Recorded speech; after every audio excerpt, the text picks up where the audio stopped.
respected dignitaries on the dais, distinguished guests, esteemed librarians, faculty members, and dear delegates, a very warm and pleasant morning to everyone present here.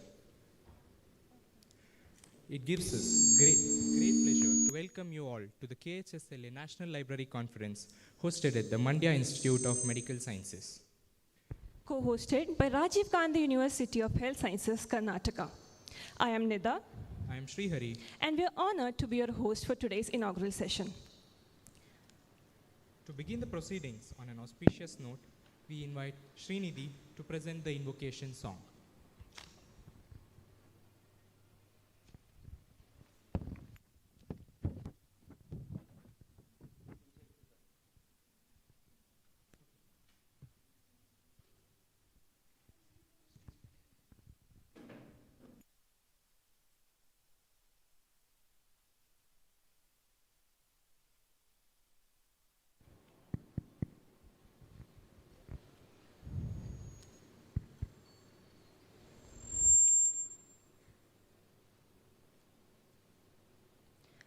Hey Hansavahini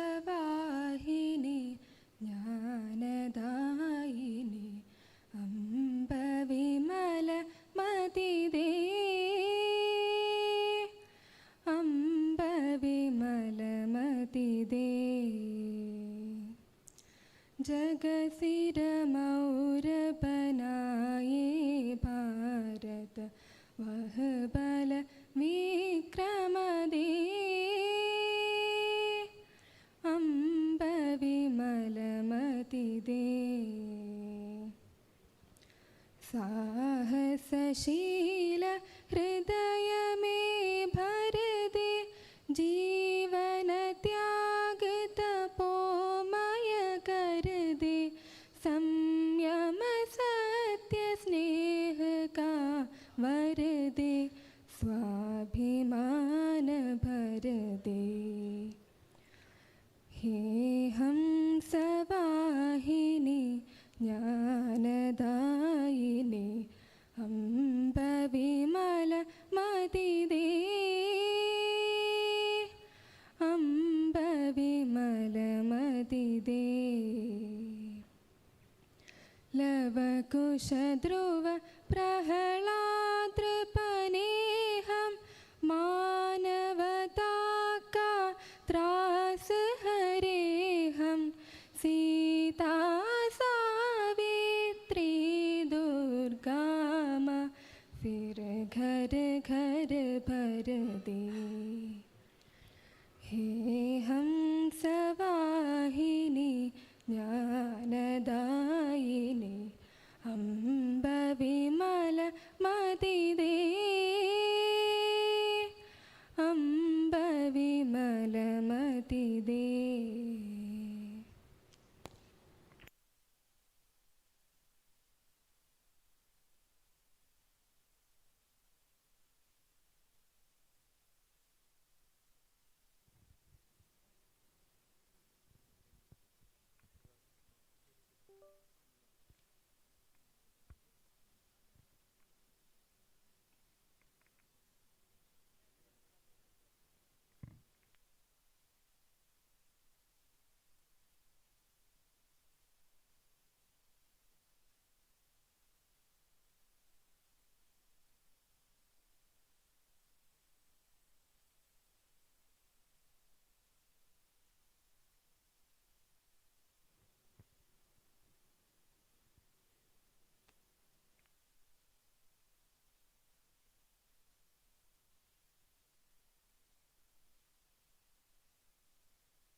Thank you, Srinidhi. That was a divine and soothing performance. May I now request everyone to kindly stand for the Nadagita.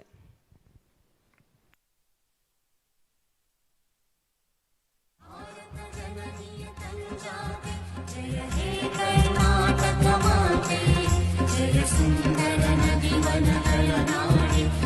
हे रस ऋषि बल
Thank you, everyone. It is now time for the traditional lighting of the lamp, symbolizing the triumph of knowledge over ignorance. We now request the dignitaries on the dais to kindly come forward and light the ceremonial lamp. We also request everyone gathered here to kindly rise.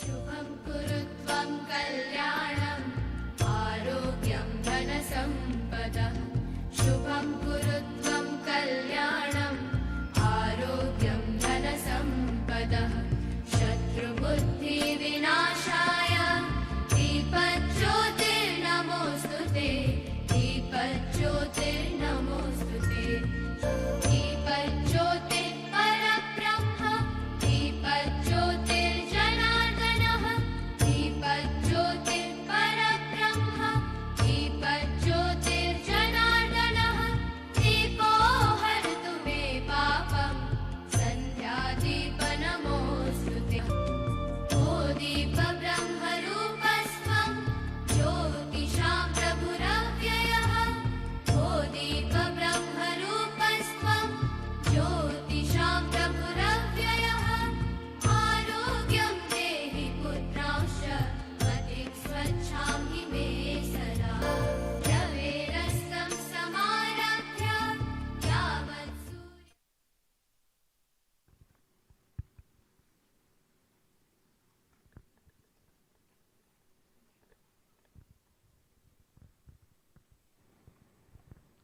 Thank you, everyone. It is our privilege to host our Honorable Vice Chancellor of Rajiv Gandhi University of Health Sciences, Dr. Bhagwan BC. A distinguished academician and visionary administrator, Dr. Bhagwan BC, has contributed significantly to medical education, academic reforms, and institutional growth. Under his leadership, RGUHS continues to strengthen healthcare, education, and research across Karnataka. I now request our Honorable Principal, Dr. Hanuman Prasad M., to deliver the inaugural address and introduce our esteemed chief guest, Dr. Bhagwan BC. Sir, please.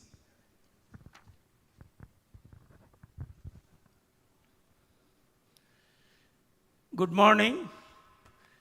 At the outset, I think it is one of the greatest moments in the history of MIMS Mandya with our Vice Chancellor of Rajiv Gandhi Health University, Dr. Bhagwan, sir, who has come to inaugurate this function. Big round of applause for the sir who has consented to come all the way to inaugurate this library national conference.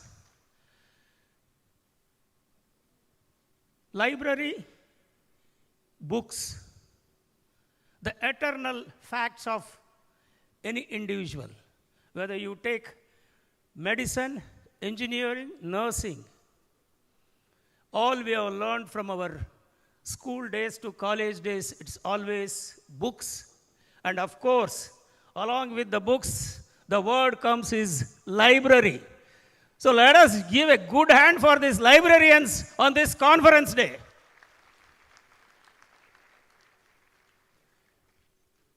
On the dais, we have our Dean and Director, Dr. Narasimha Swami, our Medical Superintendent, Shiv Kumar ji, our Academic Registrar, Dr. Ravi, and Dr. Siddhamallappa, our Library in charge, and Anant, our Chief Librarian of MIMS Mandya. It's great honor for me as a principal of this institution to introduce a visionary leader who is taking the Rajiv Gandhi Health University to the highest heights. I have been associated with the university since 2005, very closely, almost since 20 years, and with MIMS in 16 years. But the last year onwards, our Rajiv Gandhi Health University, under the leadership of Dr. Bhagwan BC, is increasing tremendously. A small introduction, because it will take nearly one day to introduce sir, who has distinguishedly done a lot many things in the field of health, education, and as a surgeon.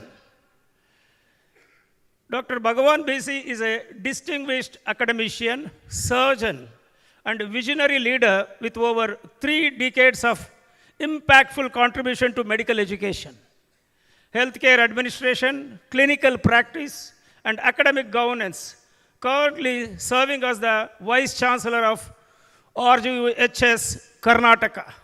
He has played a pivotal role in transforming the institution into a globally recognized center for health sciences, education, and research. So a great person who is helping all the medical doctors to serve better. He has done his MBBS from Government Medical College, Mysore in 1982 to 87, MS General Surgery from Jain Medical College, Belgaum, 91 to 93. He has several fellowships, FRCS Edinburgh and FRCS Glasgow. Dr. Bhagwan BC serves as the Vice Chancellor of Rajiv Gandhi Health University in Karnataka, India, with a distinguished career in surgery, medical education, and institutional leadership. He holds all the dignified qualifications. These fellowships were awarded on by Royal College Council for his extraordinary contribution to surgical education and patient health care in 2024. He previously served as principal and professor of surgery at Kempegowda Institute of Medical Sciences, that is KIMS, Bangalore, up till 2023, vice principal from 2017 to 2023, and HOD of surgery from 22 to 23. And his other faculty roles since 2003, additional positions include chairman of the ethical committee at BGS gyms and advisory to multiple health institutions. His key achievements at Rajiv Gandhi Health University. Under his leadership, Rajiv Gandhi University has implemented curricular reforms, e-libraries, online exams, international collaborations, rural health initiatives reaching almost 360,000 people, AI VR integration, PG fellowship programs, and more than 5 crore annual research funding, which is the greatest achievement for him. Please give a big hand, and we will welcome him on this occasion to our institution. On behalf of MIMS Mandya and all the librarians, I welcome you, sir, once again to this. Thank you, sir.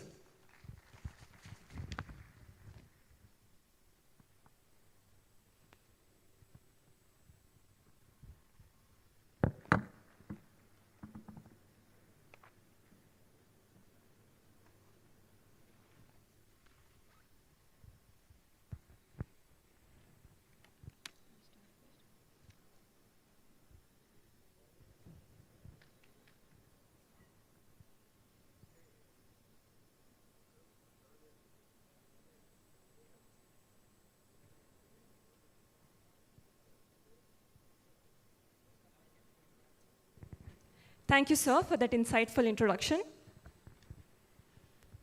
Sir's simplicity shows he doesn't want any bouquets or anything. We have given a surgery book for him as a token of appreciation for his.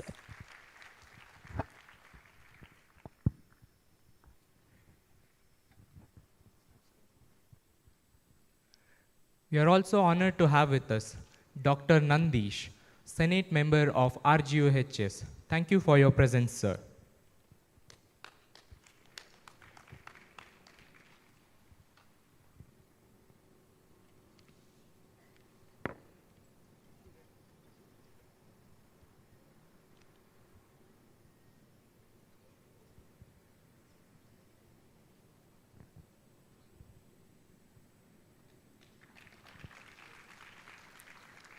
We welcome you, sir.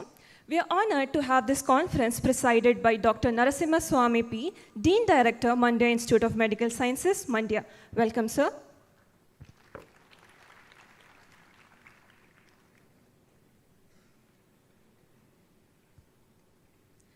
Gracing this occasion, we have a guest of honors, Dr. Hanuman Prasad M., Principal, MIMS Mandya, Organizing Committee Chairman, KHSLA-2026.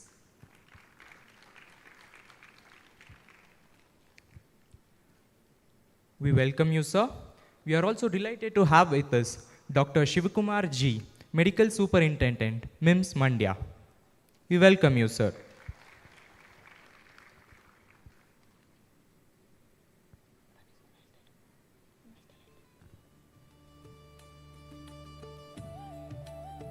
We also heartily welcome Dr. Ravi D, Academic Registrar, MIMS Mandya. Thank you for being here with us, sir.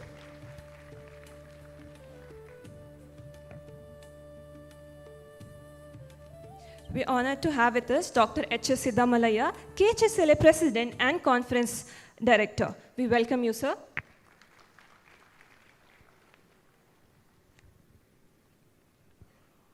We also invite Dr. Shashidhara J, Secretary of KHSLA. Welcome, sir.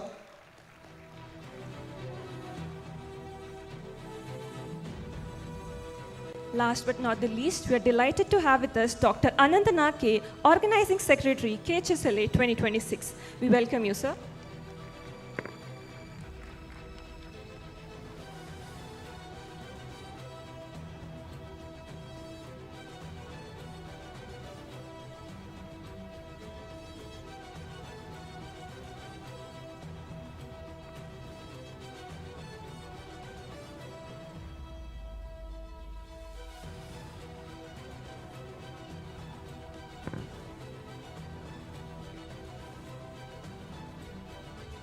We now come to one of the most significant moments of today's conference, the release of the book.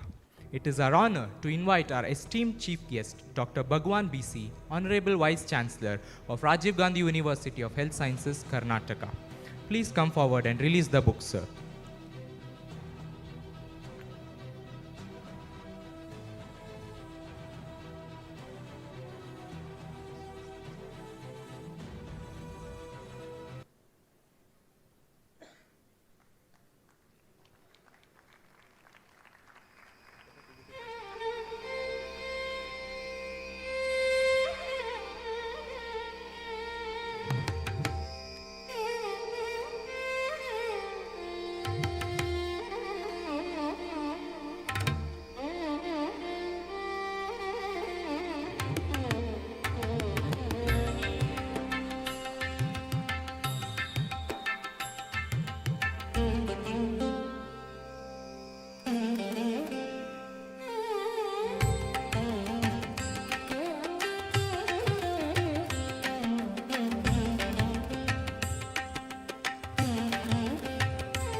We also request the authors of the book, Dr. Prakash and Dr. Prasanna, to please join us.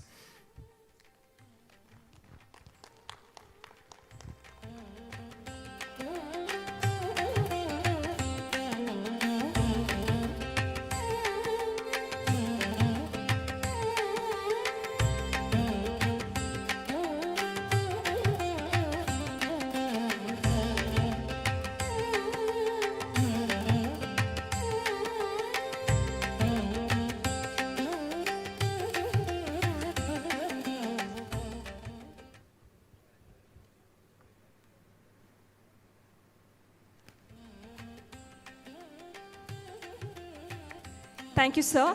May I now request our respected chief guest, Dr. Bhagwan BC, to deliver the inaugural address. Sir, please.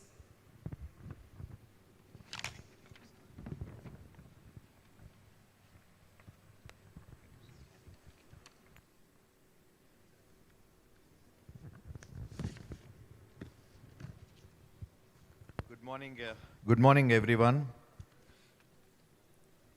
I take it as a privilege to be here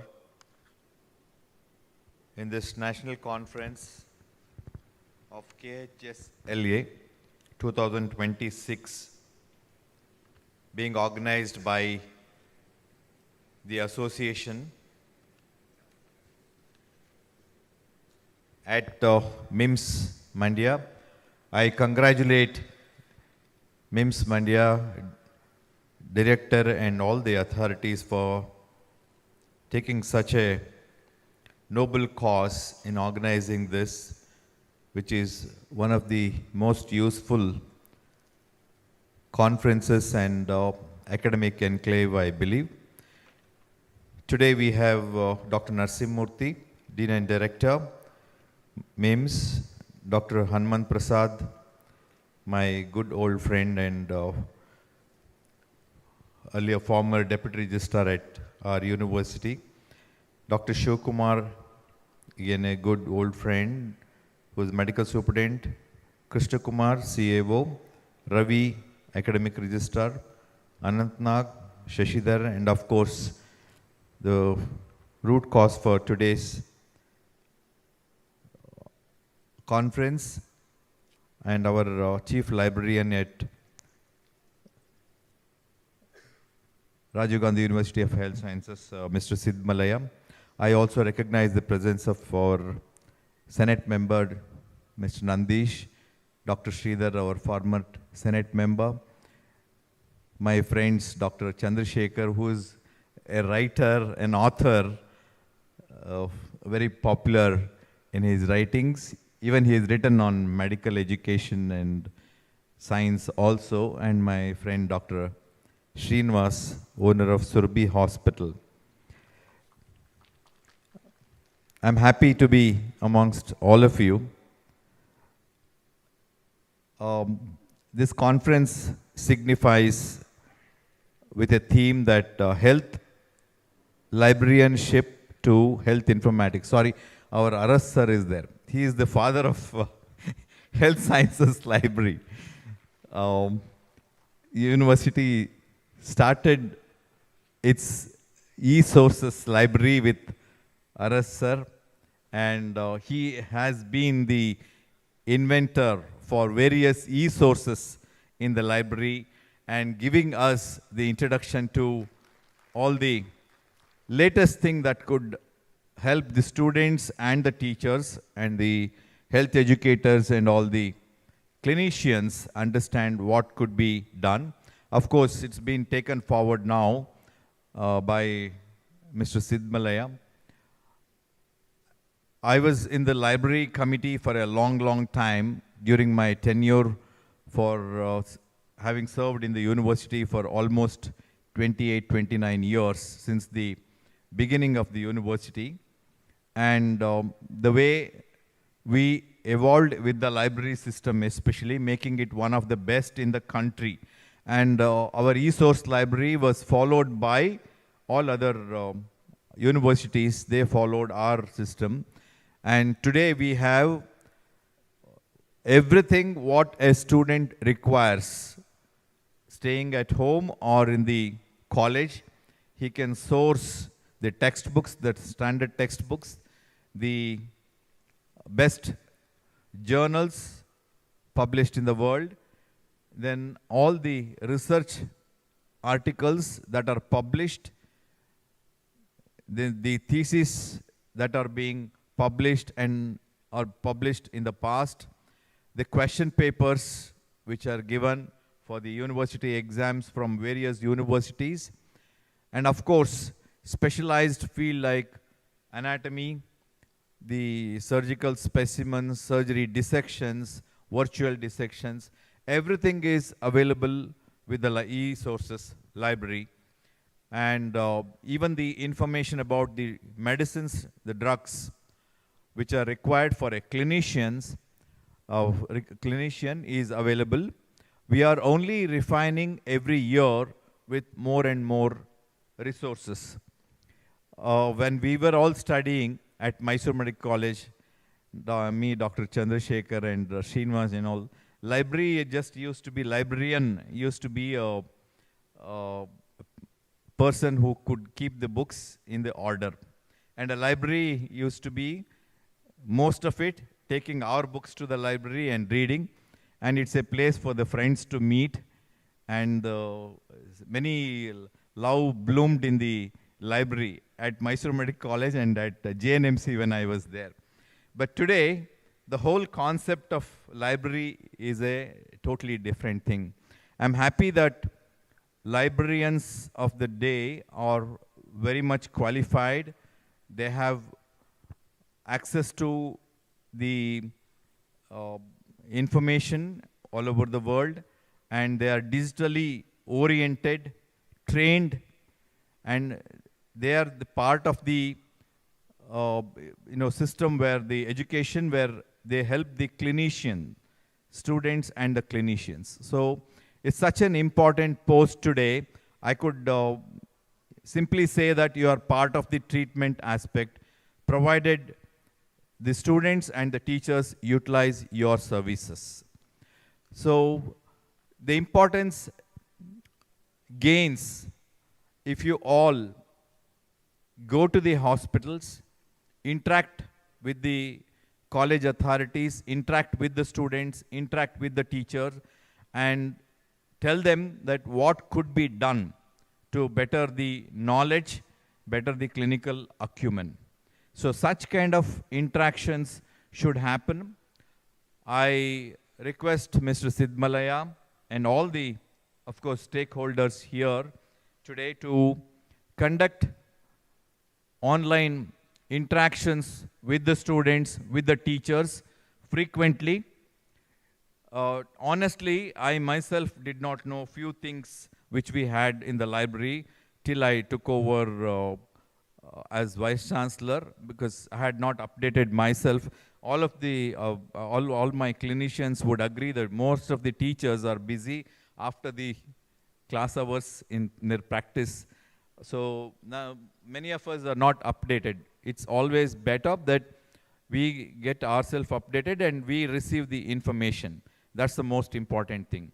So at the very outset, I extend my heartiest congratulations to the association and the MIMS for taking this one. The chosen theme, health librarianship and to health informatics, is both timely and transformative. And health librarianship has long been the backbone of medical education and research, ensuring access to authentic, evidence-based information today. As we move into the digital data era, the role of librarians is evolving into that of knowledge navigators of health informatics, bridging the gap between the information and innovations. I always feel that at three places, three verticals you can work. Number one, giving exact information about the facts which are there right now prevailing in the world about a disease, about a particular medicine or whatever. The second thing is you can also provide the material regarding what is being done presently in that field, the research that is going on. And third thing is what could be the standard procedures, standard methods, standard information that is being followed in all the other places right now. So facts and figures will come out. The latest research that is being done will be known, and what is being followed is also known. So all these verticals, with the present inventions and the available journals, you will be able to access those things. Library research support, which I released today, I just went through. Congratulations, Dr. Prasanna and Dr. Prakash. Big round of applause to them. They have covered complete research life cycle, then ethical practices, information literacy, AI and digital tools, which is a big thing that India is going through today at Delhi. There's a big conference going on in the international level. Then each chapter has academic visibility, faculty, librarian collaboration, and so many things they have provided. It's a useful tool for all of you to go through that. So I could only say that the event highlights the synergy between our fields, librarians, expertise in information organization now, which covers with informaticians, focus on systems like EHRS, data analytics, and knowledge visualization. Together, we can address shared challenges in the digital health ecosystems, from point of care delivery to research data management. Expect sessions on collaboration roles, such as librarians embedding in informatics teams for better health, information, and infrastructure. So the focus should be on clinical integration, research support, and technology use to deliver timely, synthesized health information at the point of care. I wish that you all engage very actively in discussions, network process with peers, and explore how we can advance clinical leadership, librarianship through informatics innovations. Your insights will definitely shape the future of health sciences information professionals. And I congratulate and also wish you that today you will deliberate more on this, and the outcomes will definitely be taken to the university level and will be disseminated to all our students and teachers alike. At Rajiv Gandhi University of Health Sciences, we are trying to, with Sidmalaya, we had long discussions, and it's been also taken a decision in the syndicate and other bodies to add many things to the e-source library, like making availability of all the MCQs that are required and for the preparation of the students for PG NEET examination, a digital platform where availability of information is there about the jobs, about the future academic orientation programs that could be available all over the world, digitalization of our own literature, especially in the field of Ayurveda, which is very, very less or minimal. So many programs we have taken up. These are all very useful, and repository, especially repository of the documents and the all the paperless office that we want to make. These are all going to be very useful for the students and the teachers. So I'm sure this conference will enlighten you very much, and I wish, I heard that more than 300 people enrolled for this program, and I'm sure this is going to be a very successful one. I wish the organizers and MIMS college very best and for taking this initiative in organizing. Thank you very much for giving me an opportunity to be here amongst all of you.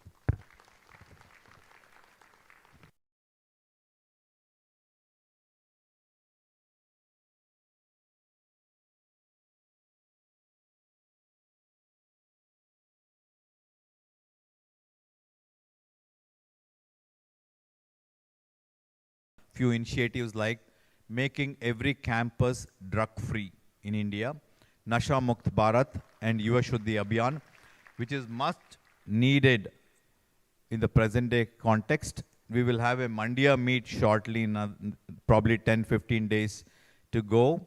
And then the yoga classes for all the students in making you stress-free and focusing on your education. Green initiatives for all the colleges, and the books which are being given to me and to my officers, where we don't accept the bouquet, garland, shawl and all that, will be given to all the economically poor students from the government colleges who require it. So every initiative will reach the public. We are also coming up with AI-based free breast screening for all the patients, for the public, and a big abhiyana on cervical vaccination. So all these drives are new initiative from the university to reach out to the public. Thank you very much.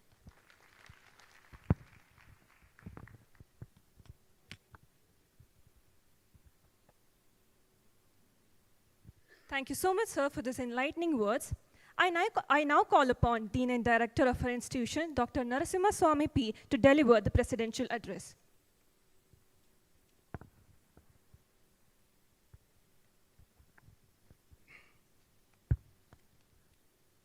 Very good morning to all. Dignitaries on the dais.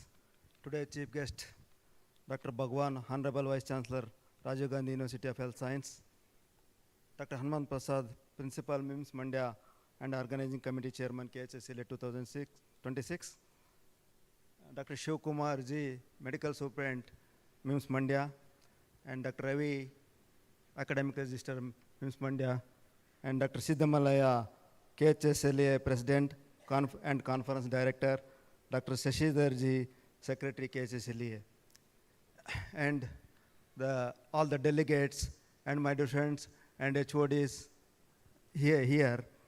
It is both a honor and privilege to address this August gathering at the National Conference of Karnataka Health Science Library Association. I extend my warm welcome to all participants who have traveled from across the nation, united by shared commitment to advancing health science, information system, and knowledge dissemination. Already, our Honorable Vice Chancellor told, and he reminded MMC, when he was studying MMC library, how was the library, what they used to do in the library, and what is now. Now everything is digitalized and everything is in the tip of the finger. You can have any information because of advent of internet and digitalization. Libraries have always been the custodians of knowledge and the foundation of academic excellence. In the health sciences, their role is even more critical. A well-equipped medical library is not merely a repository of books and journals. It is the intellectual nerve center that supports education, clinical decision-making, research innovation, and evidence-based practice. We are living in an era marked by rapid technological information. The shift from print to digital platforms has revolutionized access to information. Today, medical professionals and students rely on electronic database, digital repositories, open access journals, and AI-driven research tools for real-time knowledge. Health sciences librarians have evolved from traditional custodians to information scientists, digital curators, and research facilitators. This conference comes to a crucial time when healthcare education is embracing competency-based learning, interdisciplinary collaboration, and evidence-based medicine. The librarian's role is guiding students and researchers towards credible, peer-reviewed, and ethically sourced information has never been more vital. I would like to highlight 3 important priorities for the future of health science libraries. First, strengthening the digital infrastructure and ensuring equitable access to global medical literature, especially for institutions in rural and resource-limited settings. Second, promoting the information literacy among students, clinicians, and researchers so that they can critically evaluate medical evidence and avoid misinformations. Third, fostering collaboration between libraries, academic institutions, and healthcare organizations to build shared knowledge networks and institutional repositories. As India continues to strengthen its healthcare system, knowledge management will be the key driver of progress. Libraries must support innovation, research integrity, and lifelong learning among healthcare professionals. I commend the organizers for selecting themes that address contemporary challenges and future opportunities. Conferences such as this serves as a platform for dialogue, professional networking, and the exchange of best practices that ultimately strengthen our healthcare education system. Let us use this opportunity to reflect, collaborate, and innovate. Together, we can transform health sciences libraries into dynamic knowledge hubs that empower healthcare professionals and improve patients' care outcomes. I congratulate the organizing committee for their meticulous planning and dedication. I wish this conference great success and delegates a fruitful academic experience. Thank you. Jai Hind.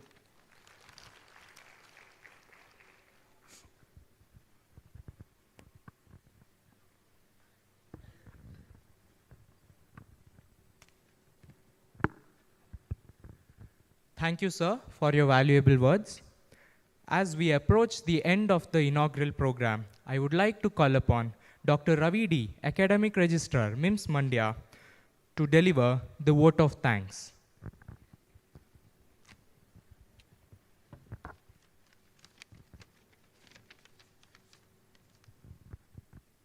Respected dignitaries on the dais, esteemed guests, delegates, and my dear friends and colleagues. It's a proud privilege to propose the vote of thanks on this auspicious occasion of the inauguration program of 17th National Conference of the Karnataka Health Sciences Library Association 2026. At the outset, I express my profound gratitude to Honorable Vice Chancellor, Chief Guest, Dr. Bhagwan B.C. Sir, for graciously inaugurating this program and for inspiring presence and who added a great value and prestige to this academic gathering. Thank you, sir. I extend my sincere thanks to our presiding officer, Dr. Nasim Swami P. Sir, Dean Director, Mandya Institute of Medical Science, for his constant guidance, encouragement, leadership, and making this conference a reality. I am deeply thankful to our guests of honor, Dr. Hanuman Prasadam Sir, Principal, and also the Organizing Committee Chairman for KHSLA-2026. Also thank our Medical Superintendent, Dr. Shivkumar Sir, who has been constant support for all the conferences. I extend my heartfelt thanks to Dr. H.S. Siddamalaya, President, KHSLA, and Conference Director, Dr. Shashidhara J., Secretary, for their presence for this next program. I also thank Dr. Anand Nag and Dr. Srimati Pramila, co-convener for KHSLA 2026, along with all the members of the Organizing Committee, Advisory Committee, and subcommittees for the tireless efforts, meticulous planning, and seamless coordination. I also acknowledge the invaluable support extended by Rajiv University of Health Sciences for co-hosting this conference at MIMS and express my gratitude to all the sponsors, partners, vendors, faculty members, library professionals, volunteers, and staff of MIMS for the dedicated contribution. I would like to place on record our sincere thanks to the media persons for the cooperation and effectively highlighting and disseminating the academic activities of this conference to wider community. Finally, I thank all the delegates for the enthusiastic participation and for gracing this occasion with their presence. I wish each and everyone a highly productive conference and a pleasant stay at Mandya. Thank you all.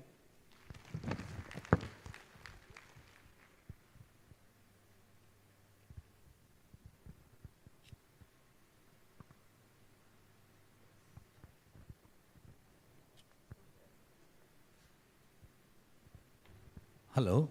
On behalf of all the librarians, we are submitting our request to our Vice Chancellor about the status of the librarians and libraries. Sir.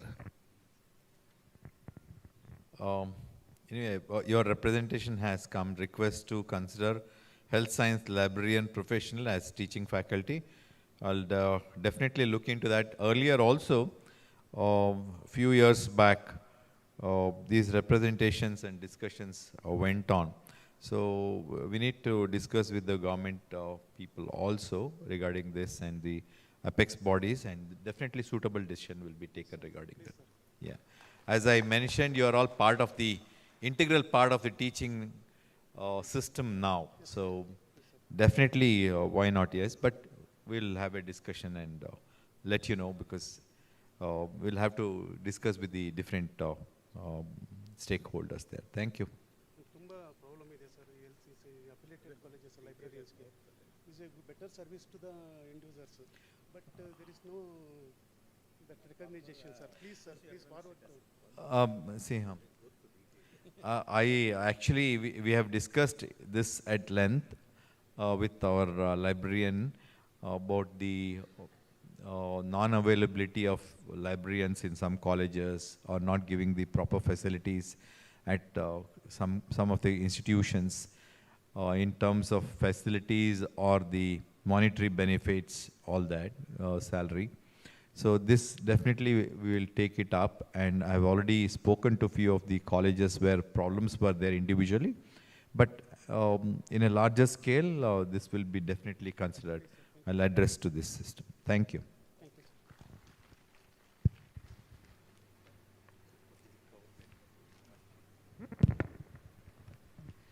To conclude today's inaugural session, I would request everyone to kindly rise for National Anthem.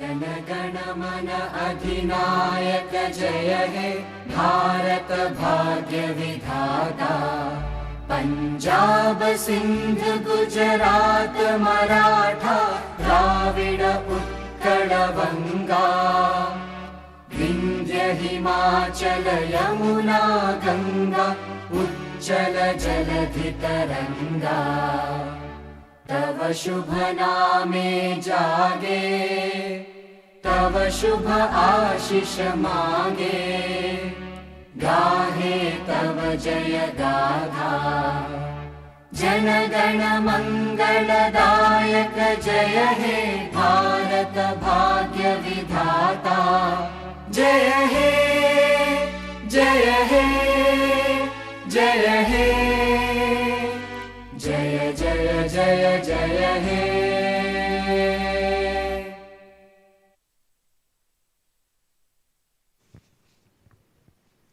We thank everyone and we conclude the program. Signing off, this is Sri Hari.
There is followed by the tea break, there will be an interaction session with the students.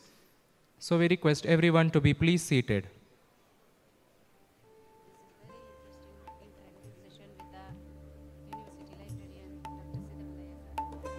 The University Librarian, Dr. Siddamalaya sir, wants to have an interesting session. He will be asking questions and it will be an interactive session with the PG students and the students of our batch. The faculty also will be present. So we please require everyone to be seated. Thank you.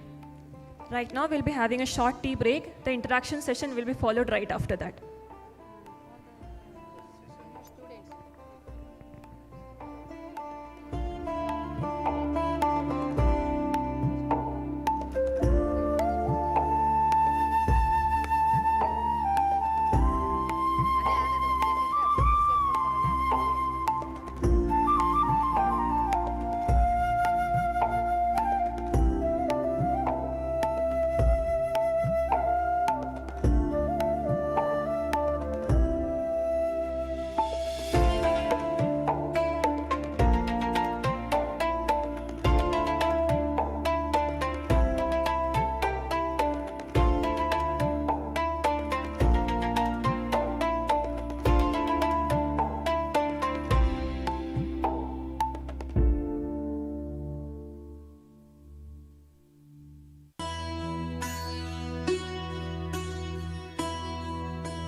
Hello.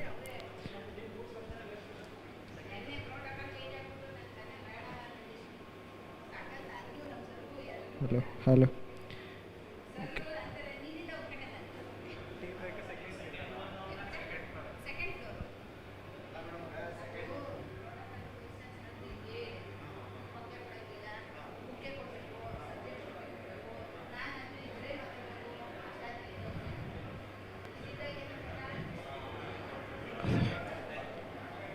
ಯಾರು ಇಲ್ಲ ನಾನು ಅದೇ ನೋಡ್ತೇನೆ ಎಲ್ಲ ಹೊರಗಡೆ ಇದ್ದಾರೆ.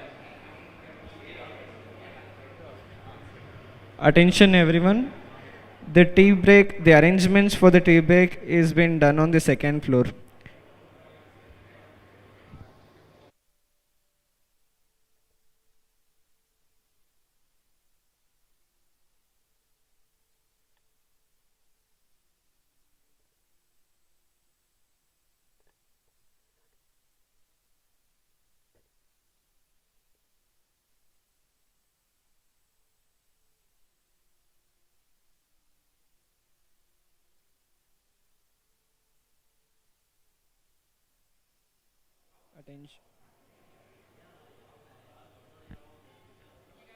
Attention everybody.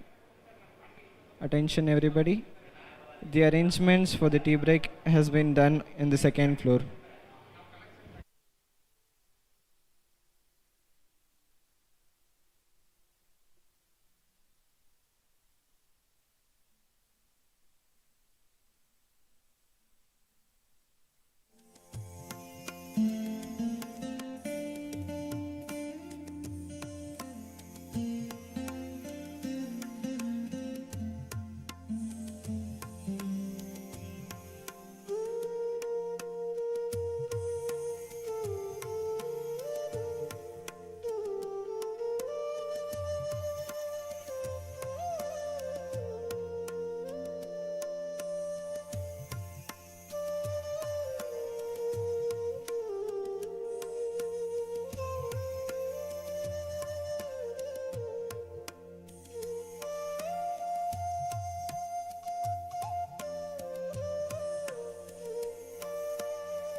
So it's from my project, 9-song project called Navras, and this channel's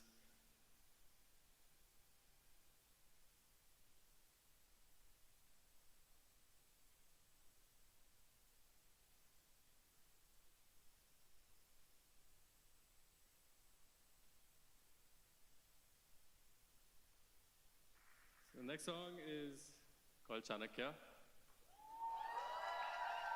So it's from my project, 9-song project.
To get inside, please get inside.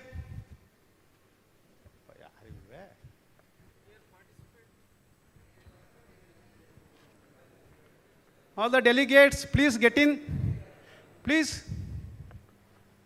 Sir. Room key.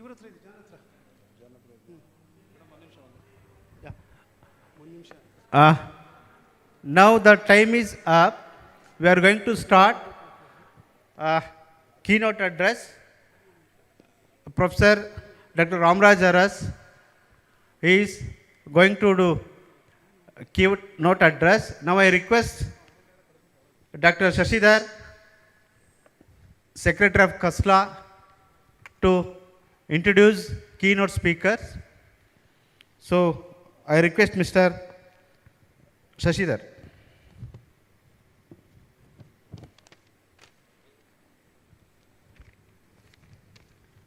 Good morning to all.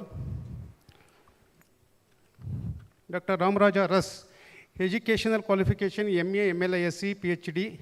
Professor, profession is academician. Doctor, Director, Learning Resources and Academics, East Point College of Medical Sciences and Research Center, Bangalore, and former University Librarian, Professor and Head Department of Health Information Studies and Helinet Consortium Coordinator, Rajiv Gandhi University of Health Sciences, Karnataka, former Director, Professor and Head Department of Health Information Studies, Sri Devaraja Aras, Deemed University of Higher Education and Research, Kolar. Experience, Administration and Academics 45 years, Teaching 30 years for UG, PG and PhD programs, Research 15 years and award of over 35 PhD, PG orientation, dissertation.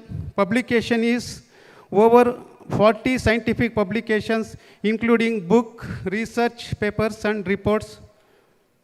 Lionistic journey, joined Lionism in 2003, Club President 2009 to 2010, District Governor 2023-24, First Multiple Council Secretary 2024-25, Chairman LDSF 2024-25, District 317E, Funding Chairman for LCB Mind Tree Service Trust since 2013, attended 5 Lions International Convention of Bangkok, Minneapolis, Chicago, Las Vegas and Boston. And award distinctions, gold medalist with first rank and distinction in MLISC from Bangalore University, Best State Librarian Award from Karnataka State Library Association, former Secretary of Karnataka Health Library Association, KHSLA, former President of Karnataka Medical Library Association, Life Member, Karnataka Library Association, Life Member, Indian Library Association, Life Member, Indian Association of Special Libraries and Information Centers, Member, Medical Library Association USA, Member, Library Association UK, Lions Club International Presidents, Best District Governor Certificate, Lion Clubs International Presidents, Leadership Medals for 4 times, Lion Club International President Certificates of Appreciation for 6 times, District Governors Certificate of Recognition, multiple District Council Chairperson Certificates of Recognition, Best District GLT Coordinator Award for 5 times, Best Region Chairperson Award, Best Zone Chairperson Award, Best Club President Award. Thank you one and all. I request Dr. Aras, his keynote speaker, over to Dr. Aras sir.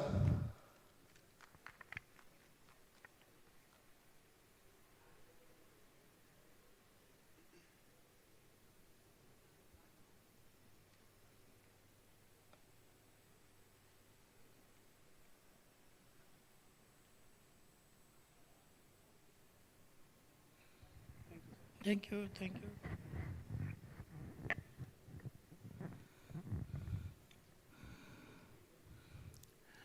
ಎಲ್ಲರಿಗೂ ನಮಸ್ಕಾರ.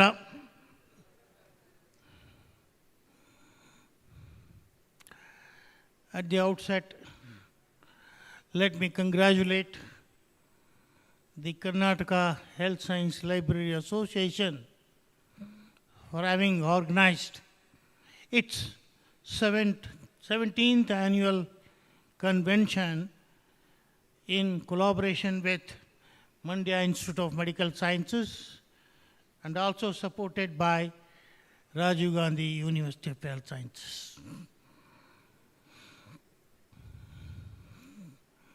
The journey of the association is almost 42 years now. In the year 1983, when I was in Bangalore Medical College, Bangalore Nursing College, we initiated the formation of the association with a handful of 4 or 5 people. That is, one is mine and one is K.R. Nanjappa and K.N. Kittur, Ishwar Bhatt, and a couple of them, and Gopal Reddy, Nagaraj, and many of other people also were there. We started in 83. Every week used to meet and draw the progress. ಏನೇನು ಮಾಡಬೇಕು, ಹೇಗೆ ಮಾಡಬೇಕು, ಎಲ್ಲ ಹೆಸರಿಂದ ಹಿಡಿದು ಲೋಗೋಯಿಂದ ಹಿಡಿದು ಎಲ್ಲ ಮಾಡಿ. First president of the association was professor M.A. Gopinath. ಅಲ್ಲಿಂದ ಇಲ್ಲಿವರೆಗೆ ಅಸೋಸಿಯೇಷನ್ನು ನಡ್ಕೊಂಡು ಬಂದಿದೆ. ಈಗ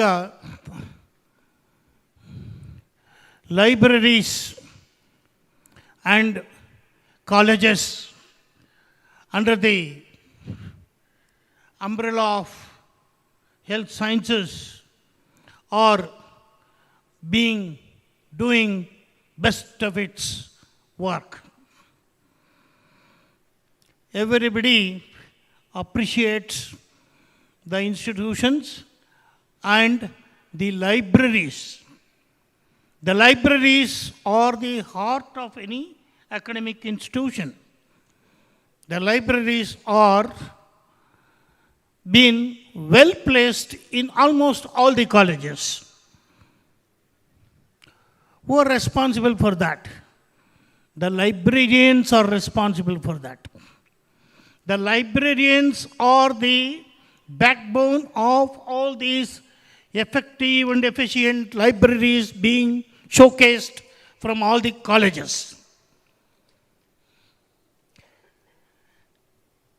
Any apex bodies, any affiliation bodies come for inspection. They look at the libraries.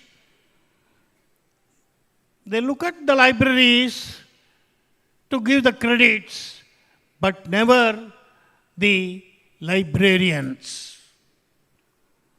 Librarians are the backbone. Only you and we know about it, but nobody wants to recognize. It's a very unfortunate scenario we have been coming across year on year for last 42 years. We have done extremely well in the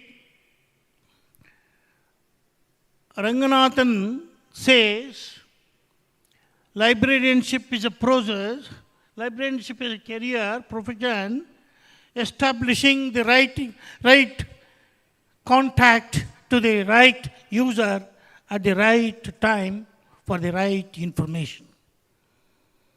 In that regard, we also should thank the information technology which has helped us to get on to look at the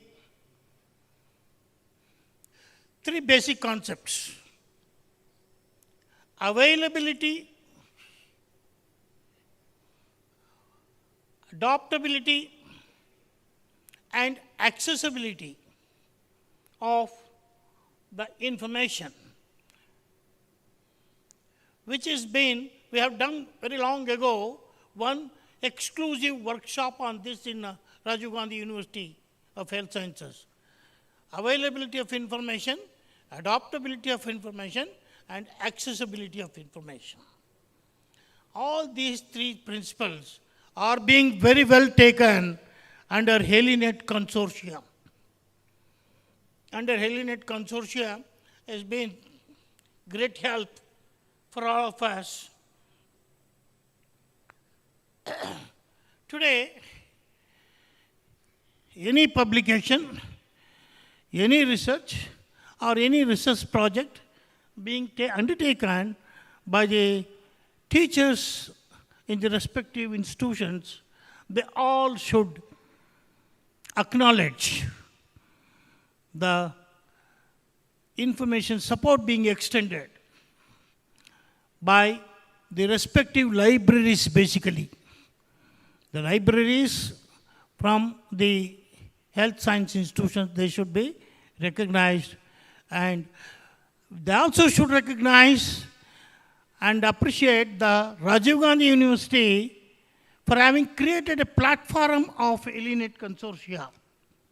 ELINET Consortia is a concept conceived to establish robust system.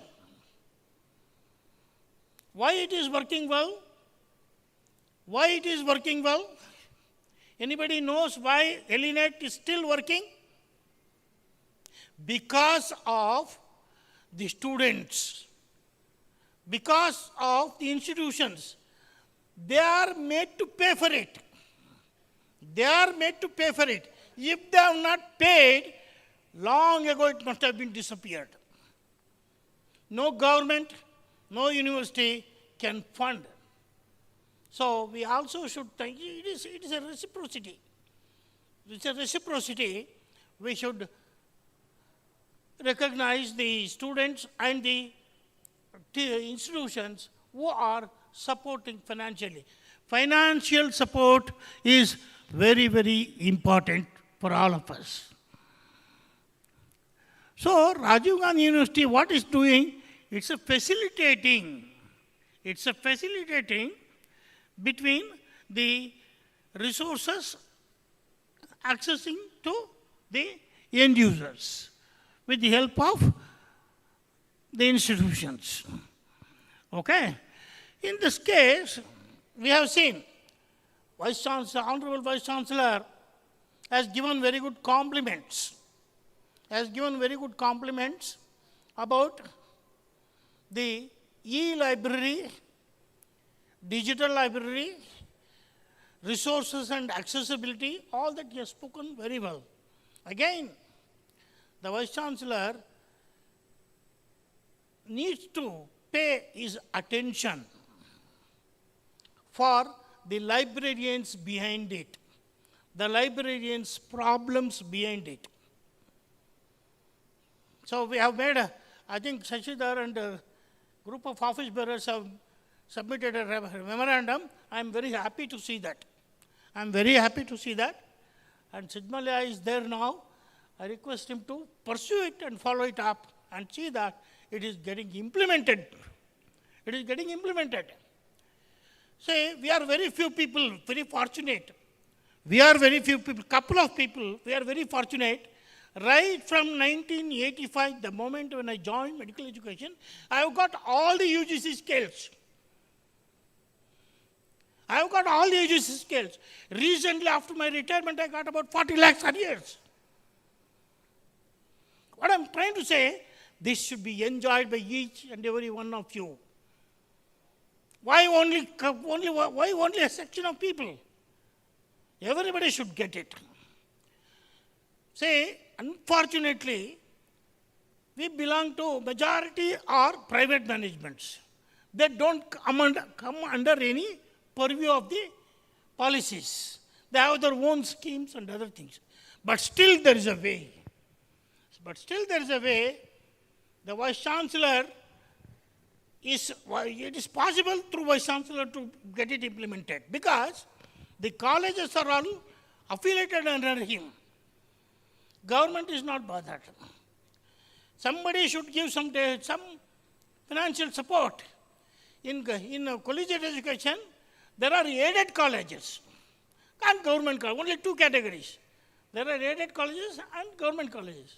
There is no issue. They all enjoy. They all enjoy. Only in medical education, it is a very unfortunate thing. Still, the issue is not solved.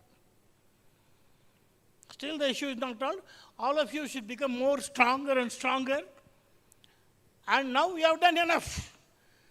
You have done enough. And I am also very glad and happy to see many of you are becoming doctorates. There is no dearth for manpower here. There is no dearth for manpower here. There is no dearth for expertise here. Only the thing the concerned management should recognize and give the rewards what is due to be given. Okay? In this respect, say we are growing, Horizontally we have grown. All of you please make a note of it. Horizontally we have grown. When we started the university in the year 1996, only 214 institutions were affiliated. Today it is 1,500 plus institutions are there. Horizontally we have grown. Number of libraries have so many, and number of librarians are so many. And the back end is completely getting ignored. The back end is manpower, library manpower. Library manpower is the back end that has to be looked into it very seriously. Now, coming back again in the Librarians Academia. Librarians Academia, we have done anything, we have done everything. We have evolved the standards. When I was in Rajiv Gandhi, we have evolved the standards. National workshop ಮಾಡಿ ಒಂದು ಸ್ಟ್ಯಾಂಡರ್ಡ್ಸ್ನ ತಂದು ಅದನ್ನು ಸಿಂಡಿಕೇಟಲ್ಲಿ ಇಟ್ಟು approve ಮಾಡಿ ಎಲ್ಲ ಕಾಲೇಜ್ಗಳಿಗೆ ಪ್ರಿನ್ಸಿಪಾಲ್ಗಳಿಗೆ ಮ್ಯಾನೇಜ್ಮೆಂಟ್ಗೆ ಕಳಿಸಿದ್ವಿ. ಏನು ಕಳಿಸಿದ್ವಿ? Implement ಮಾಡಬೇಕಿದ್ರ ಅಂತ, implement ಮಾಡಬೇಕು ಅಂತ ಕಳಿಸಿದ್ವಿ. ಇಂಪ್ಲಿಮೆಂಟ್ ಮಾಡಬೇಕು ಅಂದರೆ ಏನರ್ಥ? ಏನೇನು ಸ್ಟ್ಯಾಂಡರ್ಡ್ಸ್ ಇದೆ? ಕಲೆಕ್ಷನ್ ಡೆವಲಪ್ಮೆಂಟ್ ಸ್ಟ್ಯಾಂಡರ್ಡ್ಸ್ ಇದೆ, ಲೈಬ್ರರಿ ಇನ್ಫ್ರಾಸ್ಟ್ರಕ್ಚರ್ ಸ್ಟ್ಯಾಂಡರ್ಡ್ಸ್ ಇದೆ, library man power designation standards ಇದೆ. ಏನು designations? Equivalent to faculty, professor, associate professor, assistant professor. 3 ಕೇಡ್ರಲ್ಲಿ ಯಾವ್ಯಾವ ಕಾಲೇಜಲ್ಲಿ ಯಾವ್ಯಾವ ಫ್ಯಾಕಲ್ಟಿಗೆ ಏನೇನು ಸಂಬಳ ಕೊಡ್ತಾ ಇದ್ದೀರಾ, ಅಟ್ಲೀಸ್ಟ್ ಆ ಸಂಬಳನ ಇವರು ಕೊಡಿ. UGC, AICT, forget it. First ನೀವು ಫ್ಯಾಕಲ್ಟಿಗೆ ಪ್ರೊಫೆಸರ್ಗೆ 10,000 ರೂಪಾಯಿ ಕೊಟ್ಟರೆ ಅವ್ರಿಗೂ 10,000 ರೂಪಾಯಿ ಕೊಡಿ, ಆಮೇಲೆ ಸ್ಟ್ಯಾಂಡರ್ಡ್ ನೋಡೋಣ. ಬೇರೆ ಅದನ್ನು ಮಾಡಿಲ್ಲ. ಆಮೇಲೆ ಅದಕ್ಕೊಂದು ರೈಡರ್ ಕೂಡ ಹಾಕಿದ್ವಿ, ಒಂದು ರೈಡರ್ ಹಾಕಿದ್ದೀವಿ ನಾವು ಅದಕ್ಕೆ. ಇದನ್ನು ಯಾವ ಕಾಲೇಜ್ ಇಂಪ್ಲಿಮೆಂಟ್ ಮಾಡಲ್ಲ ಅವರು, ಇಲ್ಲಪ್ಪ ಒಂದು ನಿಮಿಷ, ಅವರು ಅಫಿಲಿಯೇಷನ್ ಬಂದಾಗ they should be put on hold. ಅವ್ರು ಬಂದಾಗ ಅಫಿಲಿಯೇಷನ್ ಬಂದಾಗ ಲೈಬ್ರರಿಯನ್ಸು ದೇ ಹ್ಯಾವ್ ಟು ಎಕ್ಸಾಮಿನ್ ಏನು ಕ್ವಾಲಿಫಿಕೇಷನ್, ಏನು ಡೆಸಿಗ್ನೇಷನ್, ಏನು ಸಂಬಳ ಕೊಡ್ತಾ ಇದ್ದಾರೆ ಅದನ್ನು ಚೆಕ್ ಮಾಡಿ, ಅದು ಆ್ಯಸ್ ಪರ್ ದಿ ಸ್ಟ್ಯಾಂಡರ್ಡ್ ಅದನ್ನ ಇಟ್ಕೊಳ್ಬೇಕು. ನಮ್ಮದೇನು ಯೂನಿವರ್ಸಿಟಿ ಸ್ಟ್ಯಾಂಡರ್ಡ್ಸ್ ಇದೆಯಲ್ಲ ಅದನ್ನ ಇಟ್ಕೊಂಡು ಕಂಪೇರ್ ಮಾಡಿ ಮಾಡಬೇಕು ಅಂತ. ಇದನ್ನು ನಡೀತಾ ಇಲ್ಲ. ಇದು ಯಾರ ಕೈಲಿದೆ? ವೈಸ್ ಚಾನ್ಸಲರ್ ಕೈಲಿದೆ, ಅಡ್ಮಿನಿಸ್ಟ್ರೇಷನ್ಸ್ ಕೈಲಿ, ರಿಜಿಸ್ಟ್ರಾರ್ ಕೈನಲ್ಲಿದೆ. ಅವರು they can cross check this. ಇದನ್ನು ಡೆಲಿಗೇಷನ್ ಹೋಗಿ ಇದನ್ನೆಲ್ಲ ಅವ್ರಿಗೆ ಮಂದಟ್ಟು ಮಾಡಬೇಕು, ಅಡ್ಮಿನಿಸ್ಟ್ರೇಟರ್ಸ್ಗೆ ಮಂದಟ್ಟು ಮಾಡಿದ್ರೆ ಆವಾಗ ಉಪಯೋಗ ಆಗುತ್ತೆ. Okay, these are some of the very relevant, apt points in my keynote address for the conference to take it forward by the association with all the support of all the librarians. With all the support of all the librarians. And whenever, wherever, in whatever the capacity you want me to get, you want my support, I will be always there. I will be always there. And Rajiv Gandhi is my parent institution. I have access to all the administrators, policy makers, and everybody. So I don't have any inhibition in getting into your problem get solved. Okay? With this, I don't want to get into other details, but the time is not there. I will conclude my address particularly for my fellow librarians. My concern is librarians. Libraries are already well placed. ಅವರೇನಿಲ್ಲ MC inspection ಬಂದರೆ management ಏನು ಬೇಕು ಕೊಡ್ತಾರೆ, ಅದಕ್ಕೆ librarian ಸಂಬಳ ಕೊಡಲ್ಲ ಅವರು. ಇದನ್ನು ನಾವು ಕನ್ಸರ್ನ್ ಇಟ್ಕೊಂಡು we have to work on this. I hope all of you will agree with me and take my support whenever you feel it is required. Thank you very much.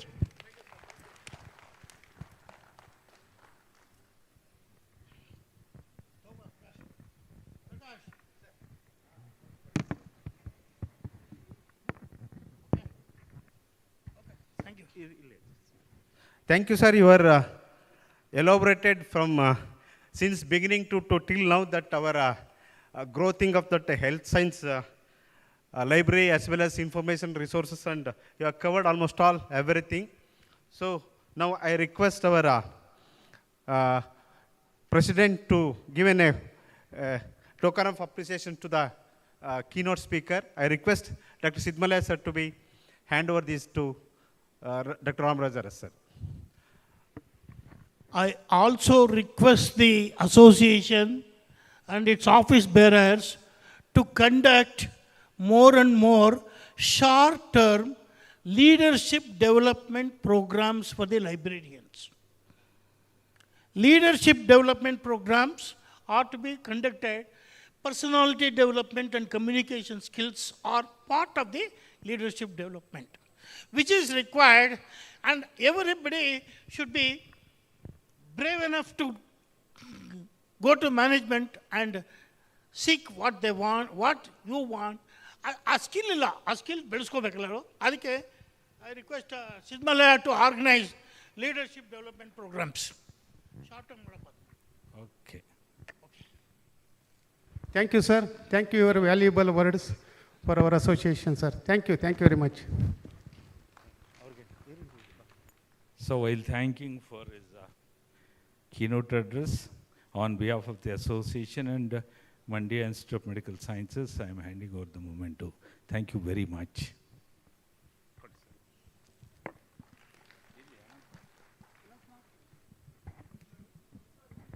Anand.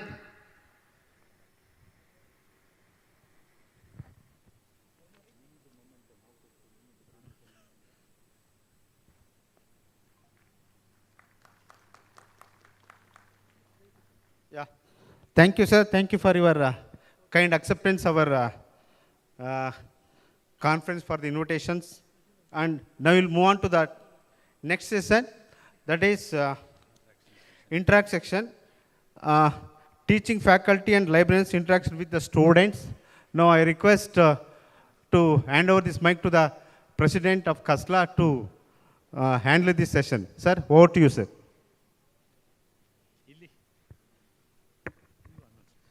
All the students who are participating in interaction program, please come forward. Come front.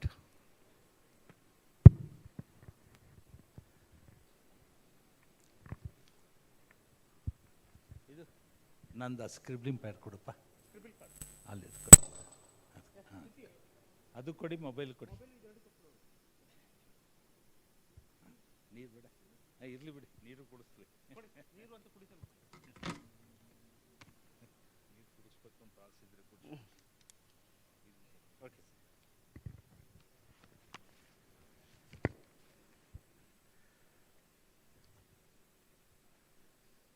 So myself, Dr. H.S. Siddamalaya, President of the Association, and Madam, please come on the stage. Principal Barlilla. Bani.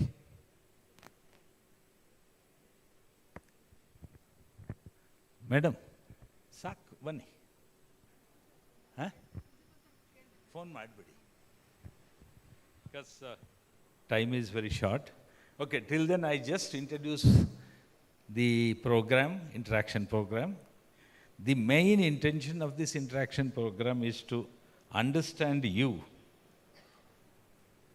What is lacuna in the library in view of the students, in view of the faculty.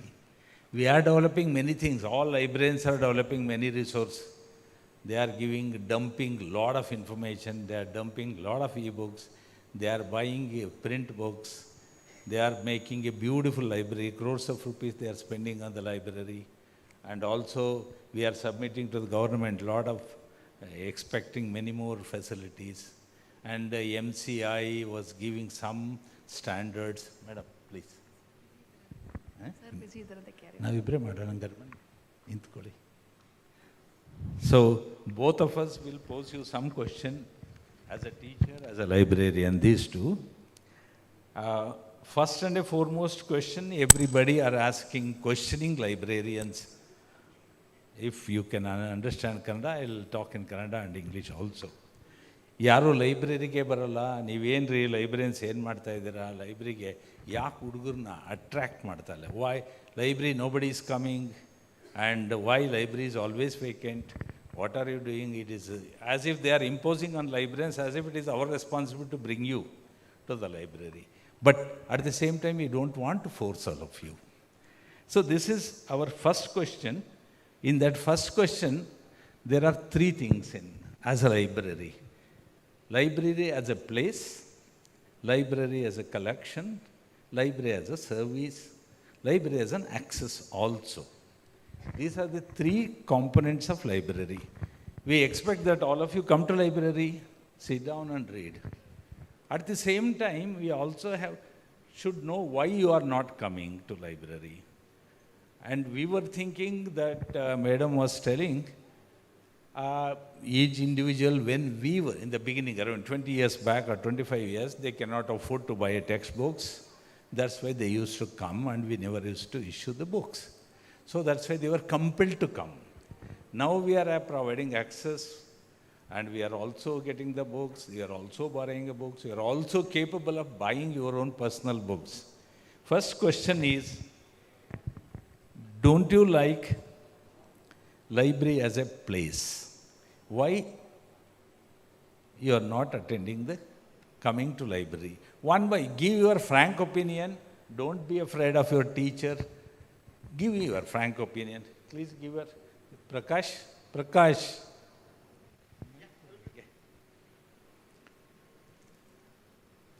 Mic kodi. One by one, short answer. Yeah. No justification, whoever wants to talk. Hello everyone, I'm Chandana, intern at MIMS. So the major reason why we are not coming to library is we have access to digital platforms like Marrow, PrepLadder, Bhatia. These all provide information at fingertips. So this is the reason why we are not coming to library nowadays. Okay. There is one counter question for this. So if you have Madam also was asking, if we want to read Marrow, PrepLadder and other things, shall we close the library?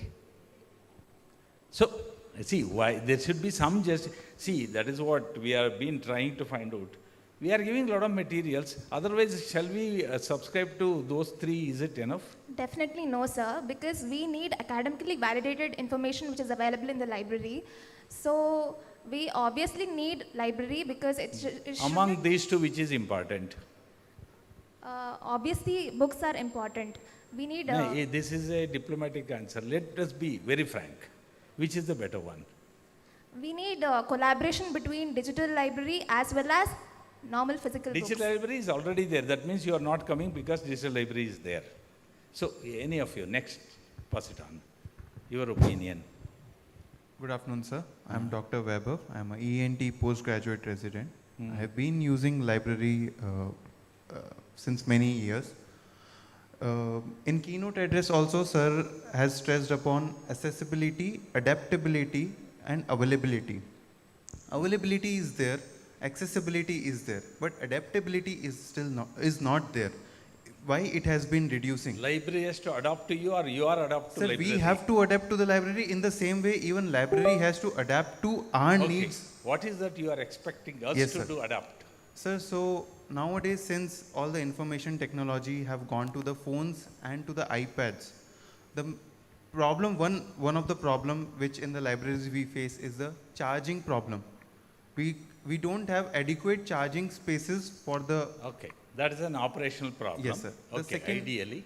It comes under the infrastructure, sir. Okay. The second problem that I think arises is... As a collection, as a place, I am asking you. Sir, as a place, okay? As a place, it has all the collection of the books, all the materials. But with internet, we are able to find that correct book, correct topic immediately.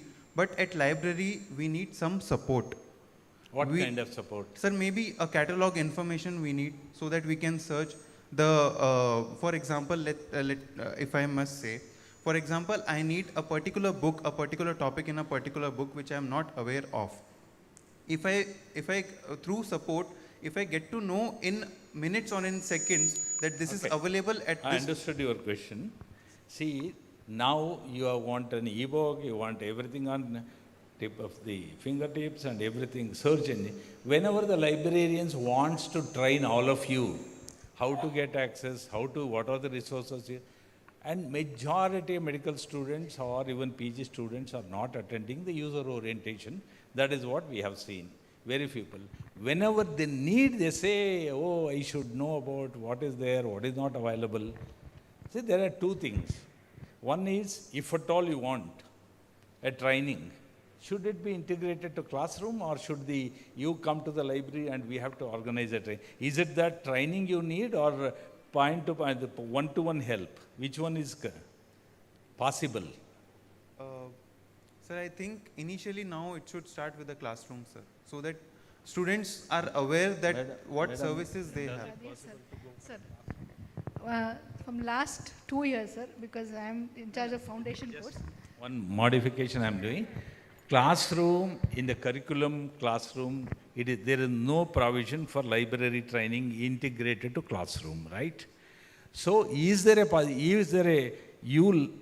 feel comfortable if library training becomes a part of the classroom? Definitely, sir, it will help. It will attract more. Thank you. Next.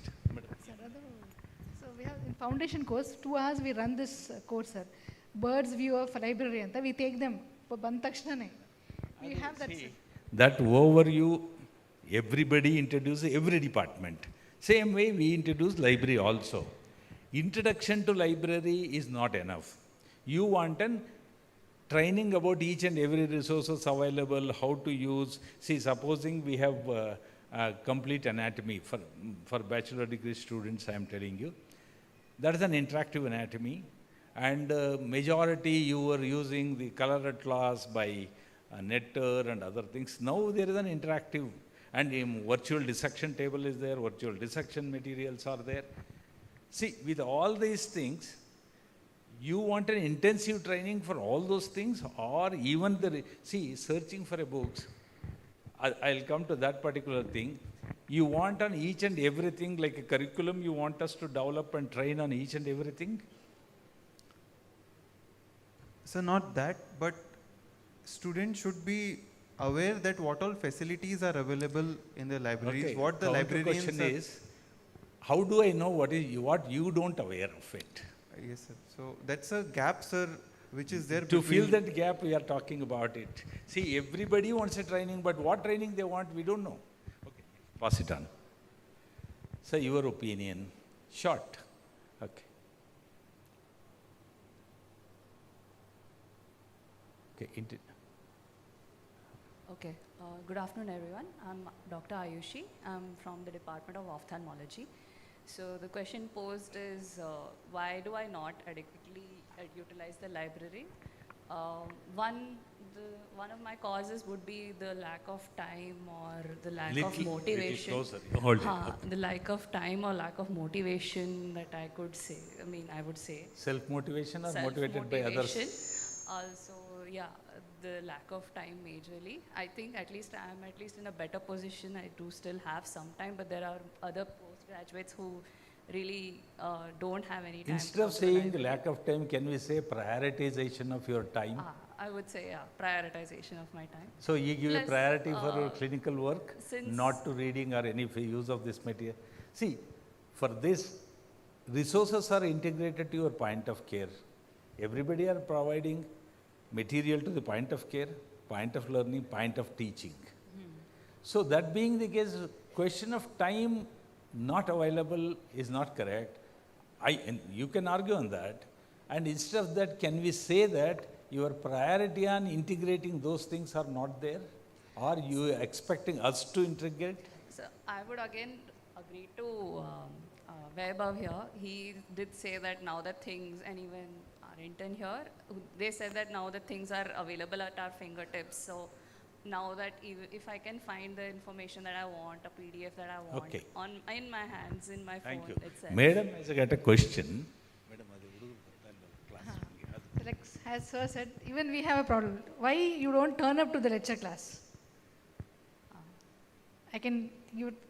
See, the question from other side. You're also not going to class. Not you means doesn't mean that you.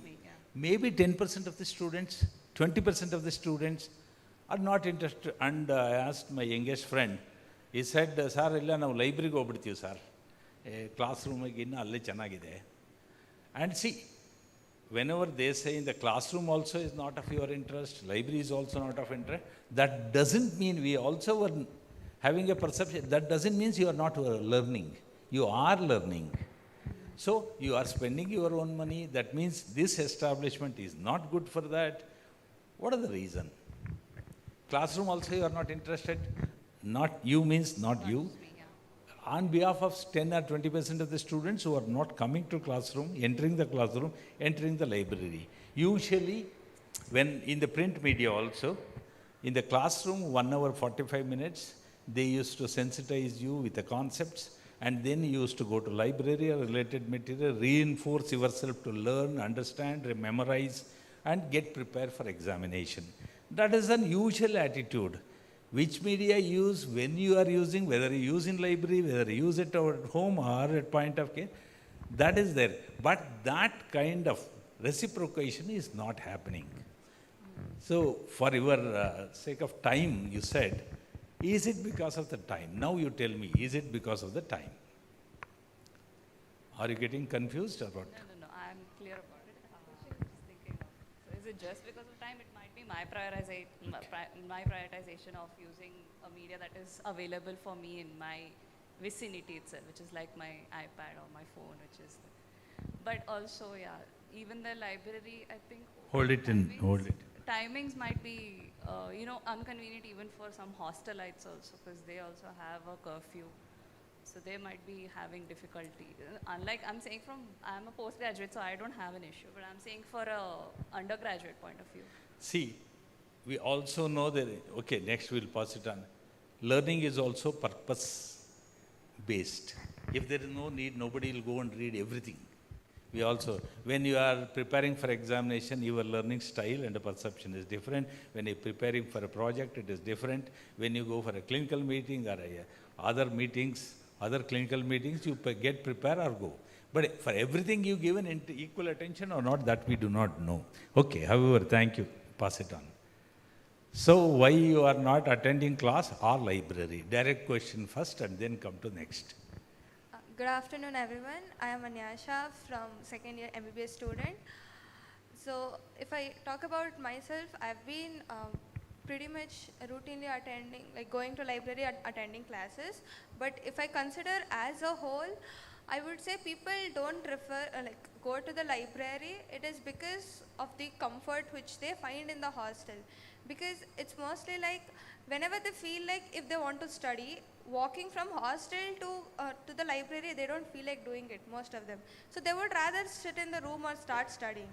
And it's like going and then again sitting and adapting to that surroundings. Most people do not like that way. And that's why most people are not coming to library.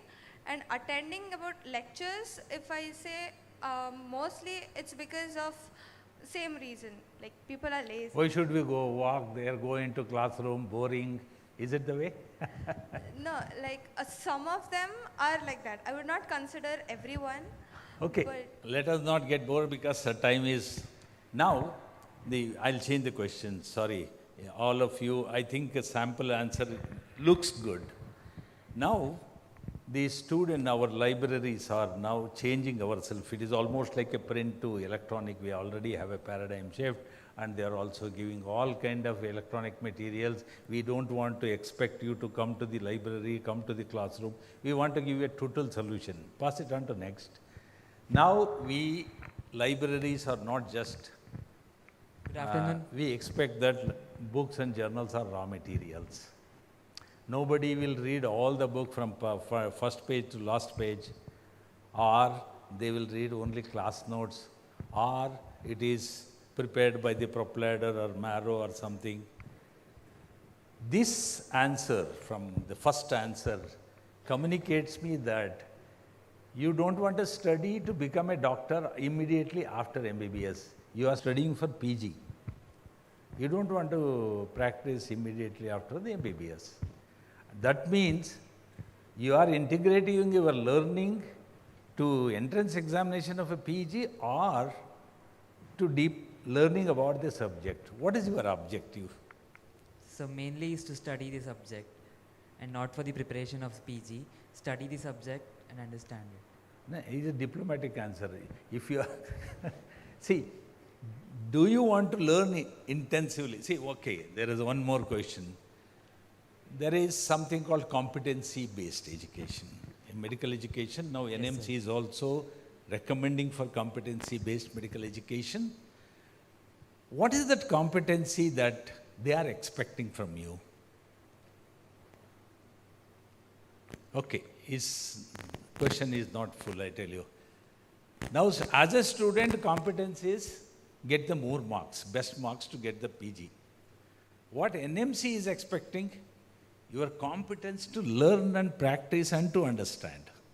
See, we don't want marks. They say, I'm not interested in marks card, I want interested in your skill set and your capability to become a doctor and go for a better doctor.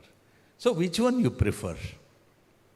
So the NMC competency, they want us to understand this concept and apply it in our normal daily skills. Pass it on, you are too diplomatic.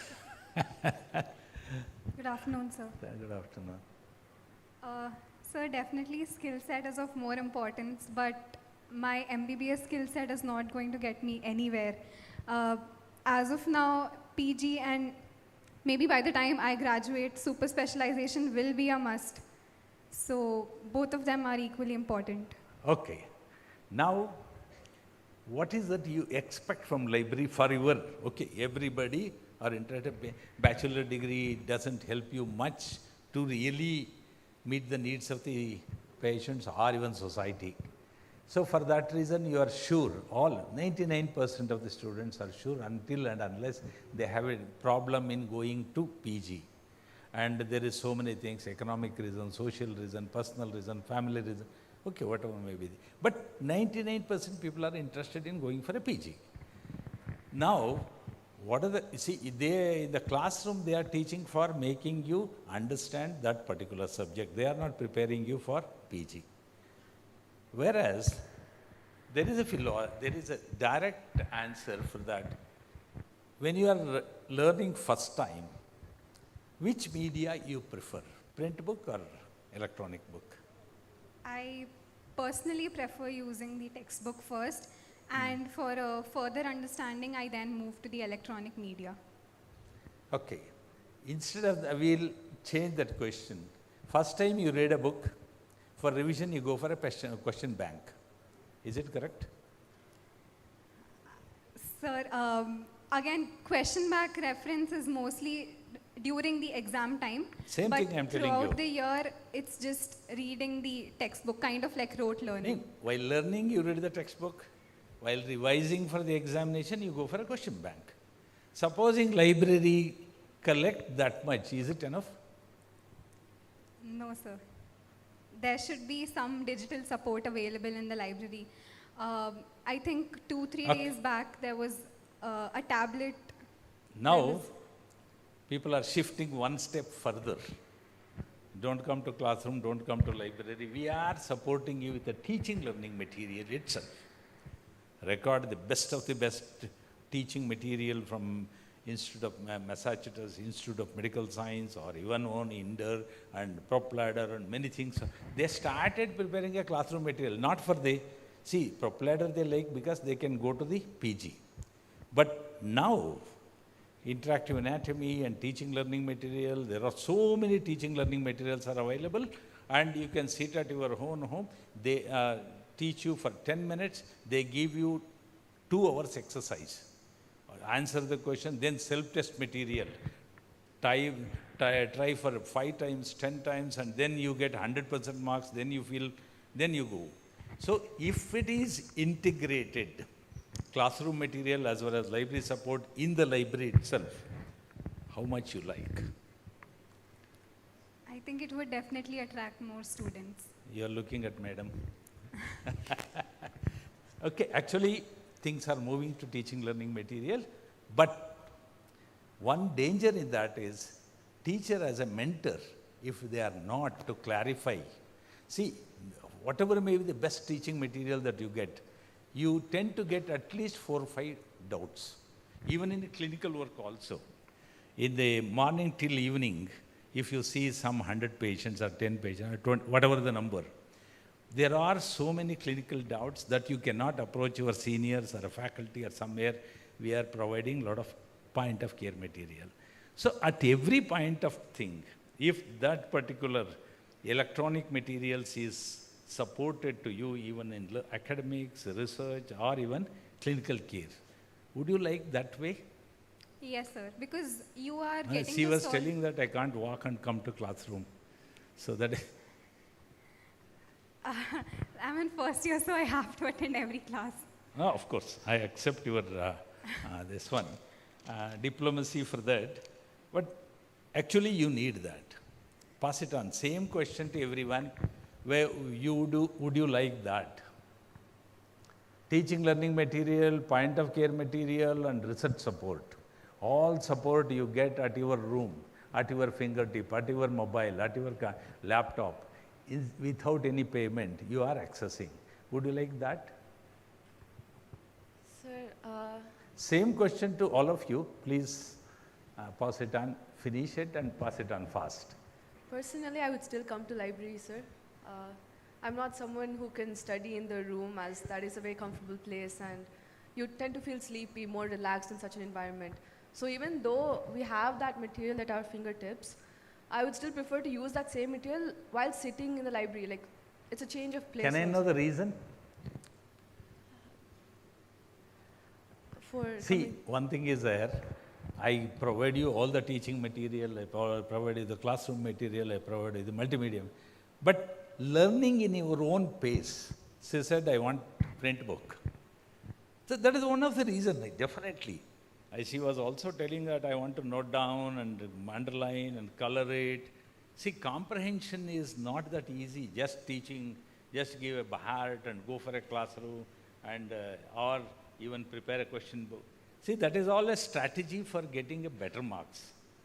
Even a PG students, if she says, I am learning on my own, in my own style, and I don't find time, she is trying to find that time to learn something else. See, all of us librarians very well know what is that you do in the library, what is that you do in the classroom. As per our perception of the science of librarianship, we say you consume information. That means brain index that content in the brain. Whenever you see that words, whenever you get the context, it retrieves and you answer. See, all this proplatter, whatever you are doing, it's a consumption of information. None of them are knowledge. When you start practicing it, that consumption of information convert into the knowledge. Now, we all did the same thing. We also did the same thing in the bachelor degree. We used to by heart, we used to answer.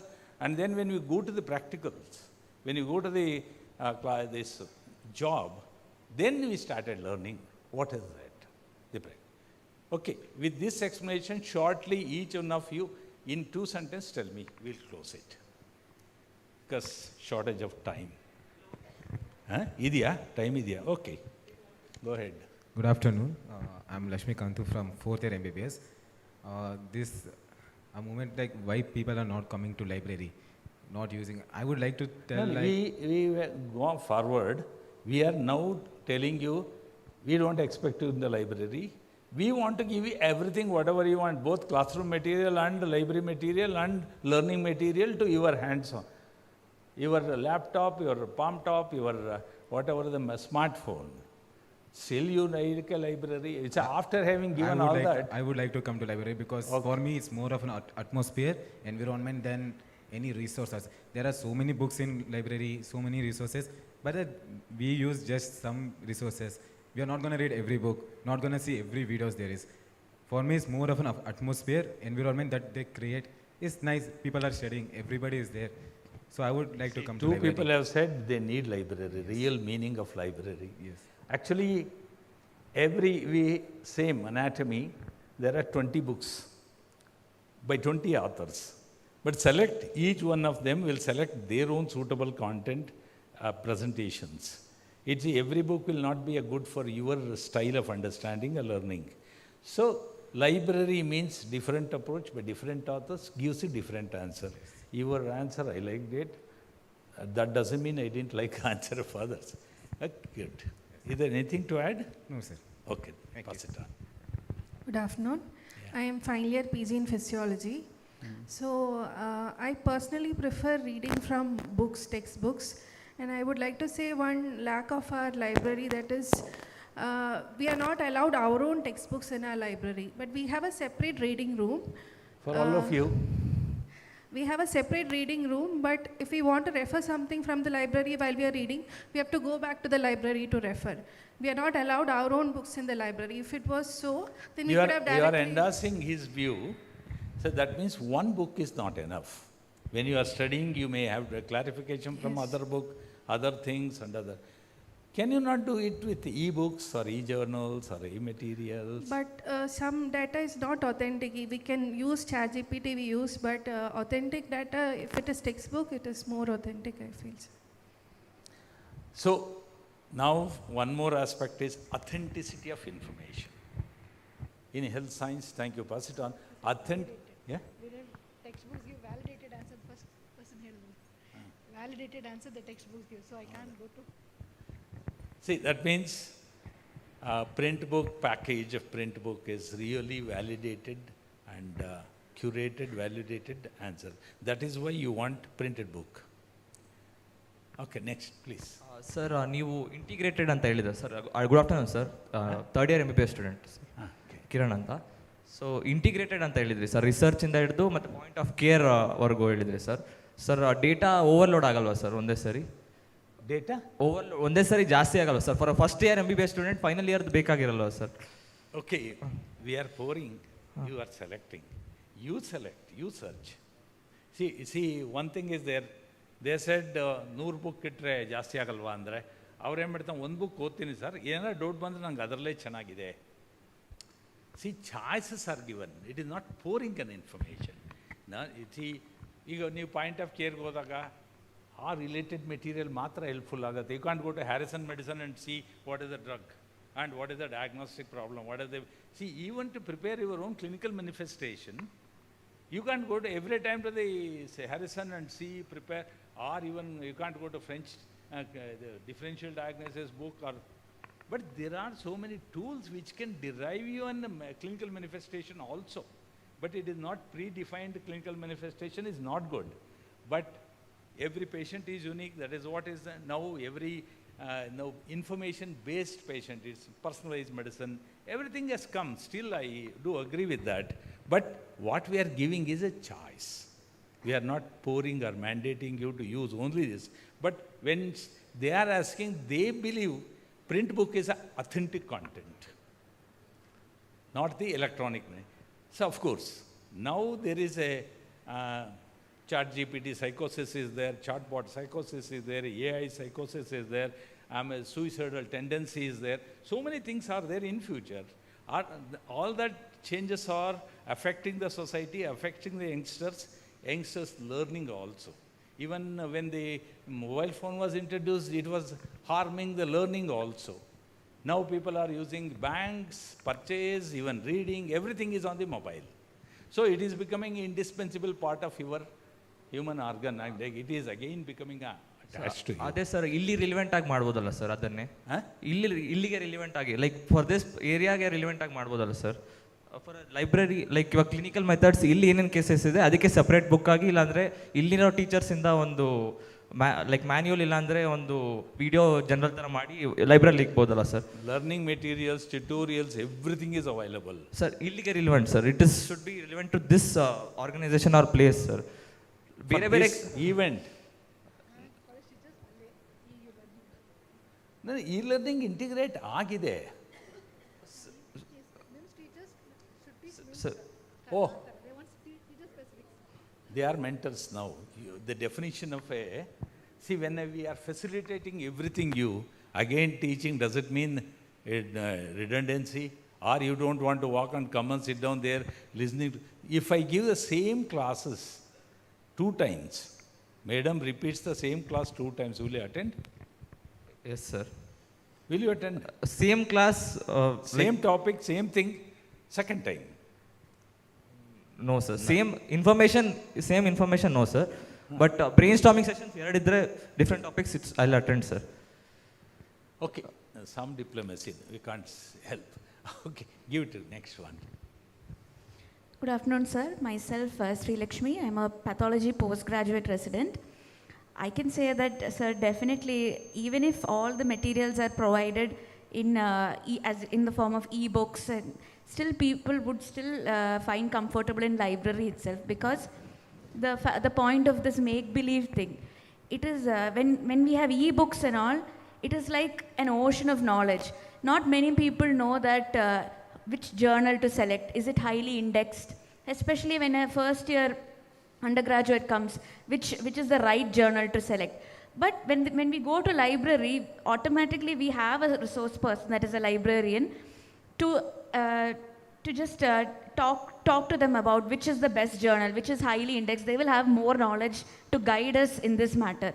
So for all, with this respect, I think library is still important and relevant. Okay. Next. Sir, my name is Neha. I'm from 3rd year MBBS. I would like to clarify what you actually meant by we get it at our fingertips. Do we get the latest edition textbooks, online version of all the textbooks recommended for MBBS? 100%. And we get all the classes, all the clinical cases recorded and at our fingertips whenever we can access? Ideally, yes. If that is the case, I don't think anyone would want to go to class itself, because class has started becoming monotonous. No one would go to class, no one would go to library. But because you will get everything at your fingertips at the comfort of your room. That is there. Like she said, why would you want to walk all the way to college, set up in the library, set your books, everything, and start studying? But I would like to contradict myself in one way, that atmosphere. When you see other students studying, you would want to study. But I would say that if I have everything at my fingertips, I wouldn't go to library. I wouldn't even prefer going to class. Okay, I understood one. And second, just a corollary question. When I walk through the library, so many libraries, I go and just walk through the library. When I see in the library, no students sit alone. They sit in a group. That peer learning is helping in the library. That is why the open classroom is open, and you don't want to go and sit in the midst of the book section or all these things. They said personal book is important, my mobile is also important, water bottle is also important, my laptop is also important. To learn, many things are there. So, is it that freedom that we give and give a choice is helping you?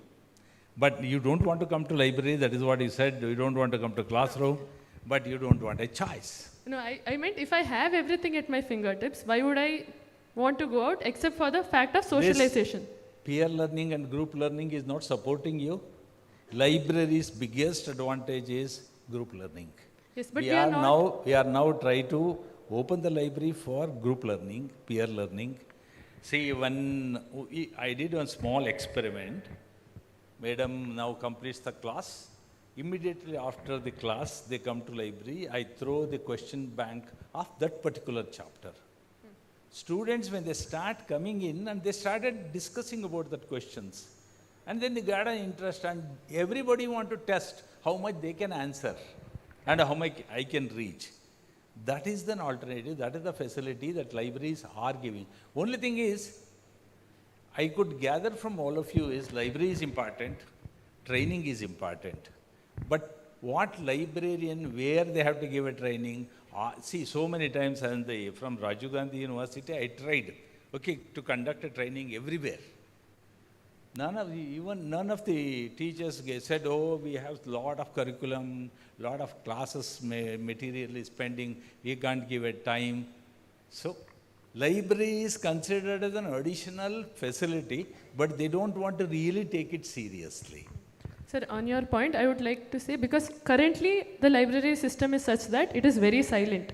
If you go to the library, you are expected to sit in one place and not talk to anyone and study. So then the group study aspect would never happen currently in the practical situation. If you want group study to happen, we should make separate rooms where students can sit together and discuss. Currently, that is not there, and that is what I know about other colleges and our colleges mainly, our college. You want a silence, you want a freedom. No, since you said that we can discuss in groups and socialize. And that's what I am telling you. Majority the preference. Do you want a silent library or do you want a freedom to discuss, talk and keep your mobile and everything? Which one you like? If we get the freedom, then it would not be the library that we have in our mind. But that is what I'm asking. How do we get the group study to happen without losing the idea of the library? Because if you let everyone talk, then it will become a very noisy place, and library ideally is supposed to be silent. So you want both. No, because your idea is really good. The group idea is really good. And you don't want that group learning at all. Group study would be very good, but then practically how do we do it? Which one? You prefer both or you prefer one? Both. So if I want at some point... Agree. If you those who prefer a silent place, they will go to that place. Yeah. Those who want a group learning, they will go to this place. Yes. Okay, thank you. Go to next. So you have many more answers. You must have prepared. Sir. Sir. Actually, he knew the question. I thought he has prepared himself. Tell me. Good afternoon, sir. I am from first year. Sir, ನೀವು ಹೇಳಿದಾಗೆ ಎಲ್ಲ content ನಮ್ಮ ಹತ್ರನೇ ಫೋನಲ್ಲಿದ್ದರೆ as a first year student ಒಂದೇ ಕೇಳ್ತೀನಿ, ಇದೆಲ್ಲದರೂ general question ಬೇಡ, ಈಗ ತಾನೇ ಎಂಟರ್ ಆಗಿದ್ದೀರಾ. ಈಗ do you need a interactive learning material or a book? ಎರಡೂ ಬೇಕಾಗತ್ತೆ. ಎರಡೂ ಇಂಟ್ರಾಕ್ಟಿವ್ ಮೆಟೀರಿಯಲ್ ಯಾವುದಕ್ಕೆ, ಬುಕ್ ಯಾವುದಕ್ಕೆ? ಬುಕ್ಕು ನಾವು ಓದಿ ನಮ್ಮ ನಾಲೆಡ್ಜಿಗೋಸ್ಕರ. ಇಂಟ್ರಾಕ್ಟಿವ್ ನಾಲೆಡ್ಜ್ ಬರಲ್ವಾ? ಇಂಟ್ರಾಕ್ಟಿವ್ ಲೈಕ್ ಏನಾದರೂ ಡೌಟ್ಸು ಬಂದರೆ ನಾವು ಇಂಟ್ರಾಕ್ಟಿವ್ ಇಂದ clear interactive is nothing but like a classroom. ಹೌದು sir. So they teach, they interact with the teacher, you learn some concepts, then reinforcement of learning happens in library or additional learning material, and then you go for a memorization. Yes, sir. Okay, give it next one. Good afternoon, I am Dr. Pratiksha. I am first year psychiatry PG. First year? Psychiatry PG, postgraduate student. So psychiatric approach or psychological approach. So personally, see, learning behavior, learning style and their behavior with the library. In that context, can you mention? So personally speaking, I am somebody who studies from all the PDFs. I am not somebody who uses more of physical books. So it will be very accessible for me to use digital part of the books and all of those things. Also additionally, if there were videos which were given as classroom learning, then let's say I am attending a class for 1 hour, not an entire hour I can concentrate. There are few parts which I'll miss. I'll use the same thing to add on to the missed parts which are there. Okay, thank you. Just to summarize your views, whether I am right or wrong, you have to say one sentence each of you. Library is required. Print media is also required. Choice of material for both electronic and print is also required, and most important is you need a training from librarians. If at all electronic materials to be used, print books you just need a guide board and you can go and search on a catalog. That is, you don't need much. But when you are shifting from print to electronic, you need to know, because otherwise you are searching in the dark. Where is my journal? Where is my book? Which book is good? Which learning material is good? You will not know. But at least in a physical library, you are seeing, you are looking at it, you choose, you take related material and you glance it, and same facility if at all you want to use. We have something called information literacy by the librarians. But I don't know. We want to integrate it. See, even the library in the classroom or classroom in the library, this discussion and integration is still going on using the teachers as a mentors. That is an ultimate level that we are reaching.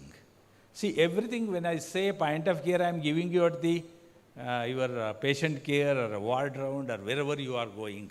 We are giving you. You can see on your mobile and you can clarify your doubt and we can give. So when we are providing a service as an e-book or e-journal or point of care material, it is authentic. We are giving an authentic package of even electronic information. We are giving an authentic package of even the print books. See, library means whether it is a print or electronic, we are providing authentic information. That much is sure. Now, I feel the training from the library in collaboration with the teachers is going to help. Is it the fact? One by one. One sentence, yes, no, yes, no, yes, no. So collaboration in the sense, what? Training in the classroom Training in about the resources. Yes, sir, obviously. I didn't know there was a resource called Helinet present in the RGUHS. I really didn't know. I didn't know how to access it. I don't know that a digital library exists in RGUHS.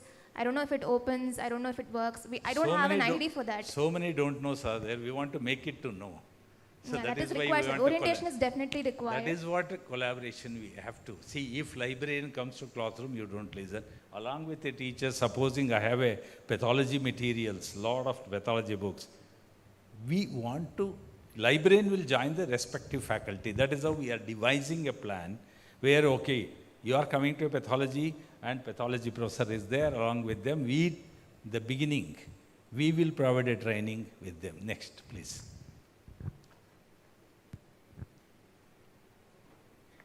So yeah, I do believe Hold the it. library is necessary, but again, like not all shoe fits everybody. So everybody has their own needs. See, like I am somebody who likes to read from PDF, so is the other PGs. But there are some people who love to come to the library for the atmosphere, or to get a guide, or to study with each other and stuff like that. I think library should adapt to most of the needs in that sense. That adoption we are Yeah, I think training like, and adaptability for freedom, silence, and group interaction. discussions and solo studying and stuff. We are like also integrating with a domain-specific same. In your ophthalmology, there are so many tools are there, and there are so many content, there are so many integrations is there for the classroom also. See, actually domain-specific integration is happening. Thank you. Next. So you don't want to walk, so you don't get exercise. But I'm telling you. Okay, it's leave aside. Which one? One sentence. Could you repeat the question? You want library also, you want e-resource also, you want facility also, you want training also. Which one? All of you? All? Mostly library resources and training. At your desktop and? Yeah, because that would be like an overall fulfilling of the requirement which is required for a student. Library is obviously important for the atmosphere especially, and for the resources, because when we see others studying, we also feel like studying. And if I talk about integrating it in the classroom, I would say it should be better in a brief and interactive session, not like a monotonous just PDFs, just or any. Classroom is a monotony. Not classroom, if it is about interacting, integrating about the library and the. See, there is one redefinition that every librarians are. What is library? Basic question, huh? People think librarians knows only print media, self-arrangement, issuing, circulation. That is what you perceive as a library? We perceive as a house full of knowledge, full of resources, where Actually, we for can your accept information, it I just summarize it. Library is not just print book and a rack or a book or a circulation counter. Electronic resource, electronic materials, majority of the librarians are well versed with giving content. It's now we are calling it as a content. Content for a patient care, content for a bedside, content for your learning, content for your interaction. Every librarian knows. The definition is redefined it as digital library, electronic library, or the freedom of content. Authentic content is given. So library definition, I am telling you, it is not just books and rack and a circulation center. It is digital library also is handled by, and there is a myth also. Digital library means computer people will handle. No, they cannot handle the content. Librarian has to, the computer people can handle how to prepare the program or what is the program or what is the software. But content part is handled by the librarians. Just I clarify, they are cautioning me about the time. Thank you all. Thank you very much. Thank you, madam. You're asking. That is how to select the journals for publications. So there is a plenty of resources are there. So you people have to publish in Scopus and Web of Science. Those you have to identify from the Scopus databases. It's a free level for basic level. So you are asking for H index, then Q1, Q2, Q3, Q4, that available in that Scopus. Then go for that impact factor, then a Web of Science is there. So to all together you have to get it actually. There is a journal finders are there. All the publishers are having that facilities, you can get it that one actually. That usually the librarian knows that one. So we have used to conduct the training program also. In our college, we are doing that one. Every year, we used to conduct that for the postgraduate students actually. Not only that one, how to use that Turnitin, then what is that Mendeley reference management tool, those things we are conducting actually. I don't know, here also, probably he may conducting actually. So now, due to some, okay, I think, I hope, or else meet me, definitely we will help you, okay? Then now we'll come to the close of this session.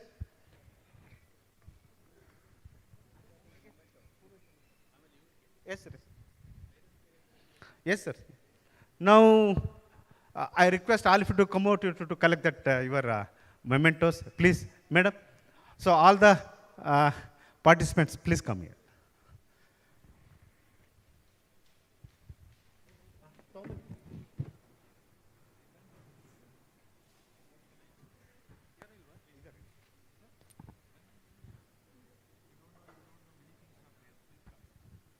Come all of you here, please. Bani, bani. Madam, no photo. You take it. Come here. No, why? No, come.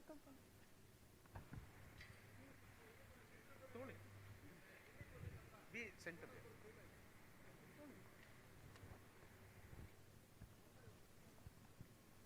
Good. Then stand here only. Take one. Follow.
Kiran, please come.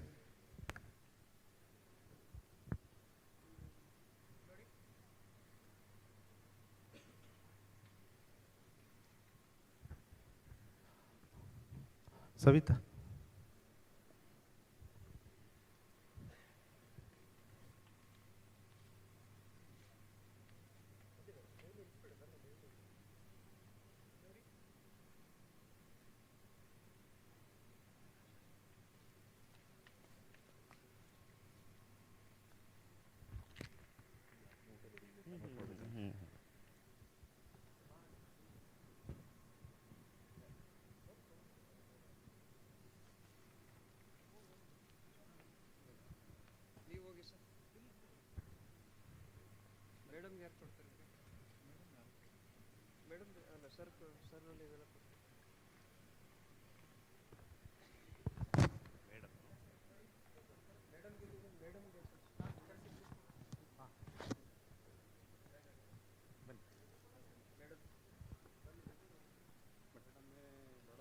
ಹೌದು.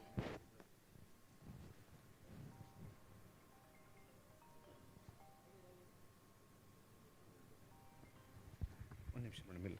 I request all of you to come out for take one photograph. Please come.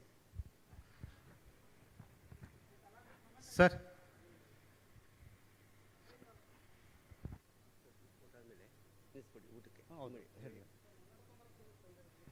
With memento. Please come with memento.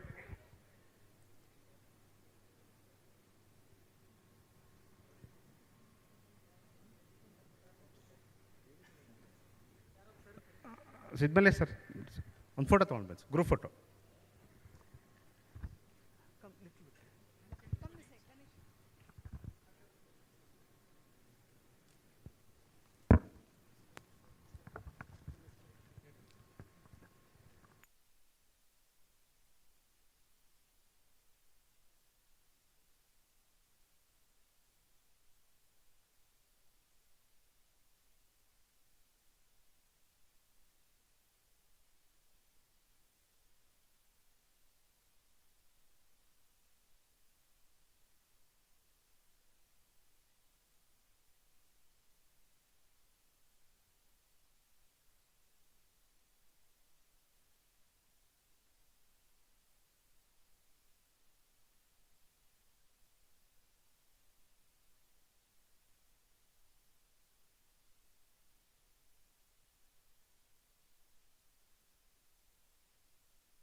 Thank you very much.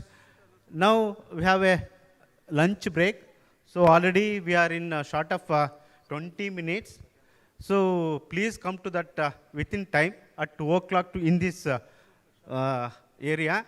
So the lunch is arranged at second floor where we had morning breakfast. No, so there we have to go and come as quickly as possible.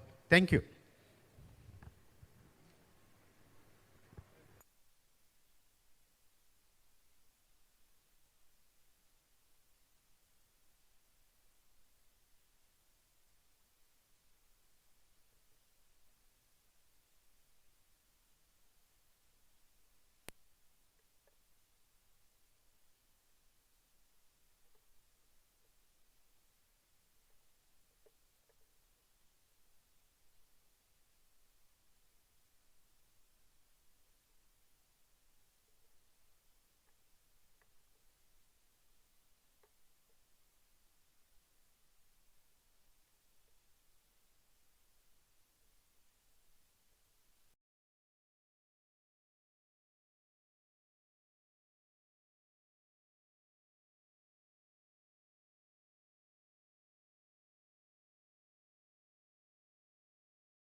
ಹೌದಾ? Okay.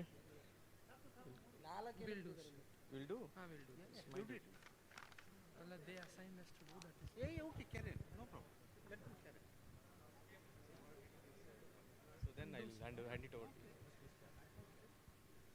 So ಕರೆದ್ಬಿಡಿ sir ಅದು. Hello. Now I'll call upon Dr. Prakash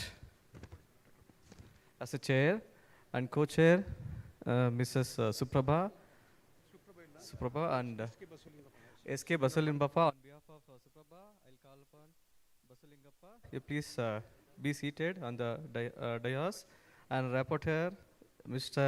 Madhu S. Forkia Medical College, Mysore.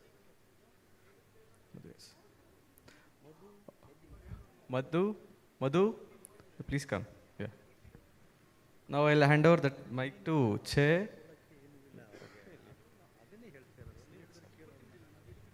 Okay, I'll hand over this mic to Dr. Prakash, Chair of this session.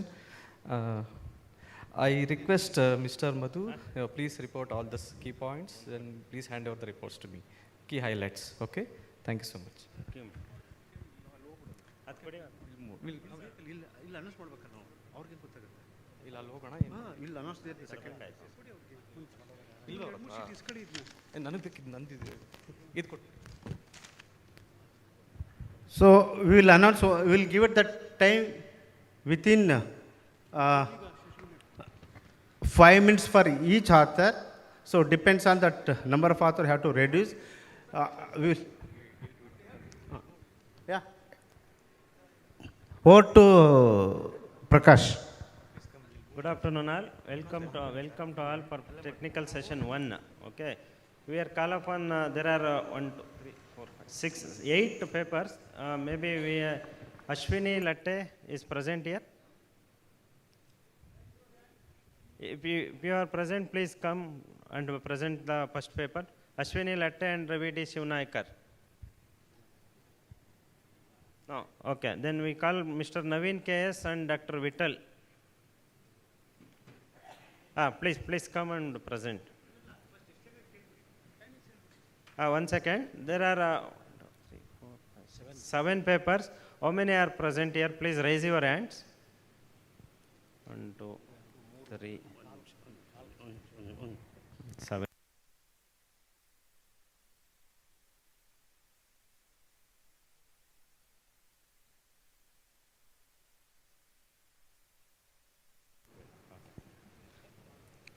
Dr. Sachin. Okay. Vishwanath Patil. Yeah. Then, please assemble in a first row. Khalid Pasha is here. Khalid Pasha is not there.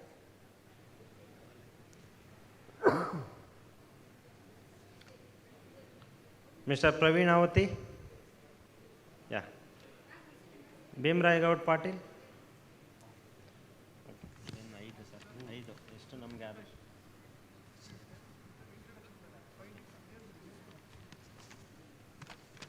We have a running short of time. Mr. Naveen, be aware of the timings. Please make it your presentation as much as quickly, and you cover most of your objectives and what are your findings, everything. Make it is fast.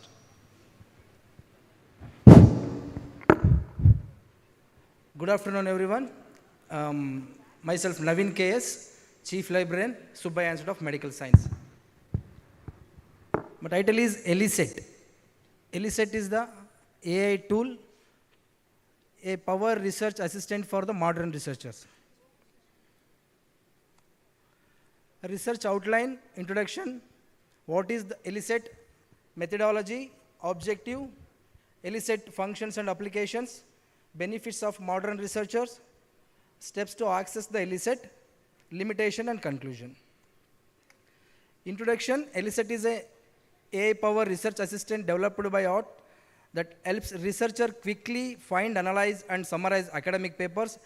It uses advanced language model to automate time-consuming research tasks, such as a literature review, data extraction from over 125 million academic publications, and evidence synthesis. ELISET is a widely used to students, academics, and professionals to make research faster, easier, and more efficient. Boost research efficiency in insight, unlock new avenue of the discovery. And what is the ELISET user language model? Search 115 million papers in systematic scholar focused on evidence-based research report. Methodology, hands-on exploration of ELISET platform, tested literature review, automation features, excluded research questions, exploring tools, analyze data, extraction and summarize the features, access to strength and limitations. And objective of the ELISET, efficient searching and scientific literature, summarize research paper, extracting key study information, synthesis finding and systematically, supporting questions and answer filtering. These are all the functions and applications. Academic research and thesis work for the application, systematic literature review, healthcare and clinical evidence and analysis, policy research and impact study. What is the benefits of the modern researcher for this ELISET application? AI tool. Save time, quickly summarize multiple research paper, improve occur and reduce bias, enhance productivity, efficient systematic review and meta-analysis, context-aware research support, accessible and user-friendly. And this is the very PG and medical researcher is very useful for this tool. This is the access, how to access the ELISET platform. This is the link eliset.com and sign in and search your abstracts. And this is the limitation, depends on quality metadata, AI interpretation error, query clear research questions, cannot replace critical thinking, human verification is essential after the result. This is the conclusion. ELISET is a significant advance in research tool, streamline literature review process, increase efficiency and help researchers, support evidence-based decision, AI as a partner, not replacement in the research. This is the home page of the ELISET. Thank you, one and all. Thank you, Navin. Any questions? We will call upon last. Thank you. Thank you very much. Next, Sachin.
Hello.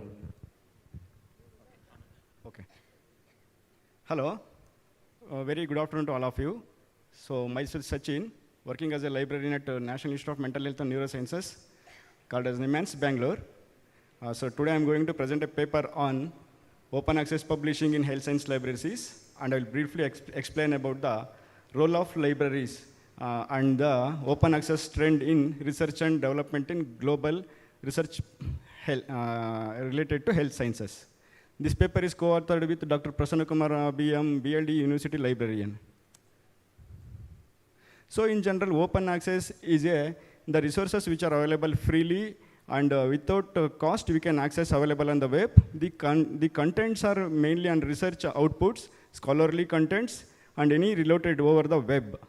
So this open access initiative helps to gain access to global literature and immediately access the literature to clinical decision by the clinicians with respect to health science. And knowledge equity. The resources should be shared to all the persons who are doing in academic and research activities. So Global Access Initiative is developed since the 2002 with the Budapest Open Access Initiative. In that it is the resources which are made free to make the resources free. But it has gained the empowerment from sustainability, equity, empowerment, and productivity. So the open access trend is increasing year by year. So many initiatives have been done, like European Commission, Coalition, Project Deal, since at present. So clinical and global health impact. So open access is fundamental to gain the information related to health science for rapid dissemination of information, for clinical decision making and all, interoperability, enhances data sharing across different healthcare sectors, and WHO compiles. So WHO says any resources which is funded by institutions or government that should be available to all the common public, because these resources should be helpful for the end user. So WHO recommends to have open access policies. So many open access models are available, like gold open access, green open access, diamond open access, and hybrid open access. There are many more open access models are there for publication of our research products. Sometimes we used to pay and then make it open access. Sometimes many open access journals are available. In that we have to pay. There is some combination of models are there. We have to look and choose. And then we have made a small research. The Scopus database, we have conducted research. And this research aims to analyze the open access productivity in Scopus databases since from the year 2017 to 2022. So we have adopted a bibliometric adoption for this. So since 2017, we can observe that the trend in growing from 4.1 to 8 point. So this number of growing open access publications are more. And then medicine only cover 55% of the medicine collection, medicine publications. So top journal who is publishing open access content more is PLOS Medicine. It has about 3 lakh articles and followed by Scientific Reports and Nature. So leading institutions all over the world who are contributing more for open access if we compare Harvard Medical School, INSERM, University of Toronto. And then if we go major funders, we have funding to publish an article because APCs are available, we have to pay to publish article charges. For this, the major funding institution worldwide is National Institute of Health USA, and Natural Scientific Foundation China, and European Commission. So India tops 8th among the world ranking. It is also leading in open access publishing. There are, as I told you, many more policies are there available, like read and publish, subscribe to open, transformative. Strategic values for researchers. So how these open access are benefiting researchers too, they can increase the citation impact. If they have published article in any Scopus database and reputed indexed portal, their article visibility will be high. So this will help to enhance and making the research more. And then global collaboration. The networking of citation networking will be more. So I would, due to time concession, I will limit in 1 minute. So high impact fact charges, this is main barriers in open access. These to be one known factor. Predatory risk while publishing open access. We have to be clear that whether the journal is predatory journal in the sense, it is a unethical or violated journal publications. So we have to be careful while selecting the open accesses. So libraries are the key factors in supporting open access. They are supporting in publication, organizing workshop, making policies, institutional repositories and all. So I believe and I recommend that open access to research is essential for the advancement of science and betterment of humanity. So thank you very much one and all. Yeah. With the permission of the chair. Now, beside to this hall, we have a technical session 2. I request Dr. Prasanna, co-chair, chairperson, Mr. Dinesh, then rapporteur Sharmila Harish. So all the presenters, Venkatesh, Fayaz Pasha, Yakub Johnson, Chandrasekhar, Kavita Biradar, Shashikala HS, Prakash KM, Rajalakshmi, then Mallikarjuna are requested to come to the next hall. Over to you, sir. Next, thank you, Sachin. Thank you for your presentation. Vishwanath Patil. Please make the time 5 minutes.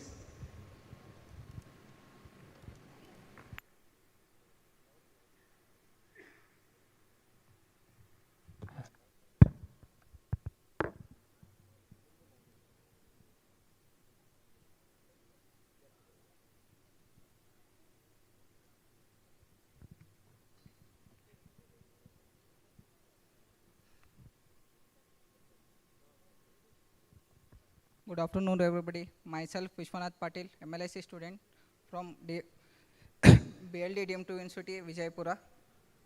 Today I am presenting on data evidence and decision, the librarian roles in health informatics ecosystem. Introduction, digital transformation, a data-centric shift. Healthcare is evolving into a data-centric, consumer-driven modelization, electronic health records, and digital tools. The goal is to inform clinical care, public health, and organization strategy. The WHO defines these transitions as creating interoperable digital health ecosystems. These really on shared standards like to ensure safe, effective, and equitably access to health services. The librarian roles, enhancing the evidence layer, facilitating the shared decision making, connecting consumer with reliable info. Objectives, explore role, examine activities, highlight impact. Methodology, framework used. This paper employs a comprehensive literature review and conceptual analysis, integrating frameworks from WHO Global Strategy on Digital Health and ISO standards. Analytical models used. DIKW model synthesis, health informatic ecosystems. This ecosystem is blend of people, processes, and technology. It's not just about software, it's about how these elements interact to turn raw data into actionable health outcomes. Stakeholders coordinations, clinicians, IT professionals, librarians, data management, stewardship. Standardization, librarians manage diverse data types, clinical research, administrative, ensuring standardizing using controlled vocabularies like MESH and SONAM CT. FAIR principles, supporting researchers in making data findable, accessible, interoperable, and reusable through data management plans. Evidence generation, rigorous synthesis. Librarians are pivotal in generating high quality evidence. They ensure that clinical decisions are based on comprehensive data, not just what is easily found. Key activities, systematic reviews, critical appraisals, open access, decision support, retrieving evidence and correcting knowledge.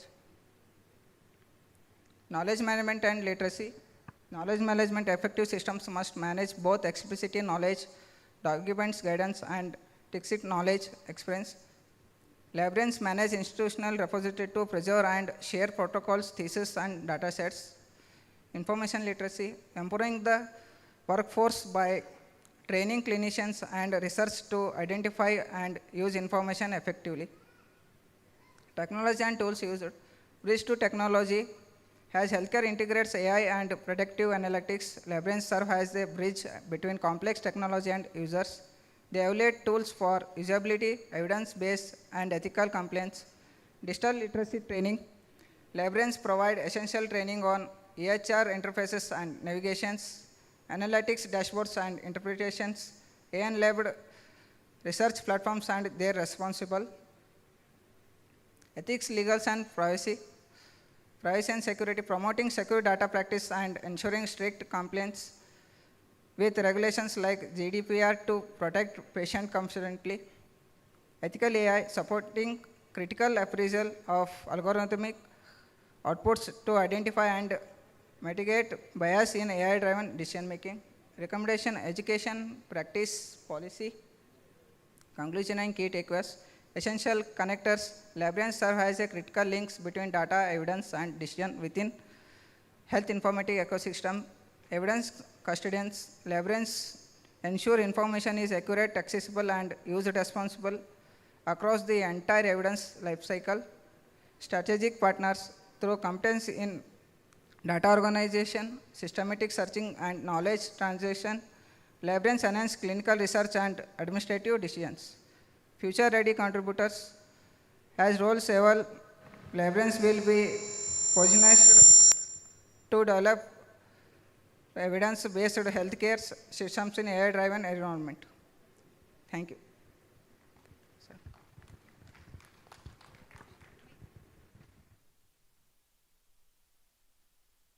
Thank you, Vishwanath Patel.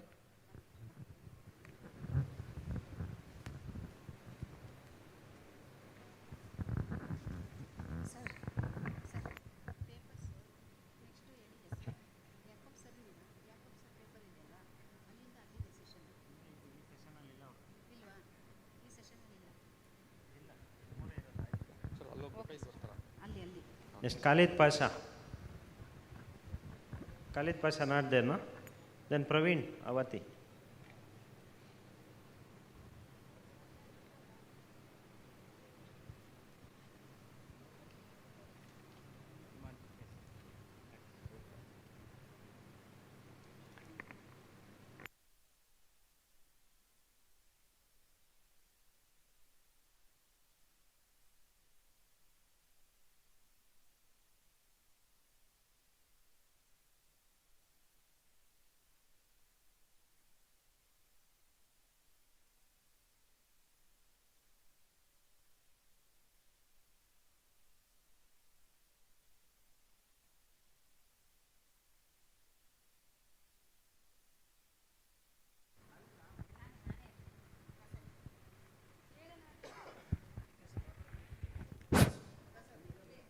Good afternoon, everybody. Myself, Praveen Oti. I am from BLD deemed to be University.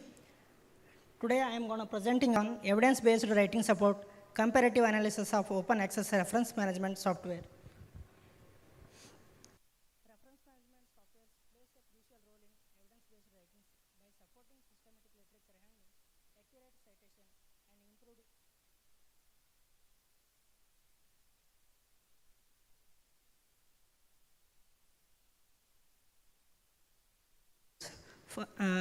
for the formatting errors, data entry issues by topographical errors, missing author names, incorrect publication dates, and incomplete bibliographic metadata, and version conflicts.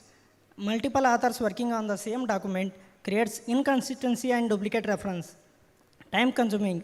Manual formatting and verification takes valuable research time away from scholarly writing. Systematic reviews and meta-analysis in health science requires meticulous citation, accuracy for evidence-based practice. Manual errors compromise transparency, replicability, and academic integrity, directly affecting the reliability of research outcomes.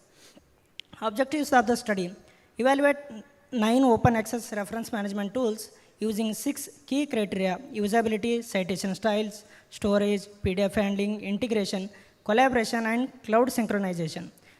Evidence-based recommendation: provide practical guidance for researchers, students, faculty, clinicians, and librarians in health science to select optimal reference management software based on their specific needs. Which tool best support evidence-based writing in health science? How do they compare in functionality and usability? Expected impact: enhance research quality, reduce citation errors, improve collaboration efficiency, and strengthen library support services. Methodology: the 9 reference management systems I am evaluated, and these selection criteria is open access or free, suitable for scholarly research, representing diverse platforms and functionalities. Future-based comparative study with structured evaluation framework, checklist based on assessment with qualitative scoring approach. Evaluation criteria. These are the evaluation criteria I have used: usability, citation styles, storage options, PDF handling, integration, and collaboration. These are tools are Jotter and Mentally is used to general purpose tools and specialized and technical tools. There is BBS and JavaRep is also technical tools. We have to more technical knowledge to use these tools. Recommendation. There is no one tool best for everyone. I recommend students to and researchers. Jotter is easy to learn and many formats, and it has more citation styles. It is used, and it is also free access. Faculty and clinicians Mentally. It has PDF management and word integration support, and it is used to collaboration. Librarians JavaRep plus RefBase. It is used to BibTeX database, institutional repository, technical precisions. In conclusion, Jotter and Mentally lead for the health science research. BibTeX tools essential for technical scholarship. Critical role in tool selection guidance, strengthen in health informatics support, enhance scholarly communication. Thank you.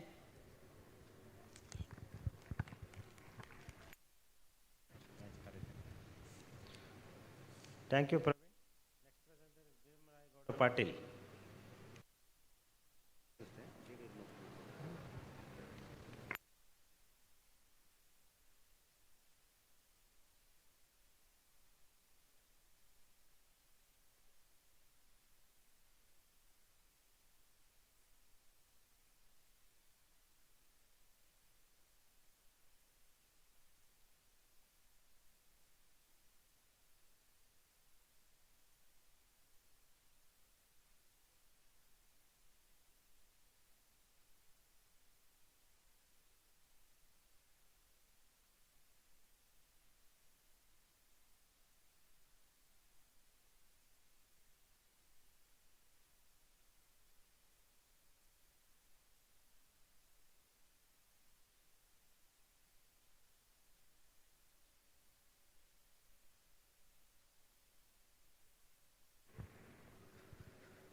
Good afternoon to everyone. Myself, Dr. Bhimarayan Goda Patil, working as a librarian at BLD Pharmacy College and Research Center, Vijaypur. Today I am going to present my presentation on digital transformation of pharmacy college libraries, use of AI in teaching and learning research.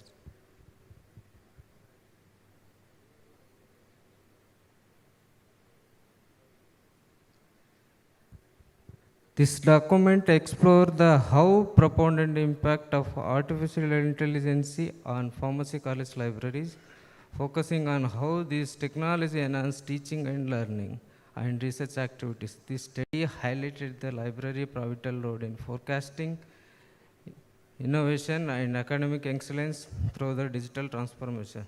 The integration of advanced digital technology and AI tool has reshaped academic libraries, making the dynamic hub of information access and academic productivity. We developed into the specific aspects of AI applications and its benefit and challenges faced by the student and faculty within the evolving landscape.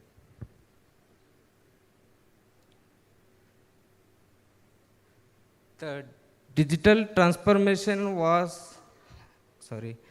transformation has completely changed the way of academic libraries functioning today. In earlier time, libraries were mainly placed to store books and journals, but now, with the use of advanced technology, libraries have becoming a modern center for knowledge and research and innovations. At BLD SSM College of Pharmacy and Research Center, the library plays a very important role supporting teaching and learning and research activities in the pharmaceutical science. The library is not a just physical space. It is an active partner in the academic development. One of the major changes in recent years is integration of AI into the library services. AI has improved many aspects of library operations. It helps the user find information quickly and accurately through the intelligent search system. It supports students in the academic writing through writing assistant tools. It ensuring research quality using the plagiarism detection software. It is also help the analyzing the research data, measuring the research impact through advanced analytical tools. These are the objectives of this study. Examine the AI adaptation. To examine the adaptation of rates and patterns of the AI tools within the library of BLD SSM College of Pharmacy and understanding the scope and their implementations. Accessing AI impact. To access the impact of AI tools on teaching methods and research activities and evaluating their effectiveness in the improving academic performance and outcomes. The study was designed to examine the integration of impact of artificial intelligence in pharmacy education. The main objective was systematically analyzed to how AI support teaching, learning and research activities and overall academic development within the institutions.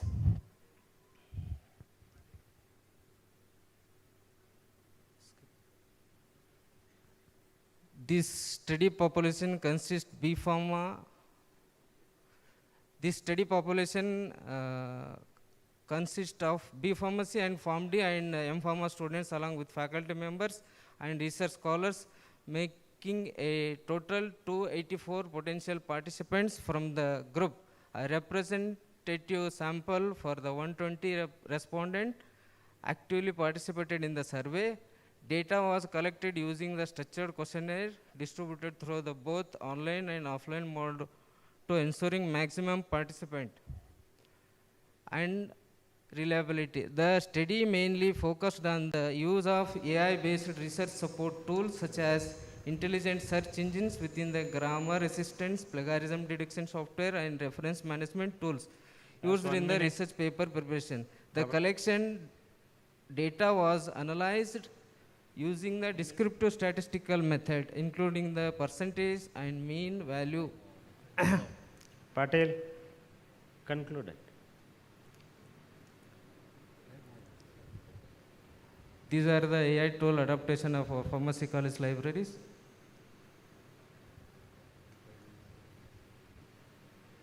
This is a key finding of our research papers.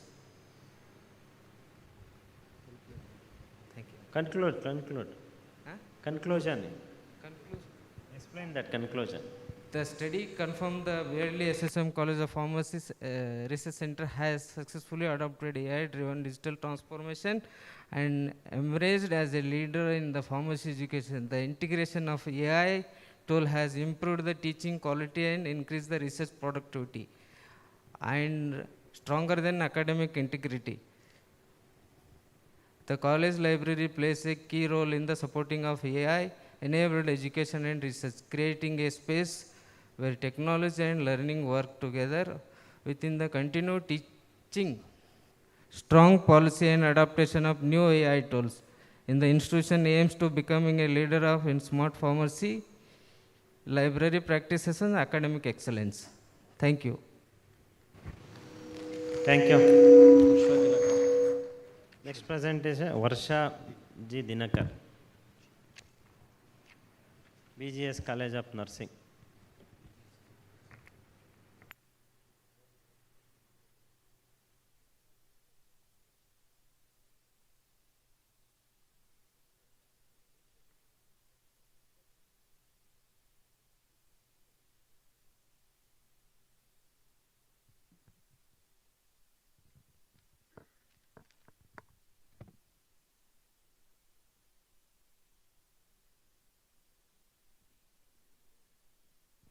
This is the last paper of this session.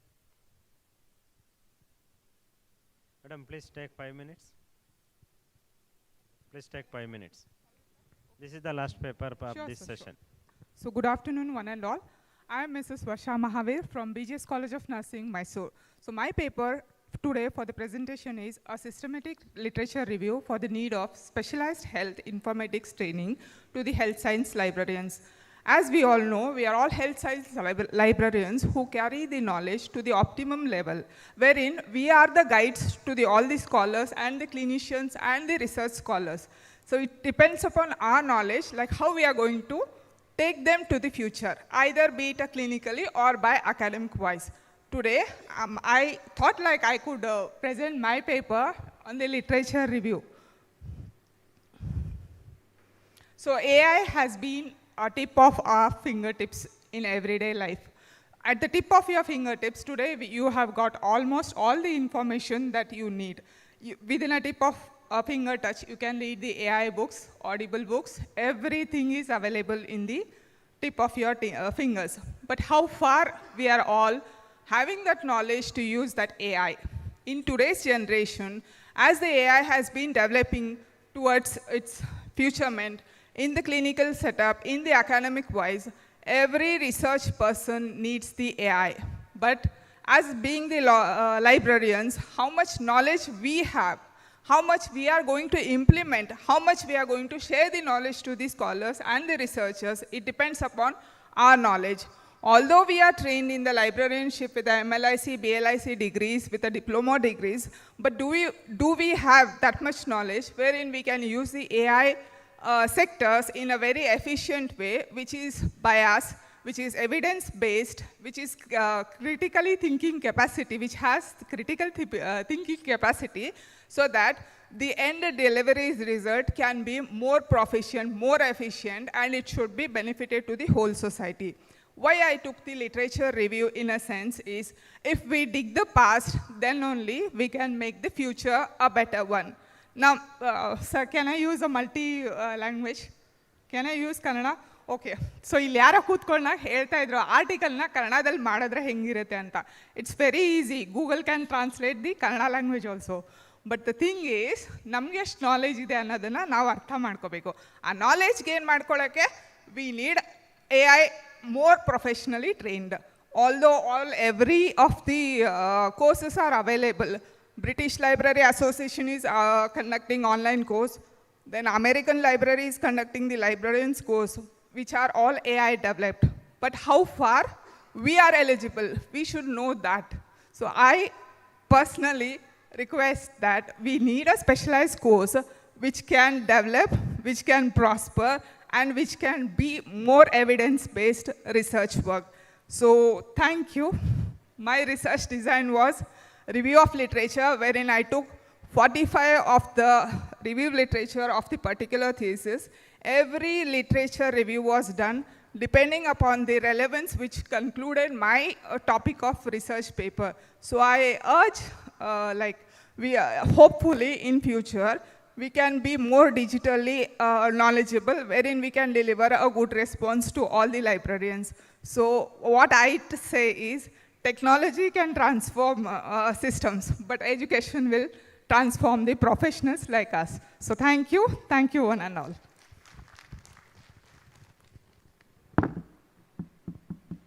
Thank you, madam.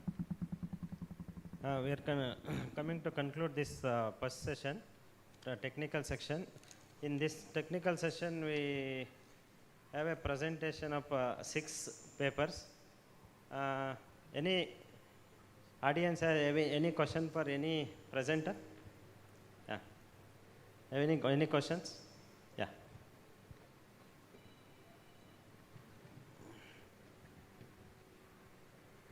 This is about the multiple languages, beautiful paper. My request is, why don't the librarians try presenting the papers in Kannada if it makes sense? So I think we should try it out. So because, definitely it can help the professionals. That's my suggestion. Yeah. Thank you very much. Then my question for first Naveen. You are telling that Elicit AI research tool, it is a free or paid version, or you used this software for your PG's presentations? Sir, this is the free platform actually, AI tool. Okay, how it is works? So directly access, sir. Through the Google, give the one link. Through the link, you can access the Elicit tool. Okay, you should specify that in your presentation. It's not. It is there, sir. It is there in the link. No, no, you are not tell that it is okay, free or paid. Yeah, it's a free of cost. Then last paper, Varsha G. Dinakar. Madam, you are taking systematic review tools. Yes, sir. Then you are mentioned. You are not mentioned which systematic review tool you are using for your. Sir, I mentioned it like 45 of the peer reviewed articles. What I have mentioned. No, articles you mentioned. Yes, sir. It was from Scopus, PubMed, and most of them were online available, which were very much relevant to my study. I only took the studies which were included that there was a research gap between the AI knowledge and the librarian health librarianship. So that's why I took 45 of them right from 2011 to 2025. No, my question is which systematic review tool you are using? Sir, qualitative research systematic design, sir. That is okay, madam. Integrative it was. Qualitative, quantitative and all okay. Yes, yes. There are MBase is there. MBase, Web of Science is there. Like that. That systematic review tool you are using for this? Yes, sir. Yes, sir. Analytical tool I have used. Okay. Because it was story-based telling, so I just went to the analytical tool, which will be more understandable for our health science librarians. No, if you want to go for any systematic review tool, you should maintain at least 3 systematic review tools, including that MBase, Okay, Scopus, Web of Science or Medline. Yes, sir. I went through Scopus and PubMed, sir. Okay, madam. Okay. Thank you, sir. Thank you. Thank you very much for all Thank you, presenters. sir. Thank you.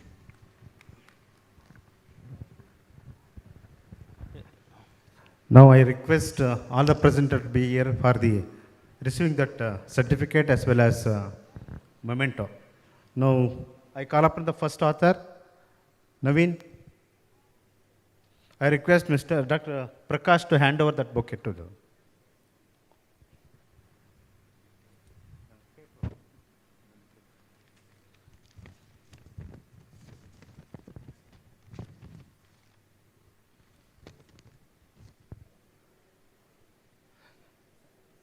Next is Sachin.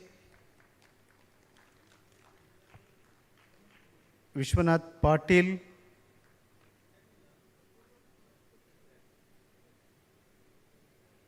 Pravin Avati. Bhima Naranagowda Patil.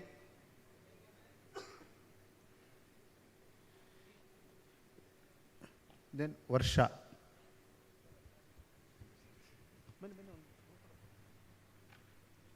Be stand here only to will take one group photos.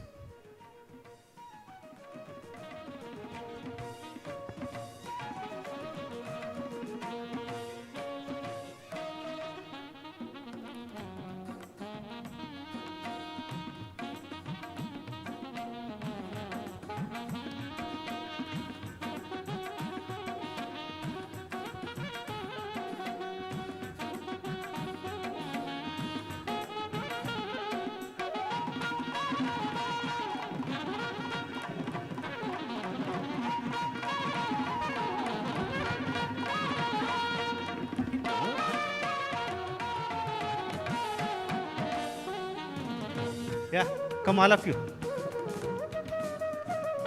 Hurry up, hurry up.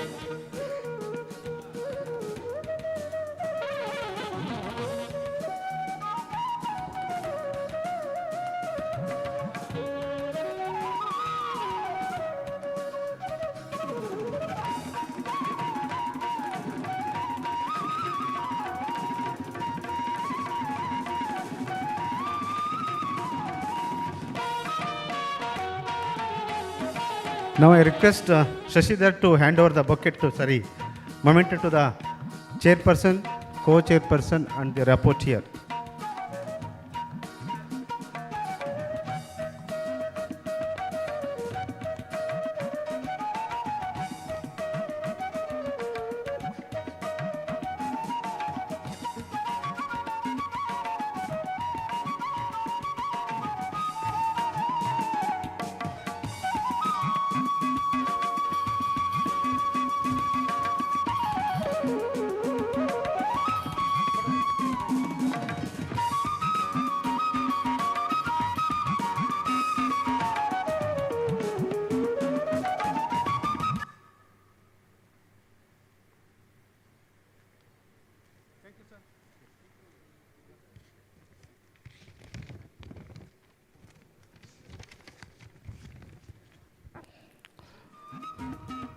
Now we have one session, that is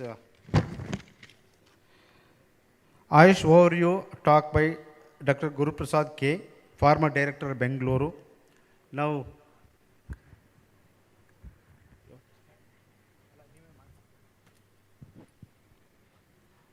I request Dr. Guru Prasad sir to take over this session as a resource person. Now, so I would like to request to make it as a self-introductions by himself only. Thank you, sir. Thank you.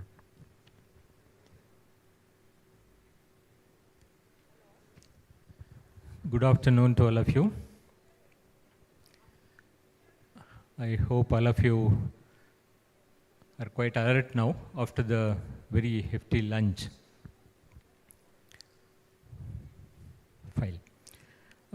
Before I start, okay, I am Dr. V. Guru Prasad, former principal of Government Homeopathic Medical College and Hospital, Bengaluru. And I was also the Dean Faculty of Homeopathy of Rajiv Gandhi University of Health and Sciences, former. What I would put it in front of you is, first thing, I should appreciate all the librarians. I keep on appreciating the librarian who helped me when I was studying. See, when I say this, it's not because I'm in front of the librarians and I want to praise you, so I am saying so. To be very frank with you, from the bottom of my heart, I say, I still remember his name, one Mr. Doddannavar. We went after our PU to a medical college, homeopathic medical college at Belgaum. It was a big city where majority of the students like me were from a very small village, and then we went on to that particular city. That itself was scaring, and entering into the medical college, seeing the professors were also very scaring. This was one person, when we went to library, one Mr. Doddannavar, who behaved so beautifully, so nicely. He used to talk to us with our own language, and then helped us by taking us to each cupboard which were full of books, and lot of journals were there. We didn't know what exactly these things were. Then he introduced how exactly library works and what is his duty. And then every time I used to visit the library, he used to get up and come along with me and help me, apart from that book which I wanted to take up, but then he used to suggest better than that particular author and better publications, like well-versed, well-famous books. So his attitude towards student like me helped me a lot to learn. This is what I wanted to tell in before I start. And at this juncture, I should thank him. I thank you all of you by thanking him. Okay. Well, now I am here to give a little overview about AYUSH and their systems. AYUSH is actually an acronym where A stands for Ayurveda, Y stands for Yoga and Naturopathy,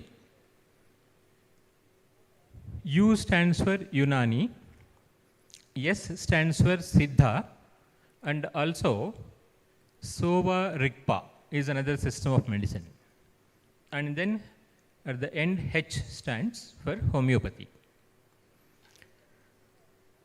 As you know, Ayurveda is a discipline which is basically arised from our own country with the base of as a Upaveda, a discipline as Upaveda from the Rig Veda, and then basically it is based on the Atharvana Veda. Okay? And Maharshi Dhanvantri is considered as the god of Ayurveda. Well, basically what this system does is, in one word, if I can say, it simply deals with the science of life by adopting or advising to adopt the healthy lifestyle. It's a style of living. Okay? Then if you come to yoga naturopathy, naturopathy adopts the diet and living aspects of daily core, and then, you know, like fasting itself is a medicine according to them. The diet what you eat is also medicine according to them. So exactly if you know what to eat, how to eat, when to eat, how much to eat, and then when to skip the meal, they call it as langhana or upavasa, so called. So how it should be done, those things are taught in naturopathy. And yoga, the meaning of yoga is getting union. Now what is that union? You are uniting with what? By Patanjali, Maharshi Patanjali. Basically he is the person who wrote about the Yoga Sutras, and according to him, this life what we have starts from the time of our birth and ends at the time of our death. So the ample of time between the birth and the death is called as so-called life, and this has to be utilized for getting united with the Creator who created us and sent here. So, in other words, he simply says, it is union with the God-like. The yoga helps you to unite yourself with the God. Unani system of medicine is called as Unani Tib, which is basically Greco-Arabian methods which are included into it. Of course, to study Ayurveda, you should know a language Sanskritam. To study this Unani in its details, you should know the language Arabic. Of course, nowadays all these books are available in the English medium, English text, the language. But to understand deeper, you need to have the knowledge of Samskrita for Ayurveda and Arabic for the Unani. Then Siddha is a medicine came out of the experiences of the Siddhar. Siddhar is the one who has attained the Siddhi. Okay, and this is very widely practiced in the state of Tamil Nadu. They have good colleges there. Now this also depends upon the theory of dosha, like Ayurveda also based on the theory of three doshas. This Siddha also have the three doshas. On that basis, how organ functions, accordingly they will identify and treat. Sova Rigpa is a Tibetan medicine based on 4 tantras. Those basically is practiced in Himalayan states. Of course, recently, even in Karnataka, they have opened one Soarikpa College near Bidadi area, on this Mysore road only. Well, now all these systems and then homeopathy at the end.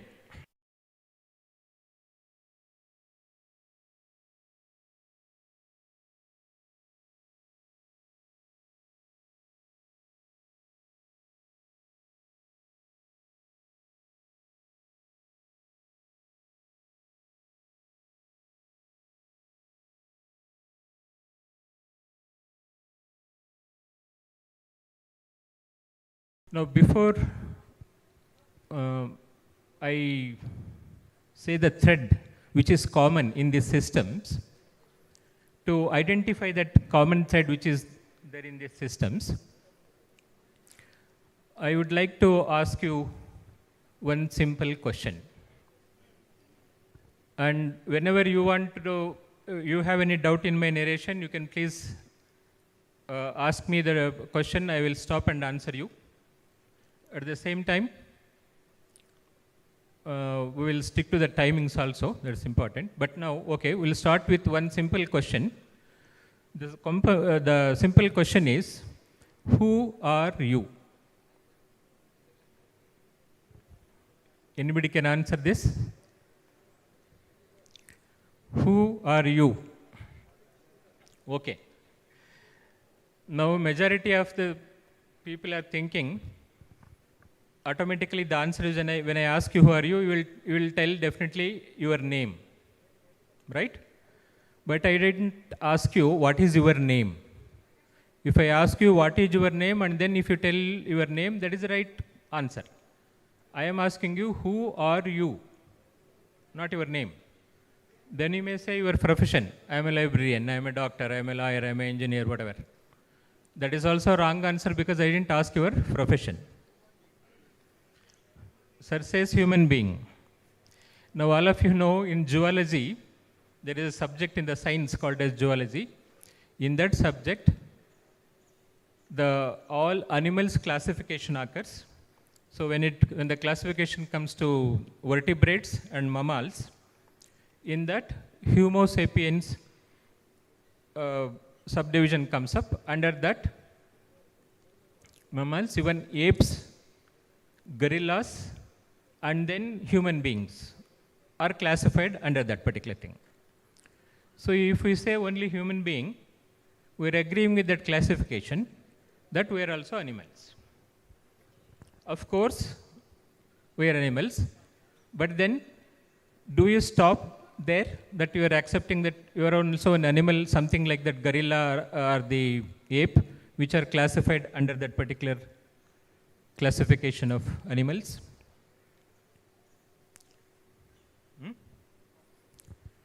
No. What makes the difference then?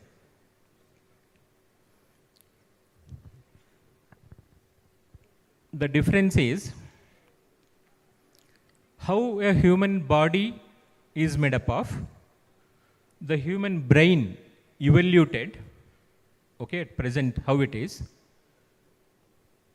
By using that particular brain and its functions, how this particular men and women start thinking and how that thinking evaluated.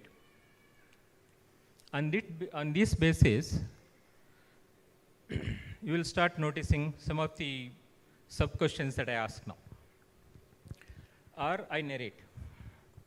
You know, when people come to me as a physician, people come and tell, sir, nan tale nauta ide. Okay? Nan tale nauta ide. Athwa nanige jwara bandide. ಜ್ವರ ಬಂದಿದೆ ಅಂತಂದರೆ ನನ್ನ body ಎಲ್ಲ heat ಆಗಿದೆ, ನನ್ನ body ಎಲ್ಲ heat ಆಗಿದೆ, ನನ್ನ ತಲೆ ಬಿಸಿ ಇದೆ, ನನ್ನ ಕೈ ಬಿಸಿದೆ, ಈ ಥರ ಹೇಳ್ತಾ ಹೋಗ್ತಾರೆ. ಅಥವಾ ನನ್ನ ಕಾಲು ನೋವ್ತಾ ಇದೆ, ಈ ಥರ. ಈ ನನ್ನ ತಲೆ ನೋವ್ತಾ ಇದೆ ಅಥವಾ ನನ್ನ ಕಾಲು ನೋವ್ತಾ ಇದೆ ಅಂತಂದರೆ what it exactly means? The pain is for his head, not for him. ತಲೆ ನಂದು ನೋವ್ತಾ ಇದೆ ಅಂದರೆ ನೋವು ತಲೆಗಿದೆ, ತಲೆ ಈತಂದು, ನೋವು ಈತನಿಗಿಲ್ಲ. Pain is not for him, pain is in the head. The head belongs to him anta. That's what he claims. So that means he is separate from that body. ನನ್ನ ತಲೆ ನೋವ್ತಿದೆ ಅಂತಂದರೆ ನೋವು ತಲೆನಲ್ಲಿದೆ, ನನಗಲ್ಲ. ಆದರೆ ತಲೆ ನಂದು. This is what the statement claims, right? When it is so, ಇನ್ನು ಕೆಲವು example ತಗೊಂಡ್ರೆ, ತುಂಬ ಹತ್ತಿರದವರು ಸಡನ್ನಾಗಿ ಅನ್ಎಕ್ಸ್ಪೆಕ್ಟೆಡ್ಲಿ ಏನೋ ಒಂದು ಅವರ ಬಿಹೇವಿಯರ್ ಮೂಲಕ ತುಂಬ ಹರ್ಟ್ ಮಾಡಿಬಿಡ್ತಾರೆ. ಅವ್ರು ತುಂಬ ಹರ್ಟ್ ಆದಾಗ ಕೆಲವರು ಡಿಪ್ರೆಷನ್ಗೂ ಹೋಗೋದುಂಟು. ಆ ಥರ ಇದ್ದು ಬಂದಾಗ ದೇಸೆ ಆ ಪರ್ಟಿಕ್ಯುಲರ್ ವ್ಯಕ್ತಿ ನನ್ನ ಮನಸ್ಸಿಗೆ ತುಂಬ ಬೇಜಾರು ಮಾಡಿಬಿಟ್ರು, ನನ್ನ ಮನಸ್ಸಿಗೆ ತುಂಬ ನೋವು ಮಾಡಿಬಿಟ್ರು ಅಂತಲೂ ಹೇಳ್ತಾರೆ. Once again here also what is happening, ಆ ನೋವು ಈತನ ಮನಸ್ಸಿಗಾಯಿತು, ಮನಸ್ಸು ಈತಂದು ಆ ಮನಸ್ಸಿಗೆ ನೋವಾಗಿದೆ ಅಂತ ಹೇಳ್ತಿದ್ದಾನೆ. ಅಂದರೆ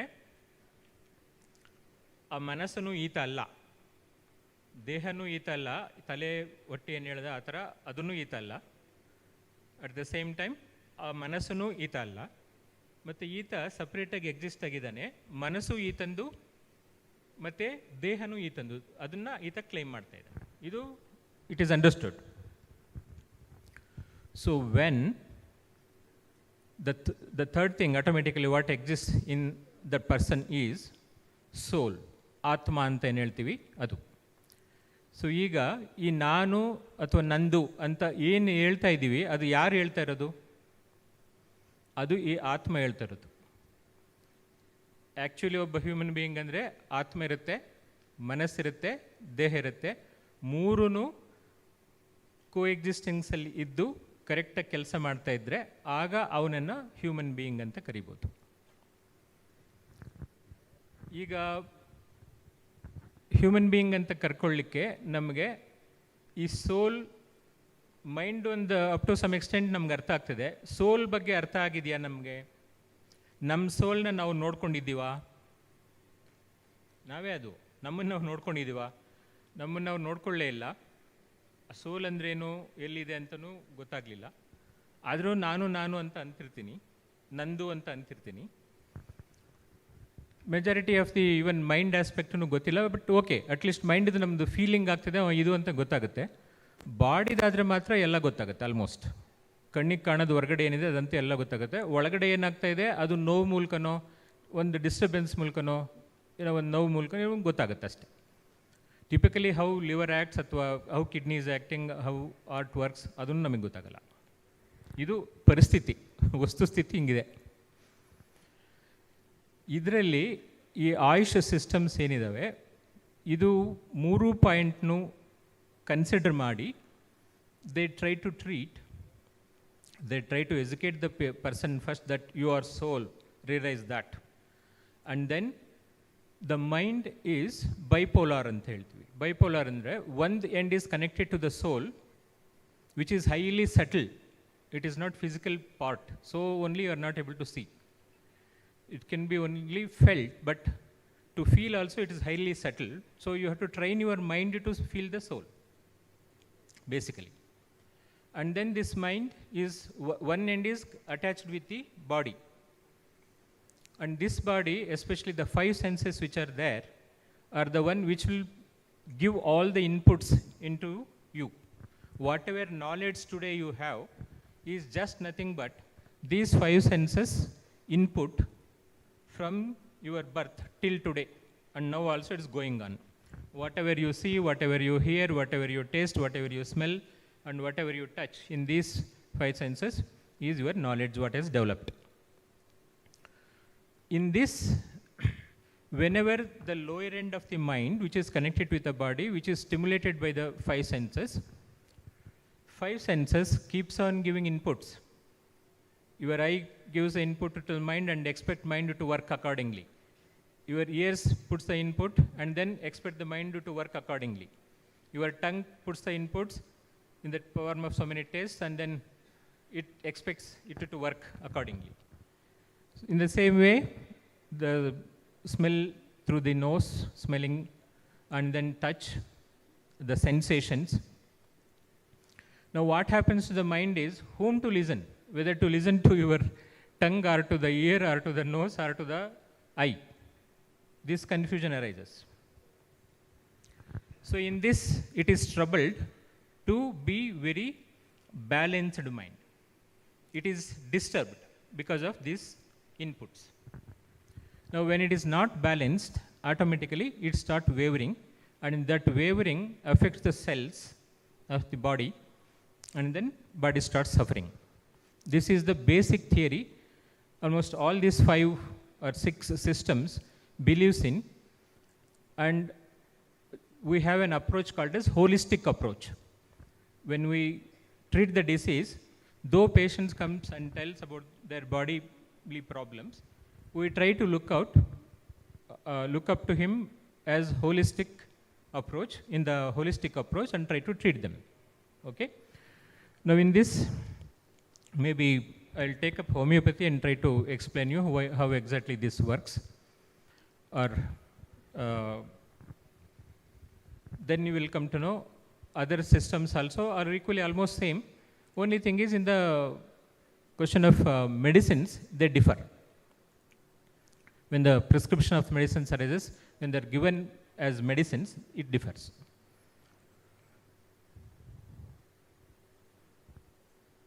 Okay. Now, homeopathy is founded by a person called as Dr. Samuel Christian Friedrich Hahnemann, who was from Germany, who was born on 10th of April. Yeah. And this person knew 14 languages to read and write. He was such an intelligent person. Now what? He is basically an allopath. MD, gold medalist from Erlangen University, Germany. He starts practicing. When he is practicing, a lot of people comes, and that particular time, this is in the year somewhere 1800s, 1755 to 1843 was his life. Somewhere in 1810, when he was practicing, he becomes very famous practitioner. But then he notices one thing. This you should carefully listen. People come to him with arthritis, joints pain and all. He gives medicine, which was the best medicine according to those days. Patient goes back. After a few days, he comes back and telling that his joints pain are relieved now. There is no issues, absolutely all right, but he is getting pain in the stomach. And then there is a burning while eating, all those things. Then he prescribes some medicines for that. Then the patient goes back, becomes all right with that gastric problem also. But then, after a few days, he comes back with constipation. Then he treats for the constipation. After some time, the constipation goes off, but this fellow comes back with the diarrhea. Then he treats the diarrhea.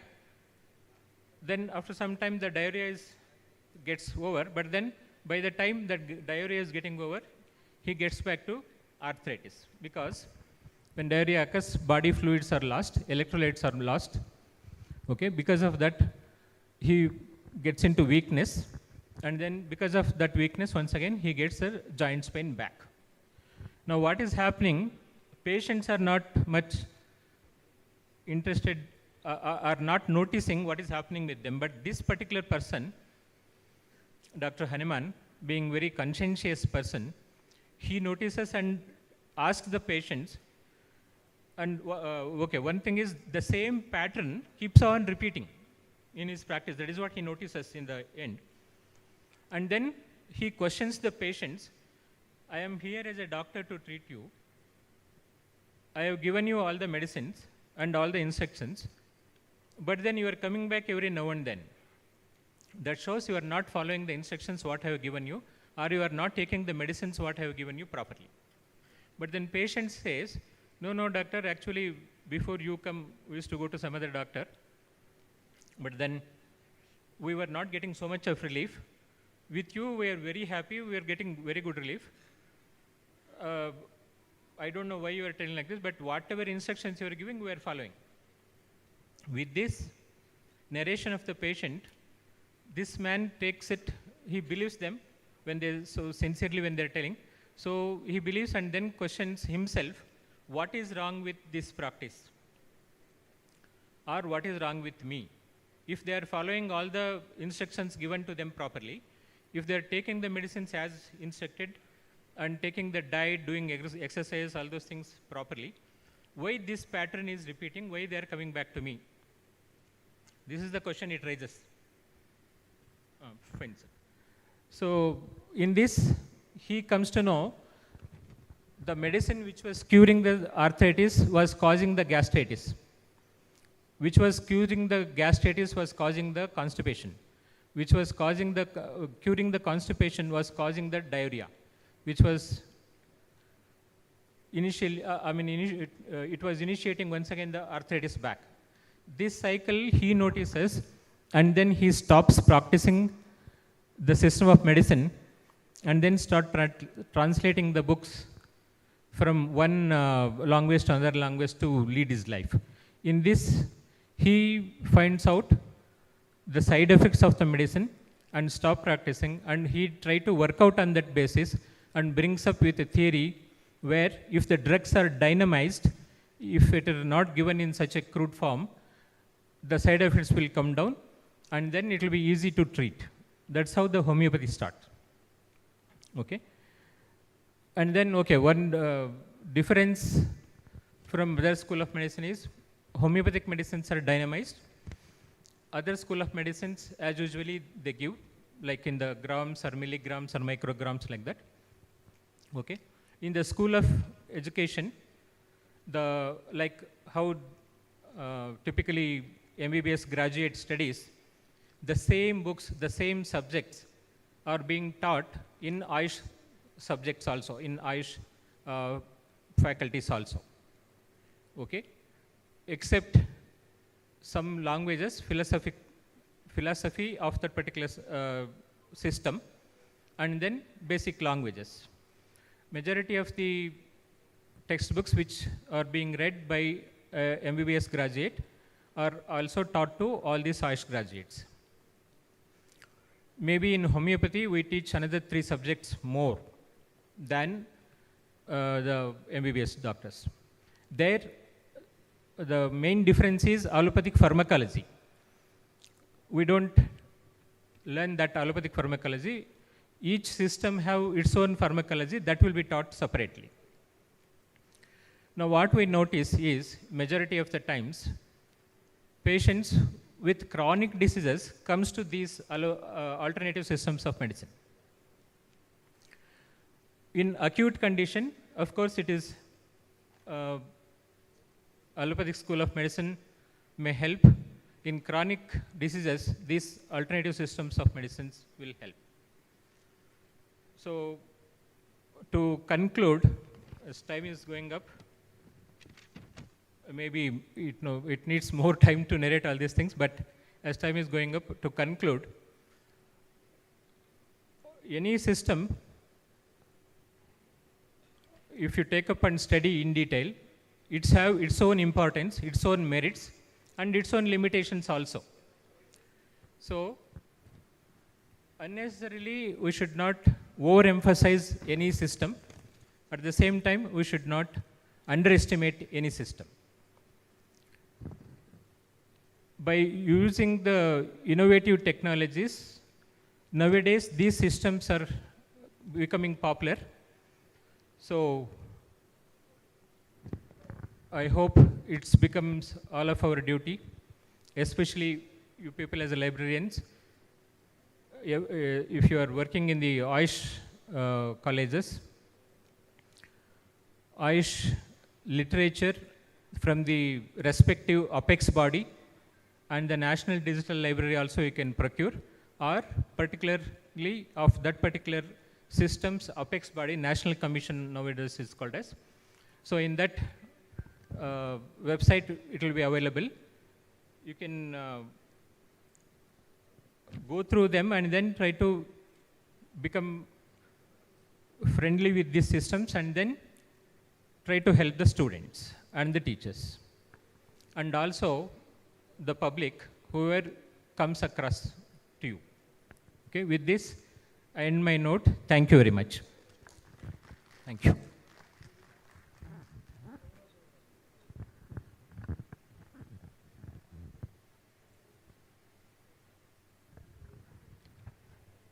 So, I thank you, sir, your wonderful presentation on how the yoga is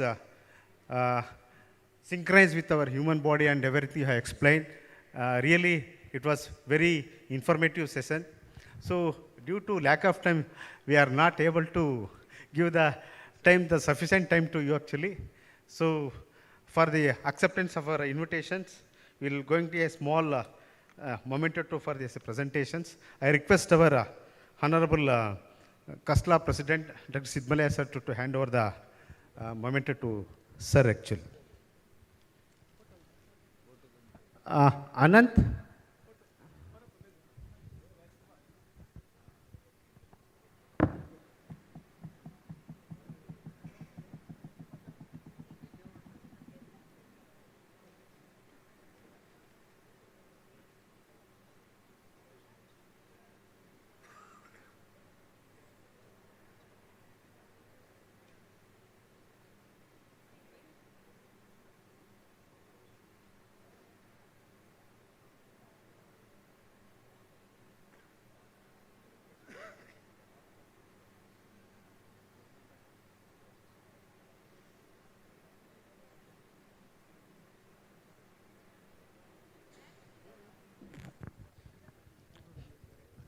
Now, move on to that project presentation. I hope all the project presenters are here. Now, I will call upon that technical session 4 to become a 3 now. Now, I request Dr. Lakshan Kumar to handle this session. And chairperson is Shobha, JSS Medical College, Mysore. Reporter is Mr. Ganesh, Narayana Rudalia, Bengaluru. Now I will call upon that project presenters. Clarivate, present here. Watercolors, elsewhere sense from Rajesh, Wildlife from I think only 4 right now. So I will hand over to that information to chairperson. I request you to allot 6 minutes, maximum 8. I request the chairperson to convey this message to the all the presenters.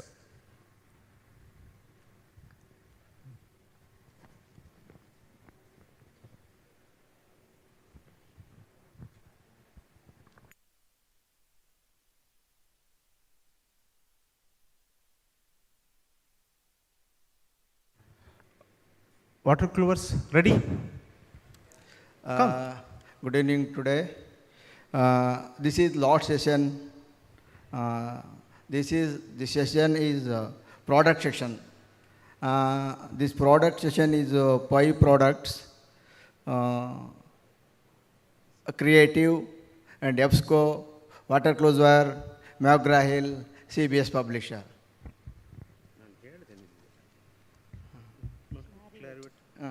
Clarivate.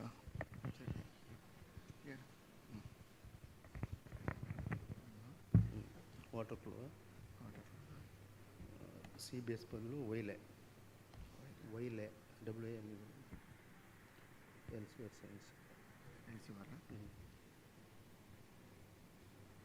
First.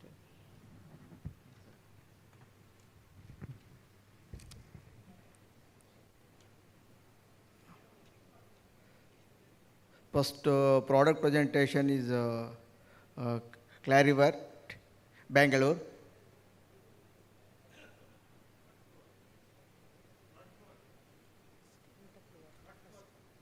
Water closer. ಅದೇ water clues. Vinod sir.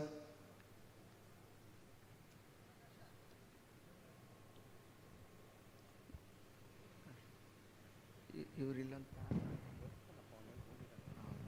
ಆಮೇಲೆ CBS ವೈಲಿ publisher ವೈಲಿ ಆಮೇಲೆ LC ಬರ್ತಾನೆ. LC ಅವರು ಬೇರೆ ಇದ್ದಾರಲ್ಲ.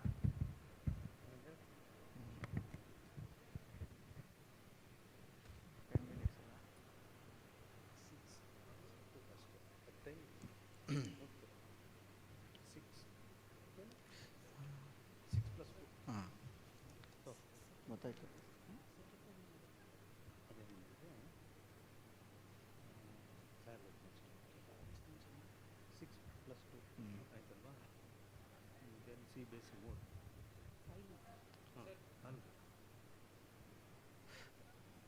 Sir, 6 plus 2 minutes are there.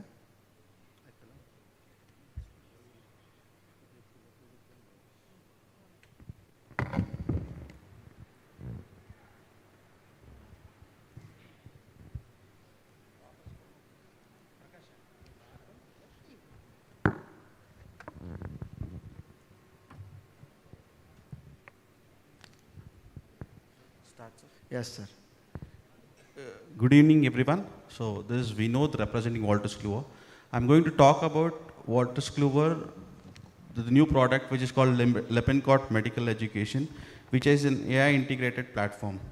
So due to interest of time, I'll not talk much about my company. So we are global leader in information services. We are all there in all the domains, and we are operating from more than 180 countries and legacy of 181 years. So we are there from medical education to research and evidence-based solution to point of care. So we have all these products. Today I'm going to talk about Lippincott Medical Education eBooks platform. So why eBooks? So today while interacting with the students, they were talking about authenticity, they were talking about question banks, self-assessments. So everything is present in our product, where our products are globally trusted. So all the international gold standards and Indian original books are adapted by our Indian curriculum, by our Indian authors, which is mapped to CBME and aligned with all the NMC norms while maintaining the global academic standards. So we have plethora of gold standard titles, 470 plus, and we have generative AI where students can generate summaries, notes, and there is self-assessments. So these are some of the flagship series: Washington series, Lippincott Illustrated series, Kaplan series, BRS, and we have handbooks. These are some of flagship medical titles. Interest of time, I'm not going to talk much about it. So we have De Jong's Neurology, Barash Anesthesia, Fisher Master of Surgery, Barak and Novak's Gynecology, Kaplan's Psychiatry. So all these are a gold standard. So I'll directly take you to the platform and quickly show you how it works. So this is the AI integrated platform. So if we just click any one book here, so this is my library, which says this is a personalized library where the student, whichever book they read, so that is visible there. So quickly I'll stress on AI integration. So if you see there on the top, there is a study tools. You can scroll to the any page, and just a click of a button, you can generate summary of that particular chapter and page. So auto-generated summaries. When students were talking about they don't have time, so for their examination purpose, they can quickly generate summary, which captures all the important information from that particular page or the chapter, and it will provide you a quick summary, which you can edit and also save it, and you can share it to the group. There is a group functionality, so even students were mentioning that in libraries they study together. So here you can do the collaborative learning. So in group you can create n number of group, and you can do the collaborative learning digitally. So similarly, you can also generate notes. Just a click of a button, it will give you bullet point notes. So interest of students, they generate notes and prepare for the examination. If you see, so just a click of a button, it provides note from that particular page, And you have all the features which is available in Word, like highlighting, annotations. You can also insert some external images, external videos to this notes, and you can save it and share it to your peers. So one more very important functionality is self-assessment. Self-assessment, whenever you click, so it will generate automated MCQs. So whenever, and also it provides you the feedback whether the answer is right or wrong. So every time when you click, it generates different set of questions. So for the students, it will be very helpful for their self-assessment. Even CBME is more stressing on self-directed learning. So our platform has everything. And one more feature, for example, if you just wanted to understand some words or the entire chapter in your local language, you can just click off a button, you can translate to whichever language you need. So sometimes like one word you find difficult to understand, so you can just click on that and you can understand your local language. And also this helps you in pronunciation. Also there is an option called read aloud. Just click off the button, it will start reading by itself. So you can adjust the speed of the flow of reading, where you can get the help of AI to understand or pronounce a particular word. So one more is group, and there is a flashcard. So here, so you can add quick flashcards. This is like last minute revision. You can keep all your notes at one place. And each student, we will provide 5 GB of space where they can save not only which are they have generated within the book, they can also keep some external files all at one place. You can keep all the files at one place which you can use it for reading. So apart from this, one important feature what we have is, so you can read our books offline. So you can download the app in the mobile. Within the app, you can download all the books, and you can read these books offline, even when there is no internet access. And also we provide detailed analytics, usage analytics for the libraries. So now, as you all know, libraries just not just a repository, they keep analytics, which are the books they are using the most. So they get all the insights in the analytics. So this is about the platform. Thank you. Any questions? Anybody? Any doubts? Thank you. Okay, sir. Thank you.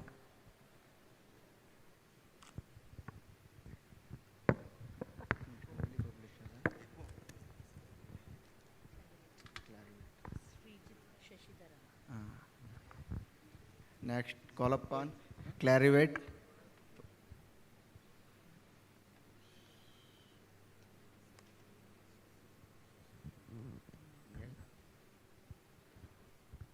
So thank you so much. So once again, a very good afternoon to all, and thank you so much for giving us this opportunity today to present you the Clarivate resources that are available to your library. And coming to the topic here, transforming evidence-based learning through ProQuest AI-driven research tool. Now, why transforming? Because the world around us is transforming in a very great way, right? And we as librarians are also need to keep abreast with whatever is happening around the world, and also update ourselves, transform with the system so that we are always ready to what the users are going to use, and we are prepared to answer their questions in a much better way. So my name is Srijit Shashidharan. I'm from Clarivate. I'm working as a customer success manager.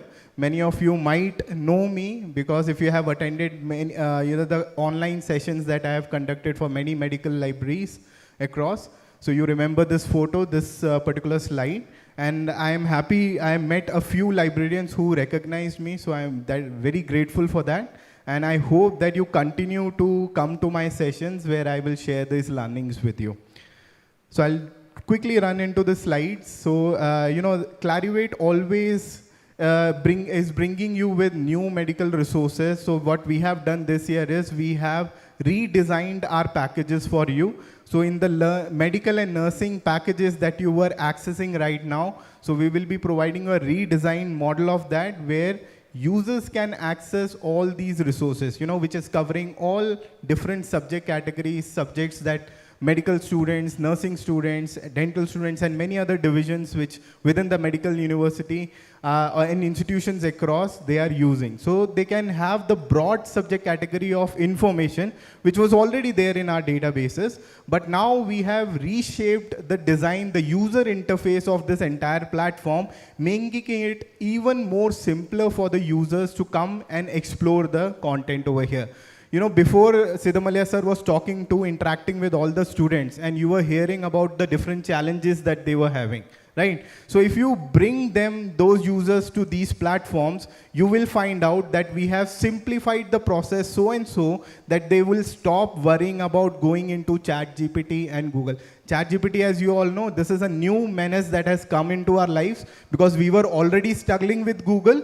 Now this ChatGPT is there. So it is still, you know, pushing all the users away from the library. But we in Clarivate are ensuring that we are bringing you tools, research tools, in such a way that you can bring those users into our platform. Because you remember what the challenges that they were facing is that they are looking for authentic information. So we are the providers of those authentic information. And that comes in the terms of not just journals, but we are giving you dissertation thesis. More than 65,000 plus dissertation theses are there. 2,900 plus journals are there, 700 trade publications, nursing skill videos, and many other, more than 2 lakh evidence-based material is also available here. And these are some of the high impact factor journals. So when they are searching the authentic and quality information that they are looking for, they can get from this aggregator platform. So that is the benefit the aggregator platform gives to your library, and you can have access to all the top quality journals available in different fields of medicine. So these are some of the BMJ titles that we have. We have Nature publishers. So aggregator gives you a benefit of accessing all multiple publishers from different divisions of medicine and have access to all their journals together. These are some of the high impact dentistry journals that are available in the platform, along with the nursing titles that we have that you can have access. And this is the authenticity. So we are clubbing all these material, curating all these materials very carefully by the help of our in-house team of librarians and subject matter experts. And this year, with the addition, with the new product that we are coming up with for the RGUHS library, there is an addition of ANI databases also. Medline was previously there in the collection. Now, along with Medline, you will have ComDisDom and Sports Medicine and Education Index, which is also a very promising area where people are making their career, and you can benefit with this index also. We are also proposing a psychology collection. So earlier it used to be a single database. Now it is going to be a complete package where all the students, not even just psychology students, but medical students who are doing research around topics like depression, stress, they can find a lot of topic related content. So they just have to click on stress, everything that is indexed related to stress, all the videos, all the counseling therapies, everything will come in the single page itself, and it will be shown like this. So they can easily access the content and get the right information and the relevant information to support their research activities. Then we have the clinical skill in videos. There are some video packages that we have offered to the library. You can also explore these videos. Nursing students, nursing librarians, if they are in the room right now, it's a humble request from them. Please, whenever we are sending you the request for the online programs, online training programs, send it across to the students. Do not worry that whether it is useful for PG or UG. You can send it to UG students as well, because many of these videos are going to help those users in learning those concepts in a much better way, watching experts doing those practices and learning from them. And along with that, we also give a lot of resources that can build up their careers as well. So when they are applying for jobs abroad, when they are learning different, being a registered nurse at different countries, so what kind of material that they can access from the platform, I show them that also in the trainings there. So if they can come there, they can find all these resources. So these are the content that is covered here. And this is how the learning videos are available on the platform. So this way, it can give them a better learning and understanding of the different concepts that they are learning in the classroom. And then we have medical ebooks. Many other medical videos are also available in the collections that we are giving you. And along with that, you also have access to the RGUHS thesis and dissertation. So when the PG students, they are coming up with their PG programs or PhD programs, they can explore the RGUHS thesis that are indexed with the Procus platform, and they can, explore all the existing knowledge and information that is available on the very topics and concepts that they are working with, and they can find out, all the insights from there.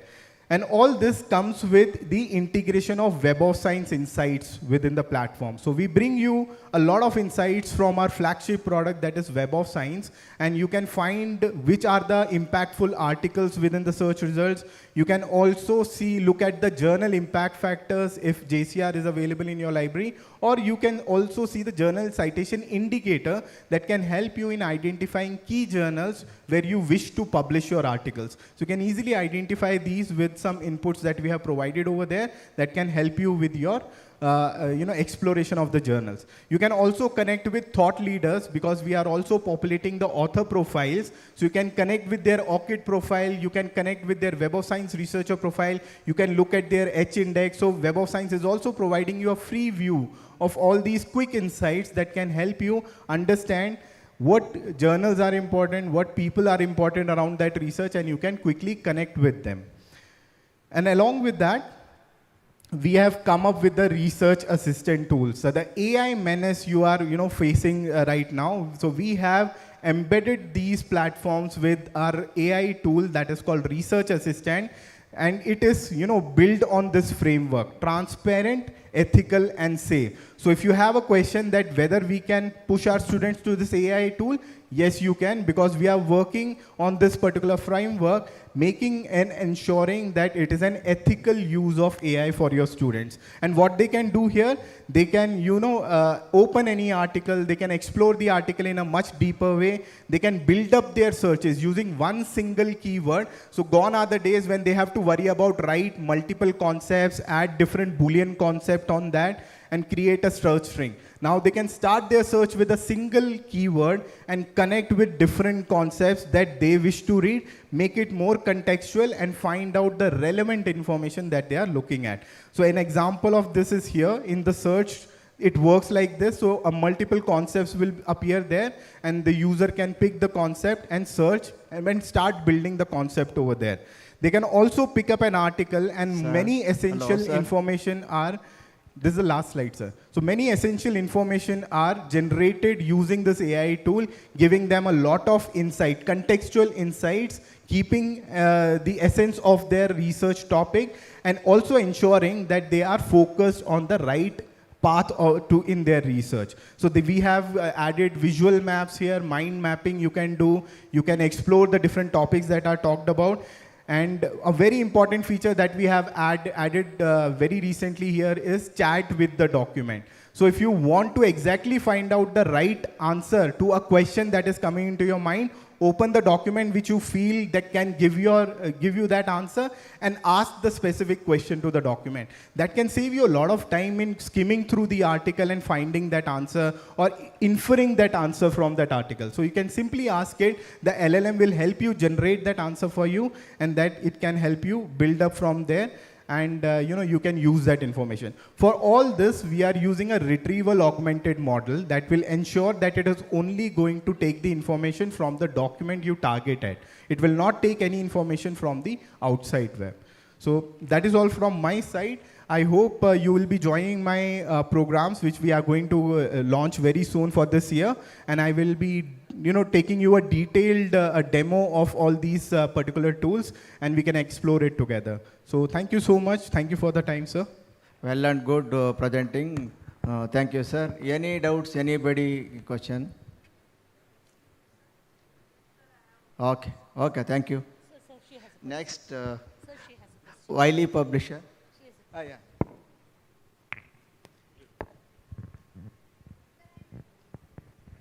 Hello, sir. This is Librarian, JSS Institute of Speech Engineering, Mysore. Really, this was very nice presentation and very informative also. As we also discipline speech and hearing, in the sense we also come under medical sciences. I just request, this is not a question, I just request you to add the speech and hearing resources also. Speech and hearing resources, so that we can also, yeah? Yeah. You can tell that also. Thank you. So you can access the COM-DIS-DOM abstracts. So that is the that will be available through Aish website and all. Still, we have not got any demo from your side. We have it. We have it in the Crocus platform. You have. Yes. Okay. Yeah, just we were not informed about that. Once, if you get a time, you can just visit our college and you can just inform that. Okay. Thank you.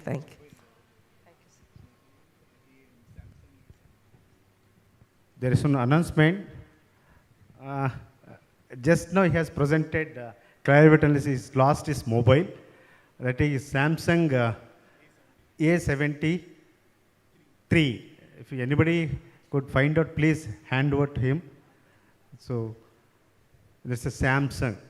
Okay. Now over to the next presenter. So Mr. Rajesh, no? Thank you, KHSLA.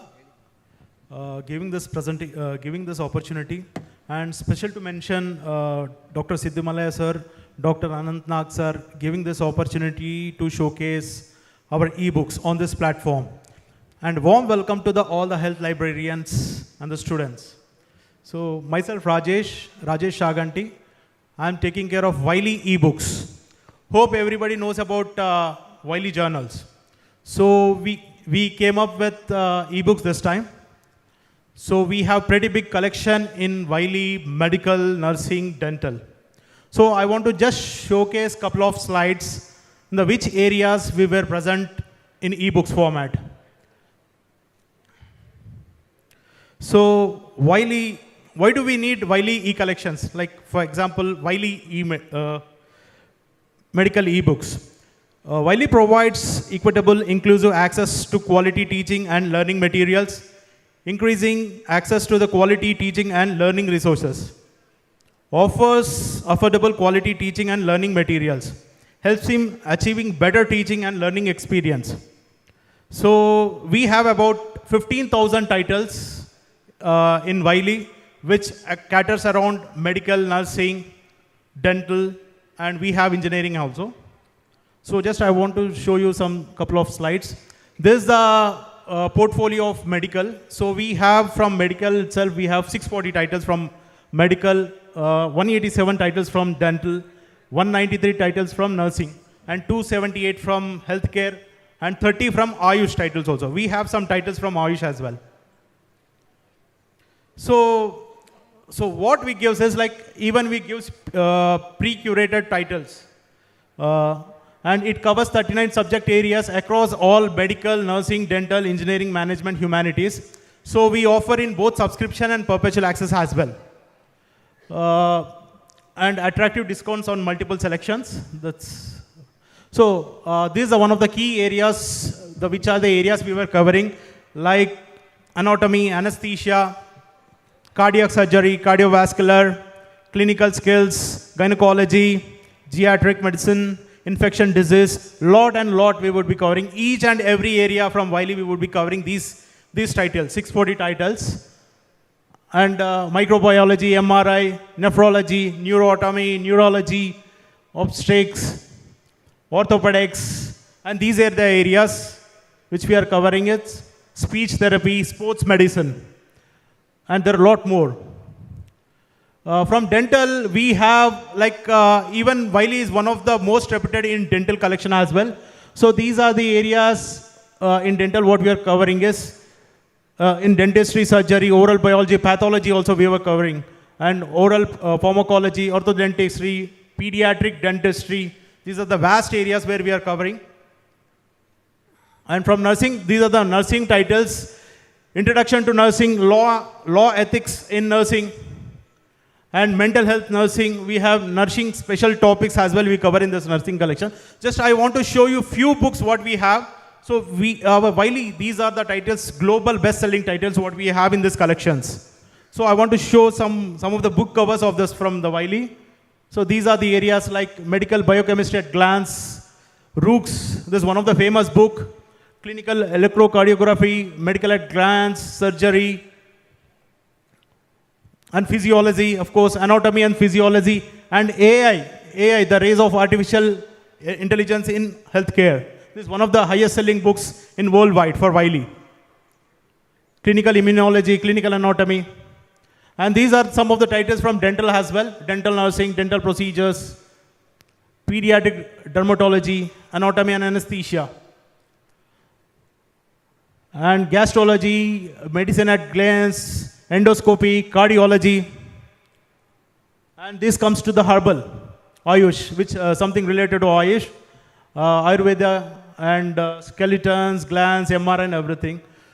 So we have a lot more titles. In interest of time, we could not able to present all the titles. And that's it. If any questions, like question and answers, anybody wants some trial access or something like this, we would happy to give the trial access to the institution wise also. Thank you, sir. Thank you. Thank you, sir. Any doubts? Any questions? And Okay, Wiley, sir. we Thank runs in a very user-friendly platform. It's called Impulses platform. Thank you. Okay, sir. Thank you. Next product Sir, presentation is LC1. There's a question. Yeah,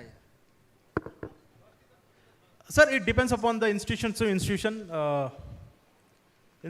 And so, see, we have like collection-wise, nursing, we have dental, we have dental cost, like year-wise, you want like 5 years, I can able to give you in proposal kind of thing, sir, if you're interested. Where, sir? Sorry? MS Ramaya. Sure, sir. Dental. Sure, sir. Thank you. Thank you, everyone. Thank you. Next.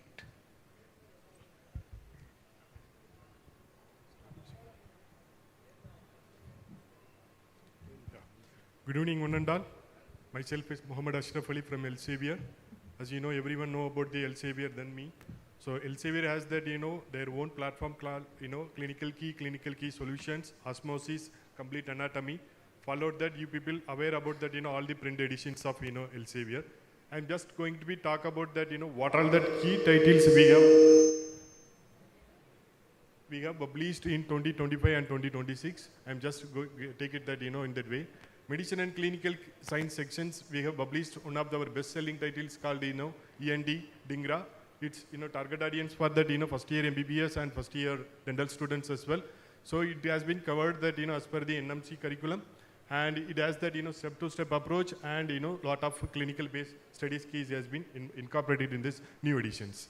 And coming to that next edition, Essential of Medicines and Besides approach by Dharma Rao, it is target audience for that, MBBS third year and fourth year students.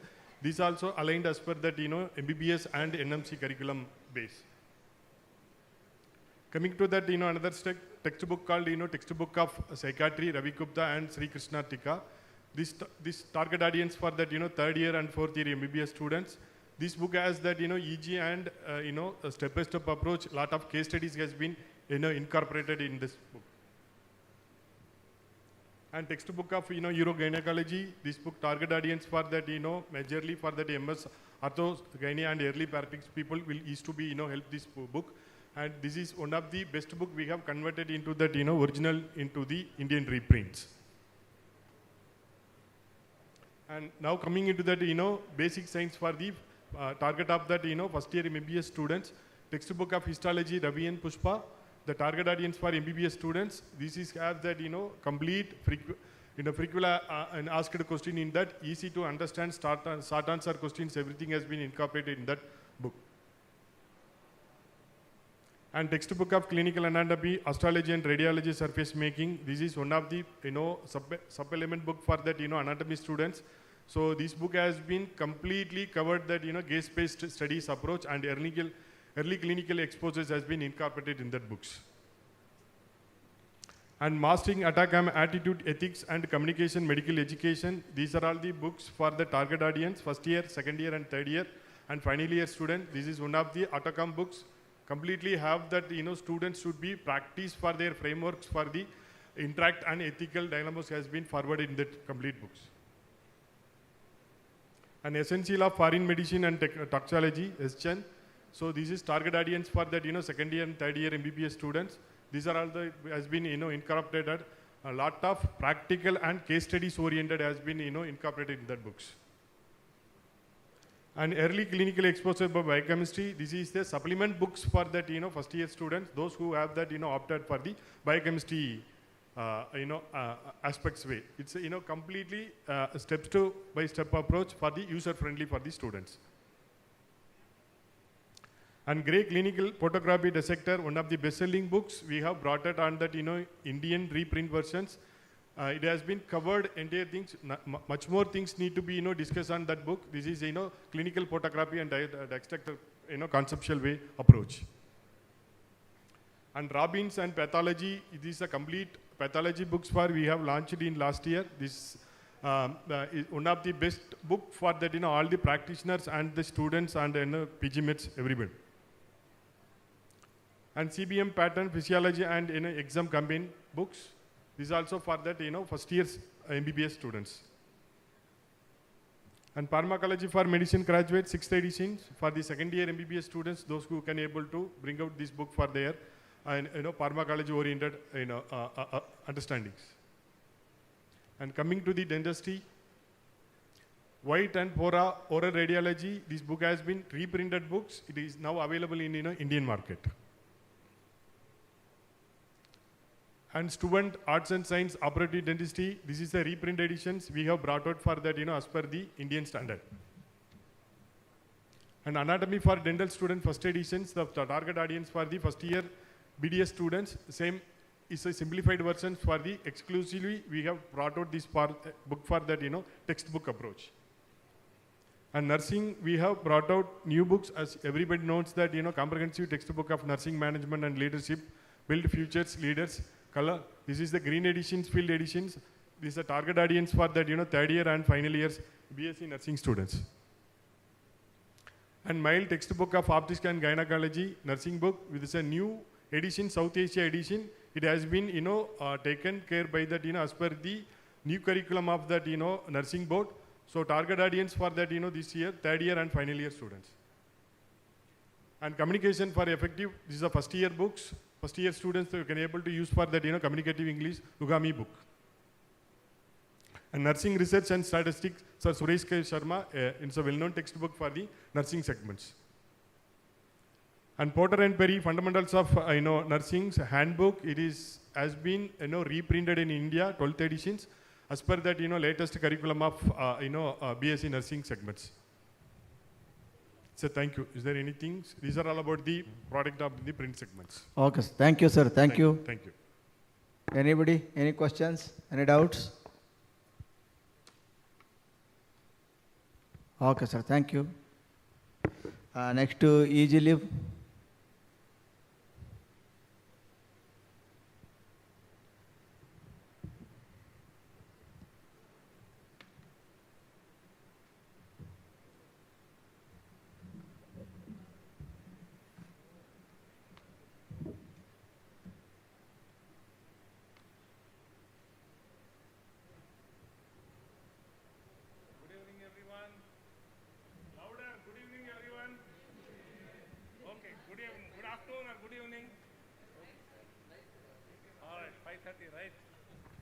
Sorry, 4:30 now. Different people get a kick out of something. Kick out of something. I have a few people, friends, who are runners. I ask them, why do they run? They say, when I run, I get a kick. Okay? A kick is also used in a different term, that's fine. We get a kick by writing good software. So that is the philosophy that we follow at EasyLib. So what I'm going to show is EasyLib 8.4, a cloud version. That is the latest in the series of EasyLib. So Easy 1 series, that is for the campus ERP and the enterprise automation. So now for the purpose of discussion, I will focus on EasyLib 8.4a. Okay, just a little bit. Okay, so just a little bit background. We launched our first product back in 2001. So nearly about 700 customers are using our various products from EasyLib 4.4 to 5.0, 6.2, now 8.4 on. So the latest version is fully cloud. Nearly 300 customers use. Thank you so much. By the way, I should thank the NITTE University, and they were the first customers, and really I thank them because they had the difficulty of using the software which was still being developed. They can explain how much difficulty they face, so really thankful to them. Then we have Dr. Prakash, and many of you, thank you so much, who became the early adopters of EasyLib. Dr. Prakash is SDUAE-HER. Okay, and some of them really using well. For example, RIMS has got RFID with EasyLib, working for almost 4 years, 5 years, I think. Okay, now moving on. So the cloud version doesn't require you any local servers. You can maintain on your own. Sorry, you can just use the software just like you are using the Gmail. As far as the data migration, it's just 1 week activity. Deployment 1 week, will be up and running within 1 week. Simple pricing, 40,000 rupees for the first library staff, then every additional qualified library staff, it's about 20,000. Okay, that's an annual charge, flat, standard pricing, based on the size of the library. Many modules, including the physical library management, digital library management, visitor management, all of them are integrated in the software. Okay, so, traditionally, EasyLib had the regular modules cataloging, circulation, membership management, periodical reports, all of these. There are enough videos we have already created, and many of you also have seen in the previous demonstration. So I thought for this demonstration, this today, right, we will focus on what is new in EasyLib 8.4 rather than the traditional modules. Okay, so first one, you got about 10 people in your library, you want to find where the time is going, you have the time tracking system for all your team members in the system. So yesterday, what all did I do? I entered the time, all my team and members also enter the time. When a ticket is opened, they get a notification. When we make a call, we can make an entry. So that way we are able to bring in efficiency.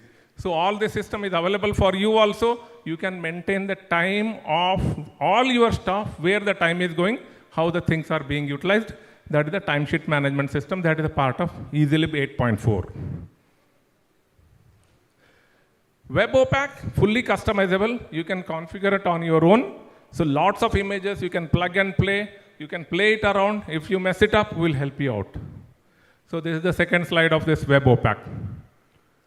Third one, this is the one big platform providing the enterprise management system. So that's why you see over here EasyLib integrated library management system, institutional repository, visitor management, EasyLib one enterprise system, academic administration, learning management, system models, many are on one platform, which is giving you a holistic view of it.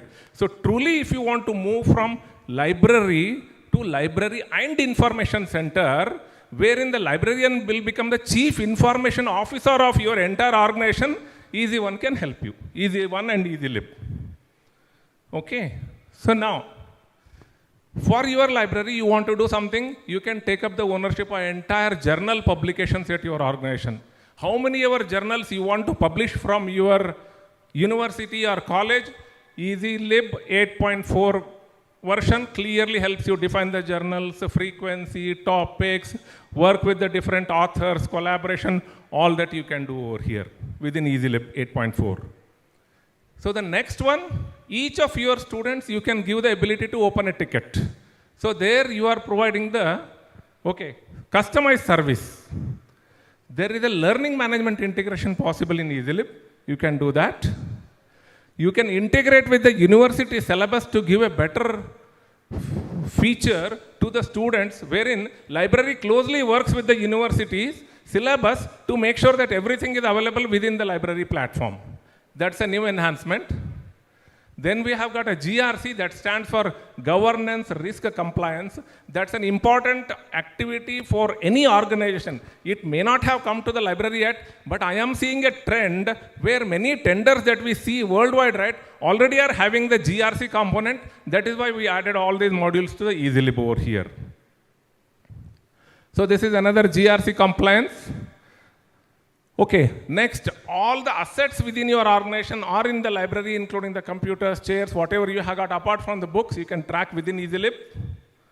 Then you can maintenance, what requires what maintenance, you can completely open the ticket, have the ticket go to the specific maintenance person, all again within the system. Then you have got the event management. You can conduct a lot of events because that's one of the NAC criteria wherein library or every unit of the organization, right, is supposed to conduct the event. EasyLib will help in that. Then you can take feedback for each of the event, do the further analysis. In summary, so these are the new things added, plus it also comes with the RFID interface compatibility, batch processing in the night, API-based integration to integrate with multiple systems. There is a sales module, there is a purchase module, you name it, lot of these new things are coming up. Why we have added all these things? To go beyond what is in the library today to the next generation library, which is already happening worldwide. So that is why we have made the EasyLib to be able to be the one application for you over the next few decades. That's about it. Thank you very much. Thank you for your time. And as far as if you would like to see the original EasyLib demo, right?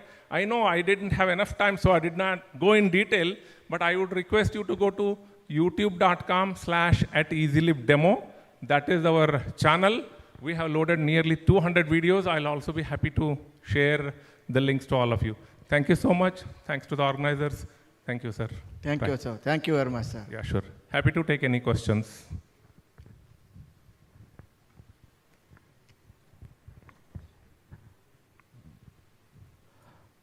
Any question from audience? Only one question we can. Yeah, okay, go ahead.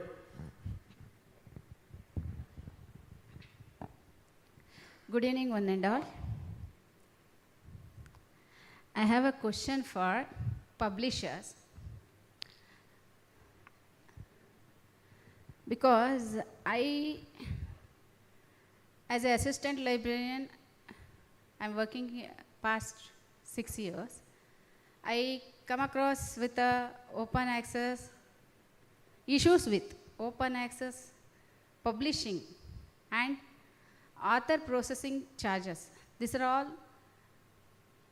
has to be information through librarians to users. This is what I am facing anta helbardu. I felt that I want to publish the article in zero price. I want to write an article. I need a editorial support, statistical support, and the publishers, who is famous one, and all of you know that elsewhere, Web of Science. These are all the journals. They have to give a librarian through the training. I need this has to be done. This is my small request. It's not a question. This is my request to all publishers who are in the e-resource. So please guide me and whoever need. Please, thank you.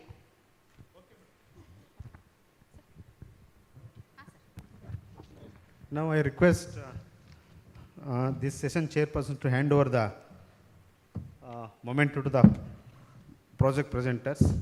So I request Mr. Srijit from Clarivate Analysis. Yes, wonderfully has explained that Q1, Q2 impact factors, what are the books are covered for the publications, as well as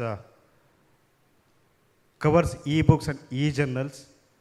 And we are all know about all this, but even we have get some, how AI is helped us for the increase our knowledge for this one.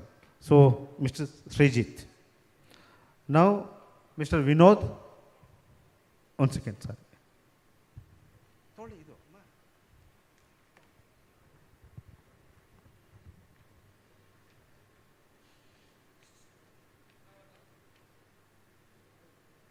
More successful.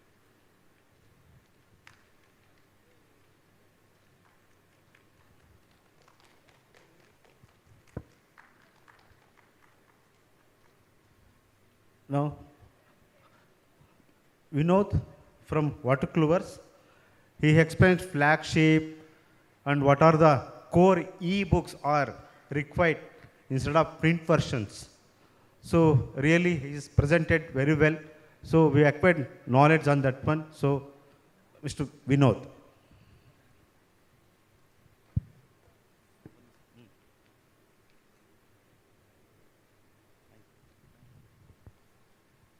Elsewhere science.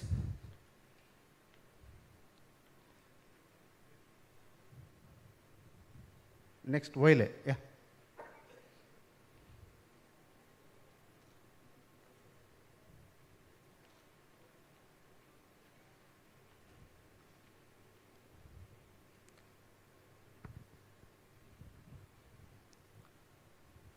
Next, Mr. Rajesh from Violet.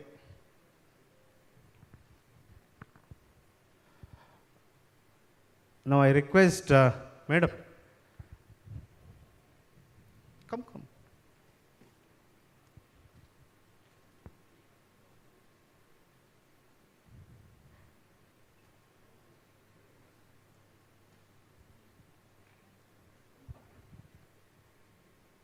Yeah, I will take on group photo.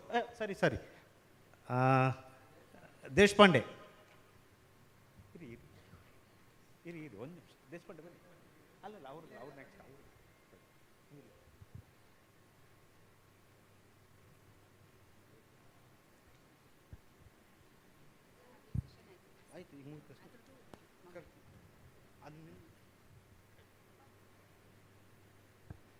Group photos, presenters.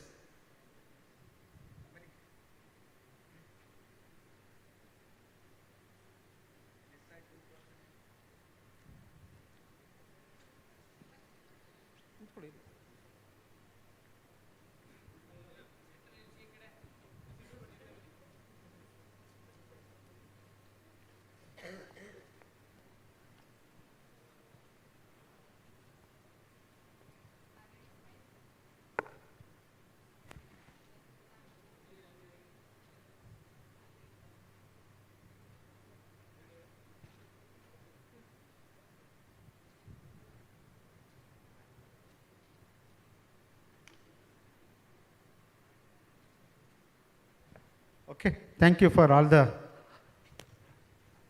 presenters. Now I request Suprita Shetty Madam to hand over the momentous to our chairperson, co-chairperson and rapporteur.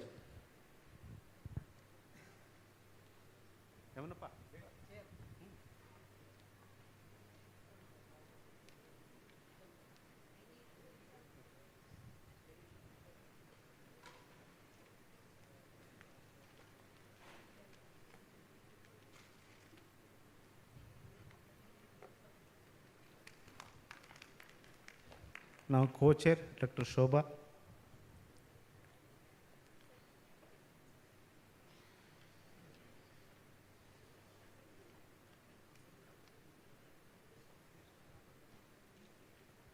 Next, Mr. Ganesh, rapporteur.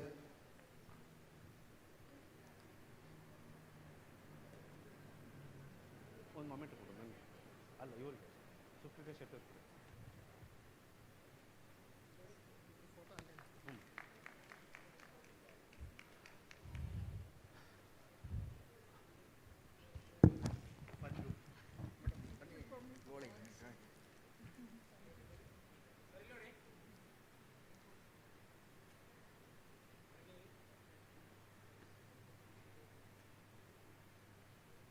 Okay, thank you very much, madam. Now we have second technical session done in the next hall. I request Dr.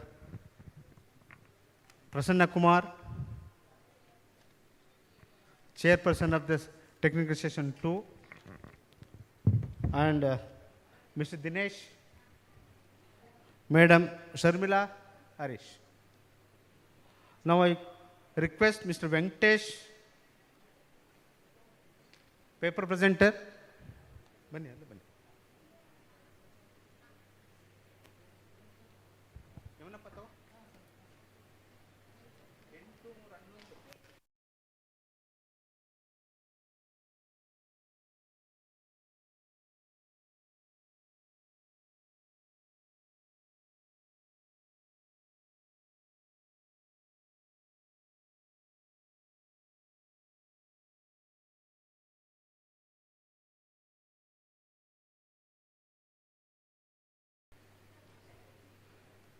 Next, Paz Paza.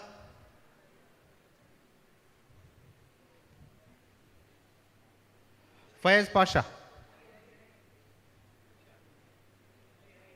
Dr. Jakub Jansen.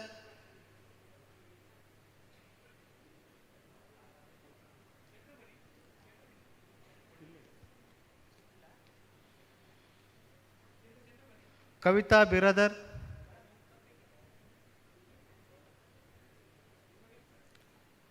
Shashikala H.S.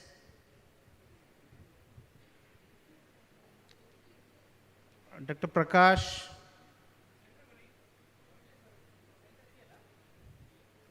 Lokesh, no? Rajalakshmi.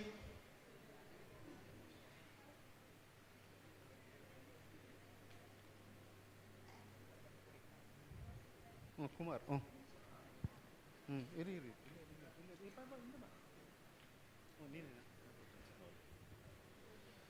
Mallikarjun Manta.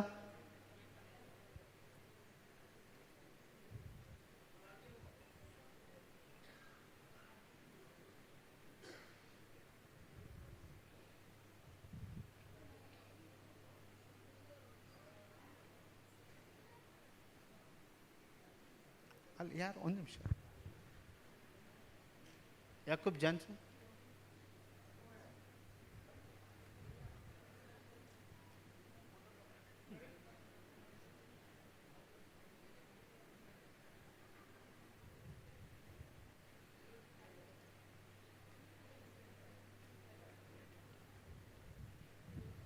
Mallikarjun. Okay, no problem.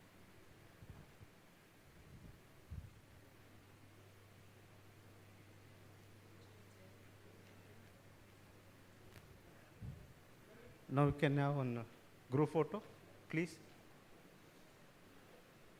Come, all of you to come for the group photos.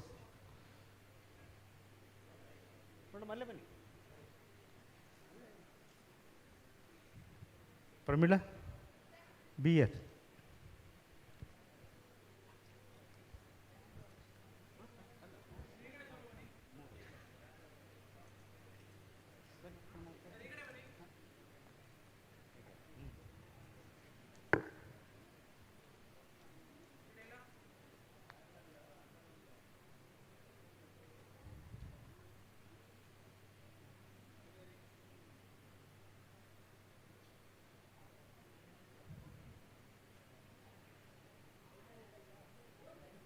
Okay, thank you.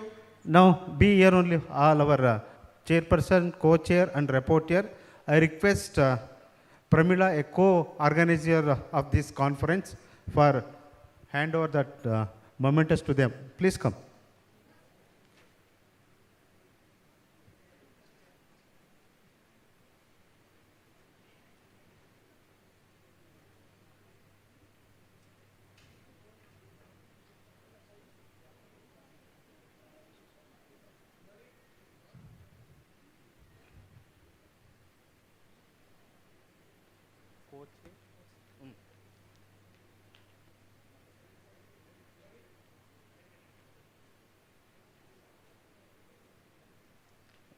Now rapport here.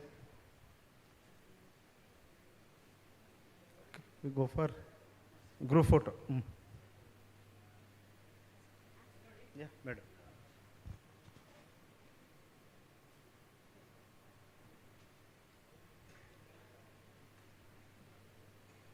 Okay, thank you for all the.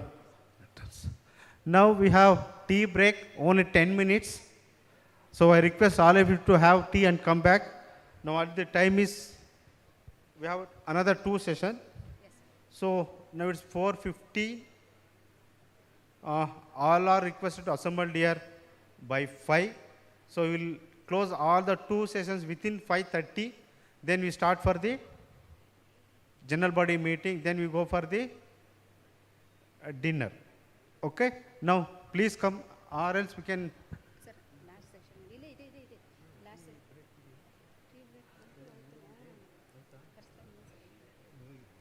Okay, then no problem.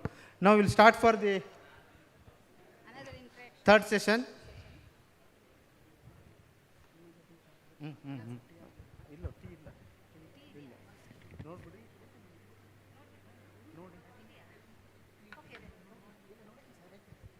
Okay, we have just 5 minutes break.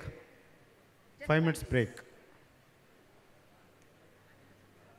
Then we have session 3 and session 4.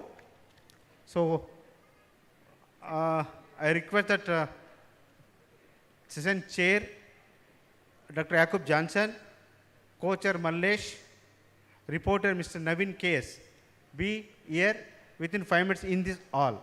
Thank you. Sir, last session ಅಲ್ಲಿ Chandrasekharan sir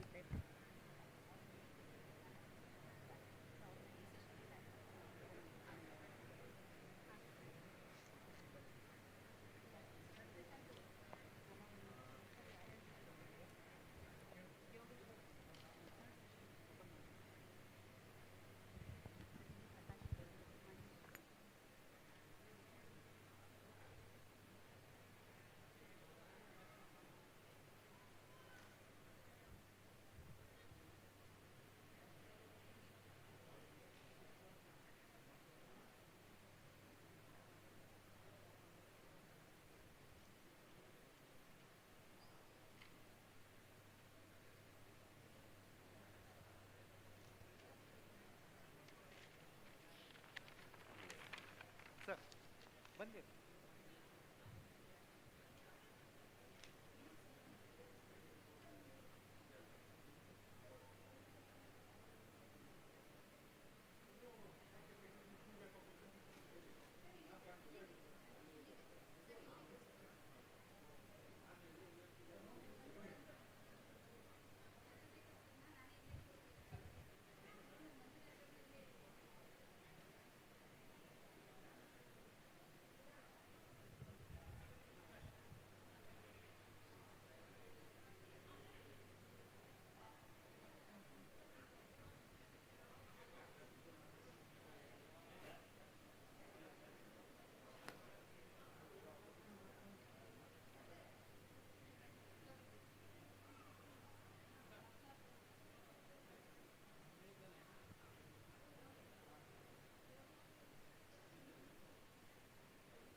Dear delegates, once again I welcome you for the technical session 3. Within 1 minute, Mr. Johnson, be here. Otherwise, I am going to.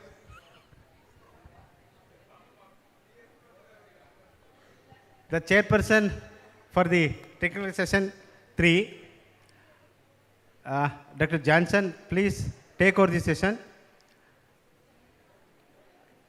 Naveen, Mallesh, please be occupied there.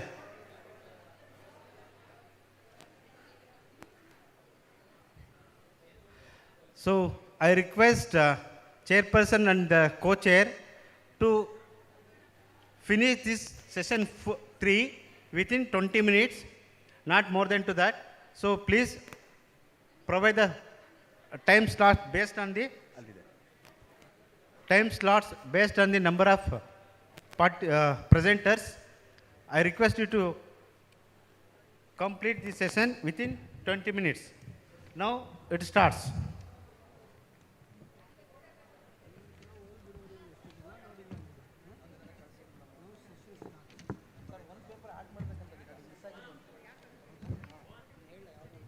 Good evening. We are going to start the session 3. All delegates kindly approach the technical session and then upload your PPTs. I'll just read out the names. Whosoever available, please raise your hand.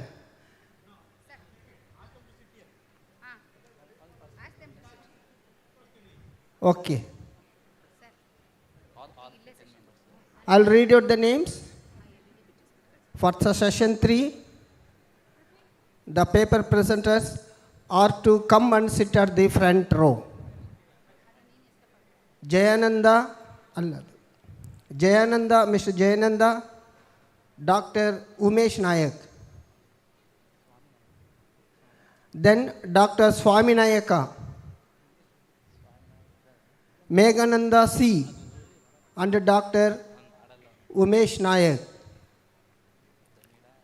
Pramila MC, Ashwini and Chidananda. Pramila MC. Dr. Atmanand, Dr. Bharat B. Alasandi, Dr. Lokesh Sidram, Dr. Satish Kumar, Dr. Yogesh, Ashwini Kumar, Mrs. Lakshmamma, Madam available, Mr. Panchaksharappa, Puspaneti Nitish and Dr. K. Vijay Kumar. I request paper presenter to come and sit at the front row, please. We are running short of time. Now, Madam Jayama can present the paper.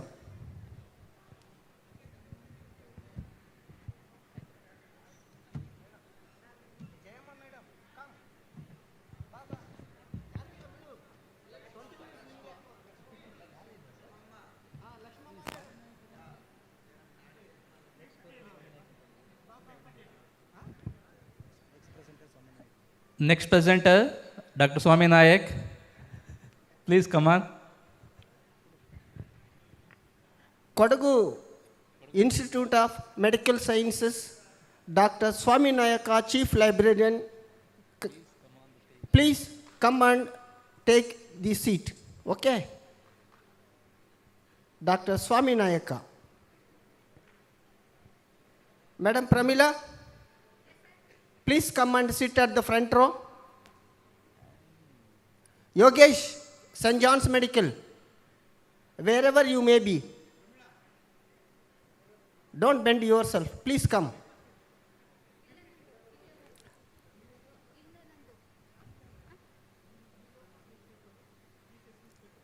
Offer is given to the all presenters.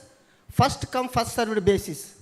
Whosoever come, they will given with more time. Those are coming at the last, given with less time. Please come.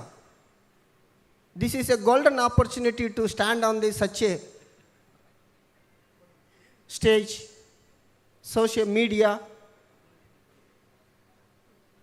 Mr. Nayak, don't cover your face. Please come. Come. Ra. Yeah.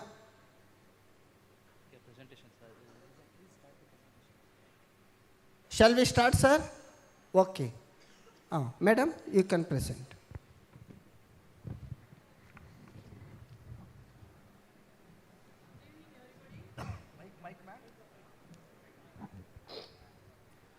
Good evening, everybody. Myself is Lakshmamma, librarian from Acharya B.M. Reddy College of Pharmacy.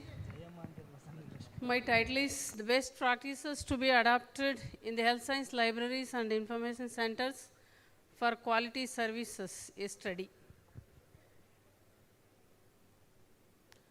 Abstract.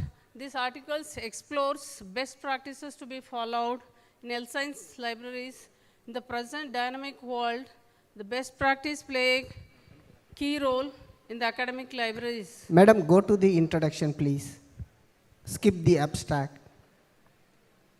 Introductions also? Huh? You are given with 5 minutes, madam. You can utilize this opportunity. Please. Best practice compromises a variety of strategies including user-centered services, information literacy, and the integration of emerging technologies. By focusing on needs, libraries can create accessible, inclusive environment, encourage engagement and innovation. Implementing effective information literacy initiatives equips students and faculties with essential research skills.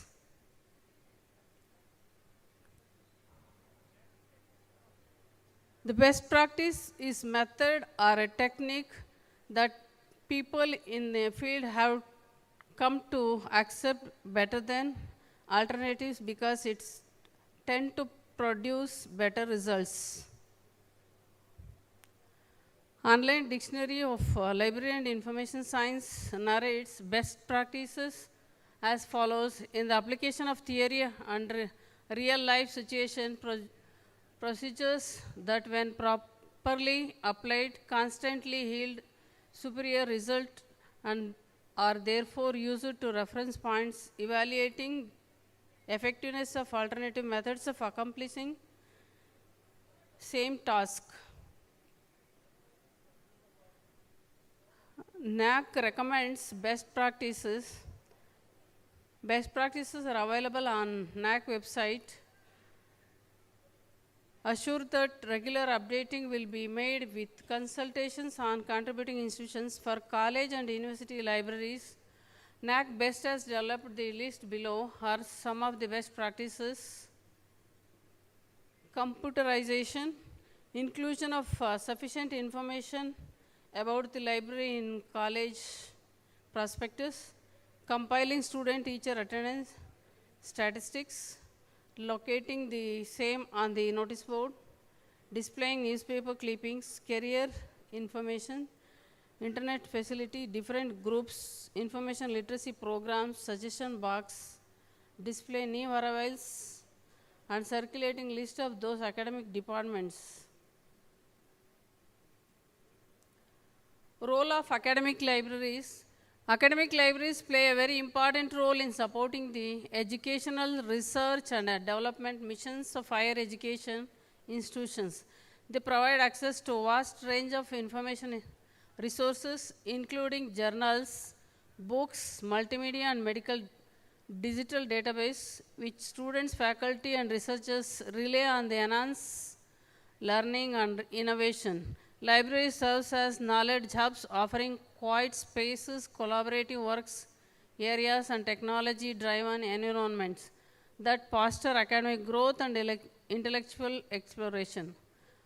One of the primary functions of academic libraries is facilitate information literacy through workshops, tutorials, one-on-one assistance. Librarians help students and faculty development critical thinking and research skills, empowering the find, evaluate, and use the information effectively.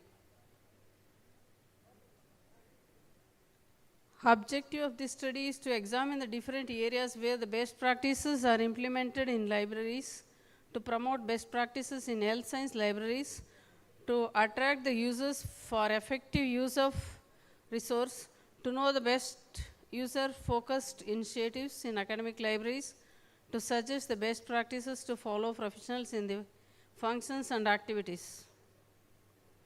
Methodology, NAC information online available that has taken and related articles. These are all the 4 best practices: traditional best practices, ICT-based best practices, extension services, general best practices. Traditional collection development, book exhibition, library working hour, user education or orientation program, display near avail, library best user award, library committee meetings. Madam, it skip maadi. ICT based practices, library automation, login logout gate system, online public access, library website, virtual reference, library extension services, external membership facility, ILL, interlibrary loan, document delivery services, reprography, activities, events, suggestion box, career notification, feedback, library help desk, general extension practices, regular library meetings, binding books and journal volumes, inclusive of information in prospectus, question papers, calendar of events. Conclusion: the best practices are helpful for adopting innovative and adaptive strategies to meet the diverse needs of student and faculty and researchers. The best practices are helpful for improving quality of library services. Nice presentation, madam. Thank you, sir. Thank you so much. Now I call upon Jayananda, Dr. Umesh Nayak.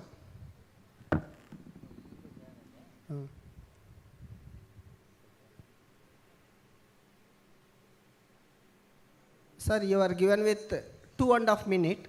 Okay, sir?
Good evening. I'm not Jayanand. Jayanand is the librarian, our educational foundation unit, Alvas. I am Dr. Meghanand, Chief Librarian, HOD, and Assistant Professor of Alvas Institute of Medical Sciences and Research Center, Tenkamijar, Murabidre.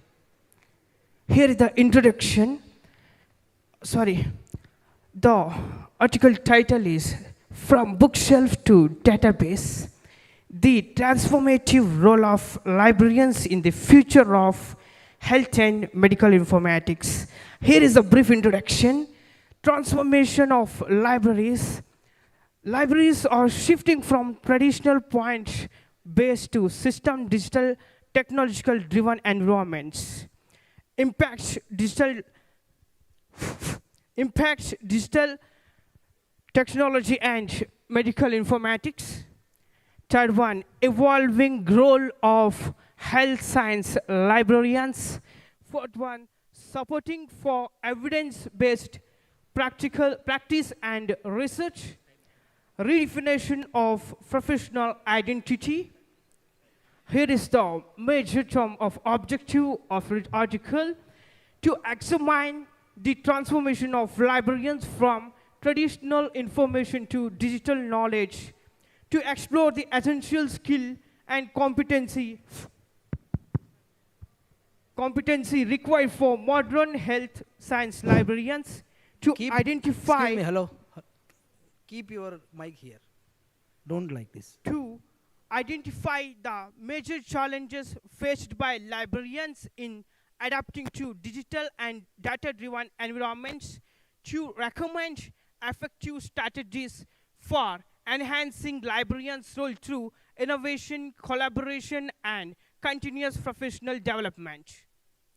Here is the transformation librarians like traditional librarian, digital transition, emerging technologies and integration, modern knowledge manager. Here is a small explanation regarding the same diagram. Traditional librarians in the sense books, journals, and printed resources. Digital transition in the sense electronic resources, and emerging technology in the sense incorporated AI and modern technology, modern knowledge management that collaborate with healthcare. And here is one diagram shows that modern health librarian essential skills and competency. Here, information literacy experience, digital data management skills, evidence-based practice support, research and reference service, communication skill, and ethics and professionalism. Here are what are the explanation I showed that. Here, challenges, what are the barriers, what are the hurdles faced by librarians adapting to digital to data-driven environment, technological integration, data management, and digital literacy, and resource allocation. So left with 30 seconds, please. Yeah, okay, sure. There's a recommendation. Institutions should invite continuous professional development. Librarians should adapt innovative technologies, strong collaboration between the librarians, adequate financial infrastructural. Librarians should be empowered to act as strategic knowledge.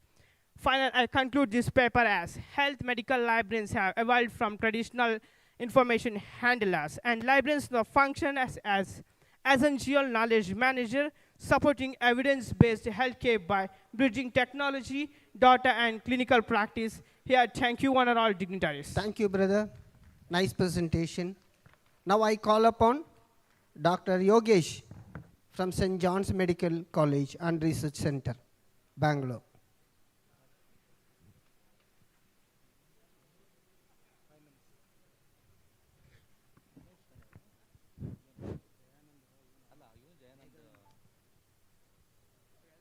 Sir, you have given with 2.5 minutes, sir.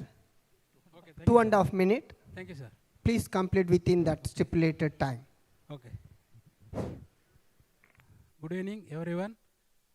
Chair and co-chair and reporter and my dear professional colleagues. Myself, Mr. Yogesh JD, Assistant Librarian, St. John's Medical College, Bangalore. My paper is The Growing Role of Librarians in Health Library Data Management Services.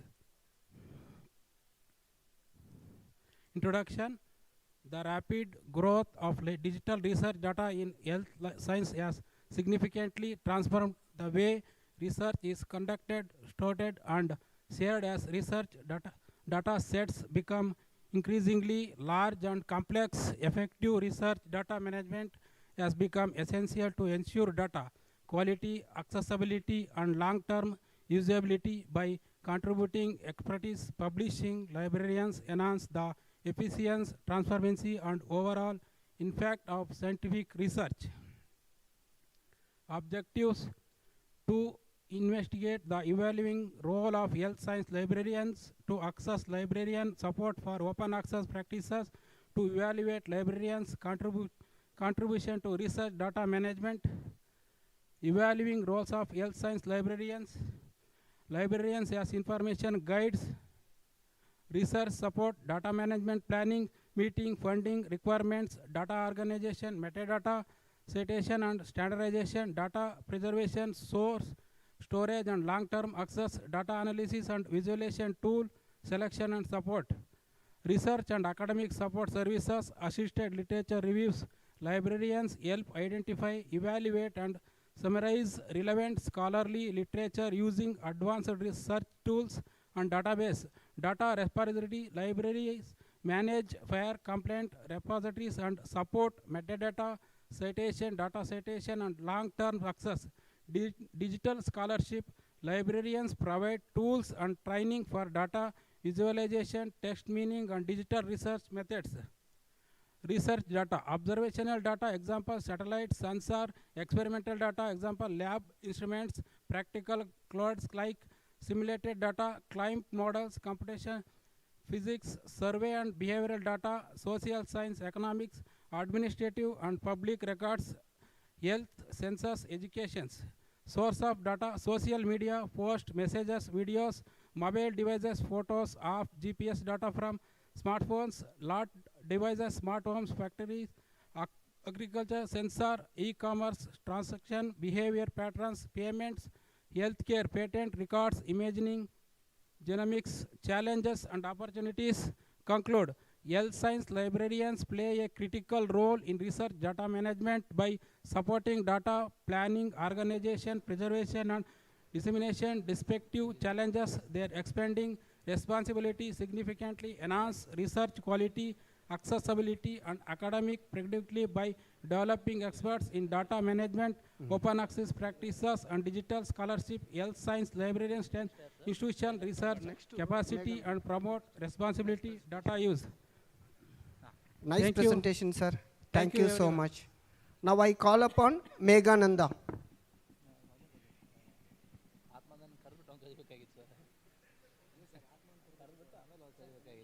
Sir, you are playing dual role.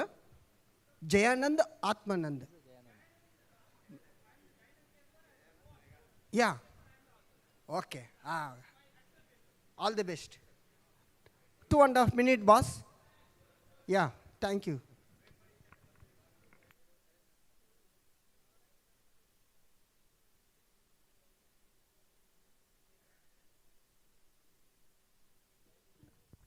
As I already introduced myself, I have to introduce my topic, enriching medical knowledge and shaping health informatic practices through librarian expertise. Here is the introduction. Librarians bridging medical knowledge and health informatics.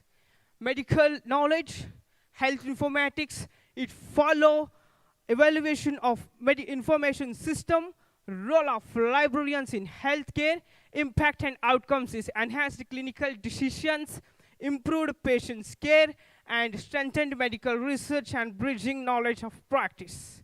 Here, background of study, role of librarians of medical science and librarians in informatic practices is surrounded as research support, information management and healthcare technology and information management.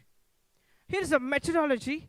I put the methodology as collection from the literature, Scopus, Web of Science, PubMed, Scopus, and LS repositories, and critical analytic and thematic synthesis, identify recurring themes and evolving the roles and librarians, knowledge and evidence-based practice from ICT integration and clinical support. Here the major objective of my study, examine the role of librarians in medical knowledge management, understand the librarians' contribution to health informatics and education practice, highlight impact of librarians, examine the challenges of barriers. Role of librarians here, research felicitation and clinical support, education contribution, and digital integration. These are all the major statement and major roles played by the librarians. Left with 30 seconds, sir. Yeah, sure. Yeah. The role of health librarians is curriculum development, information literacy, and evidence-based support. Impact librarians, evidence-based healthcare are clinical decision support, research felicitation, resource management, and policy guidelines. Challenges and barriers faced by our healthcare librarians are technological limitation, information overload, skill gaps, Here the conclusion: supporting clinical decision, advancing healthcare education, bridging knowledge gaps, facilitating research. Here, thank you, one and all. Thanks for the beautiful and wonderful opportunity. Thank you. Thank you, brother. Nice presentation. Very nice. Exceptional. Very nice. Thank you. Now I call upon Dr. Atmanand. Holy Annavara. Sir ನಿಮಗೆ 2.5 ನಿಮಿಷ ಮಾತ್ರನೇ, time ಇಲ್ಲ ನಮ್ಮ ಹತ್ರ, ಬಂದಿದ್ದೆ late.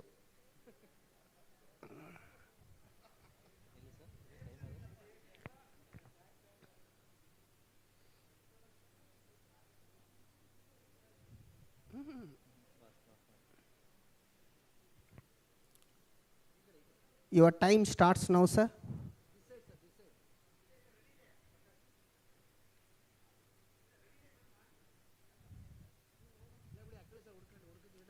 ಆಯ್ತು ಹಾಕ್ಕೊಳ್ಳಿ sir.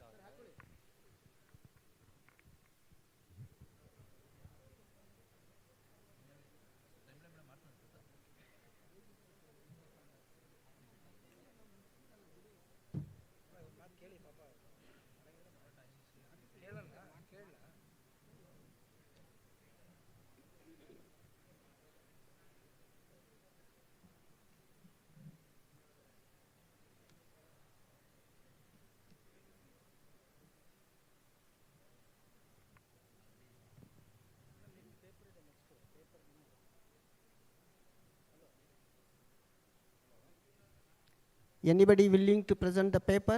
I have left with 2.5 minutes. Huh? Velura? Okay.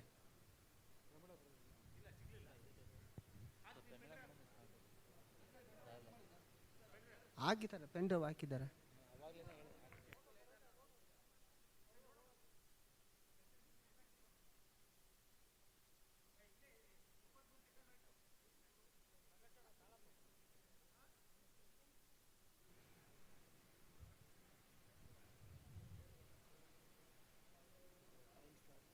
ಇಲ್ಲ.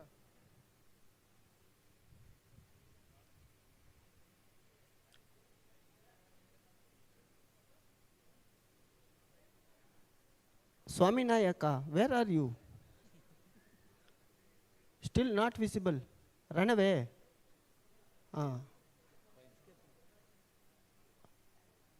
Okay. Madam, ನಿಮ್ಮದು ಪೇಪರು? ಆಯ್ತು ಬಿಡಮ್ಮ, ನಮಗೆ ಗೊತ್ತಾಯಿತು. ಆಯ್ತು. ಟೈಮ್ ಕೊಟ್ರೆ ತಾನೇ ನಾವು ಚೇರಿಂಗ್ ಮಾಡೋದು. ಓಕೆ. ನೈಟ್ ಪ್ರಿಪೇರ್ ಮಾಡ್ಕೊ. 7:30 ಆದಮೇಲೆ ಪ್ರಿಪೇರ್ ಮಾಡು. Hello. Good evening, everyone.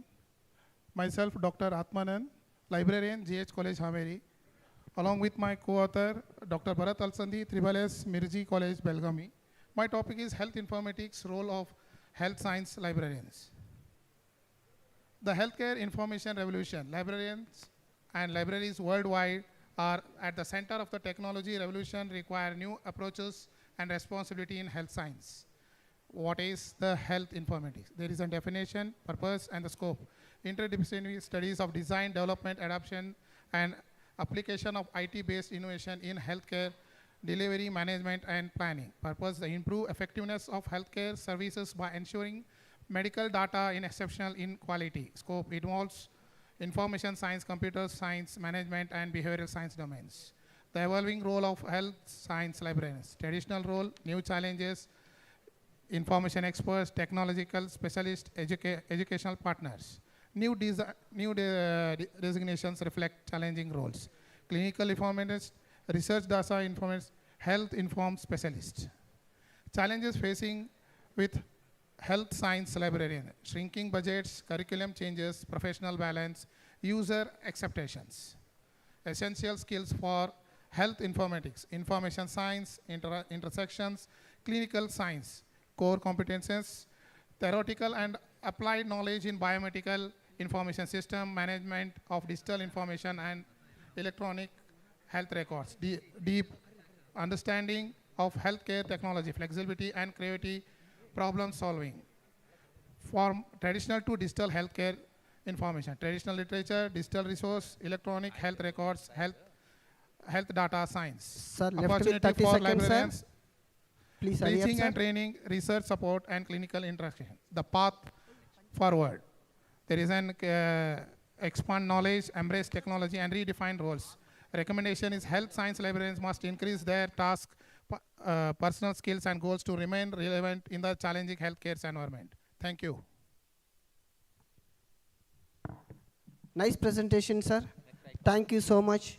Next, I call upon Mr. Panchaksharappa. Mr. Panchaksharappa, where are you?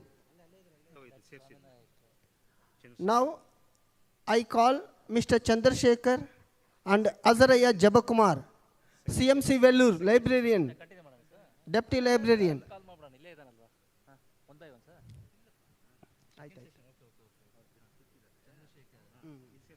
Second session. Sir, you are given with only 2.5 minutes, sir. Kindly, sir, bear with us, please.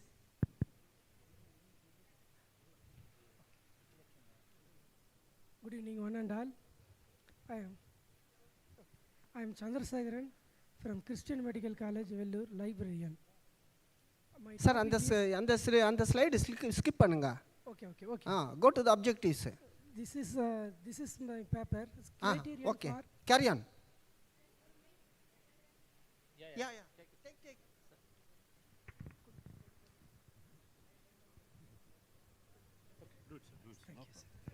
Hello. Okay.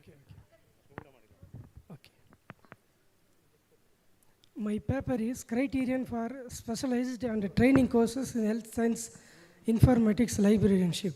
This is my introduction. At the present time, we need to learn some specialized courses in trending scenario.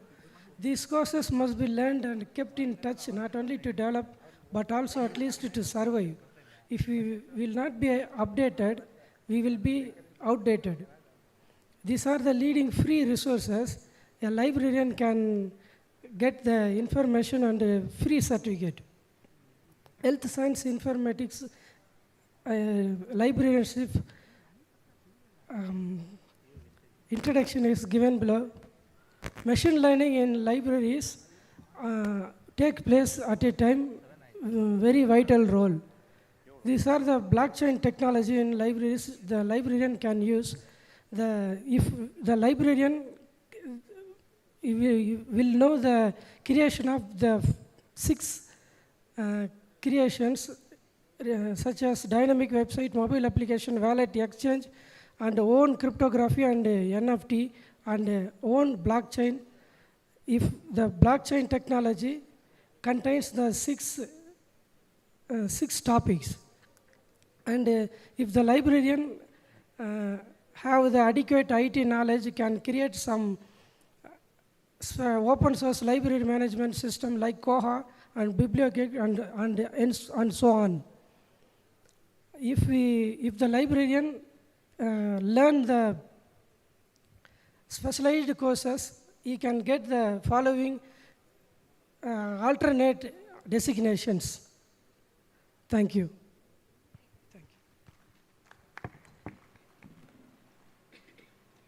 So nice of you, sir. You are the only person completed in the given time, sir. Big applause to the Mr. Chandrasekhar. Okay. Sir, thank you for giving this opportunity. I also thank co-chair and the rapporteur for this session. Thank you so much, sir. We will hand over it to you, sir. Take over. Thank you, Dr. Jakub, sir. So what that time allotted to you have done very wonderfully. Then you have to complete that session within the stipulated time. Now I request all the presenters to receive the memento from the chairperson. Please come to the dais.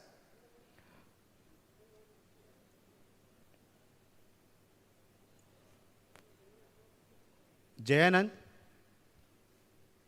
Yamanappa. Swami Naik.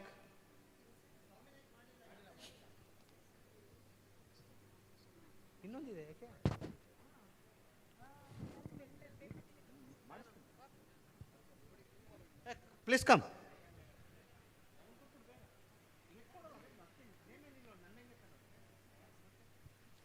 Please come to the center place of that all three chair, co-chair and rapporteur.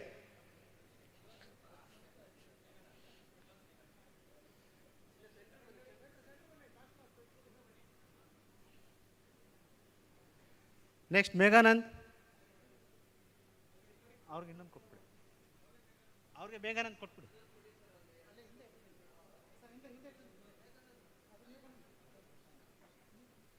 ಅಲ್ಲಿದೆ. ಇಸ್ಕೊಳ್ಳಿ. Hello Meghanand. Atmanand.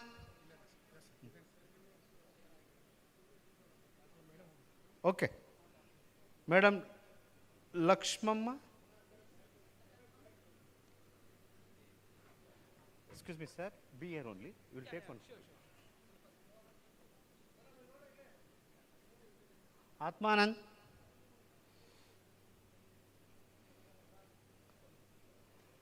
Yogesh.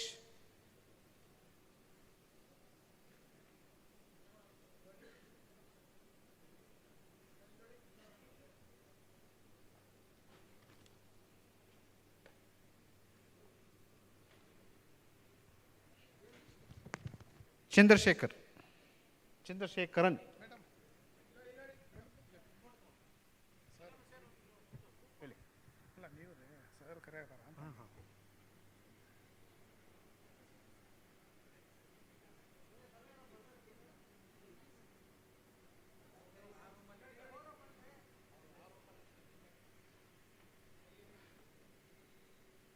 Meantime, the technical session 4 will start immediately. I request the chairperson to be present here. Now we have group photo.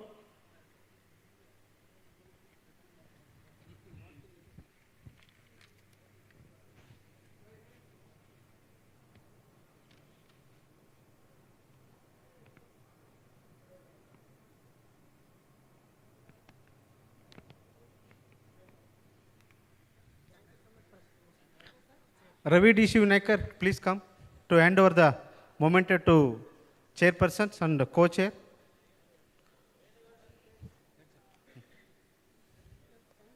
Madam,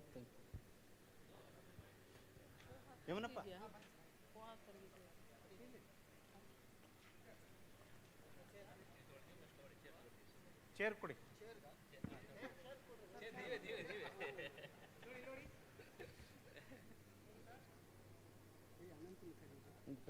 Anand. Shashi.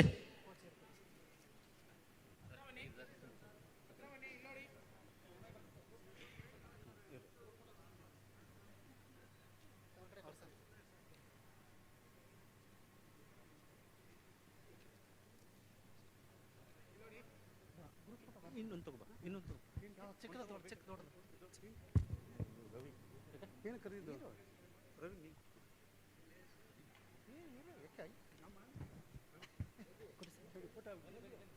ಇಲ್ಲ ರವಿ ಕೊಟ್ಟು ಕೊಡಿ sir.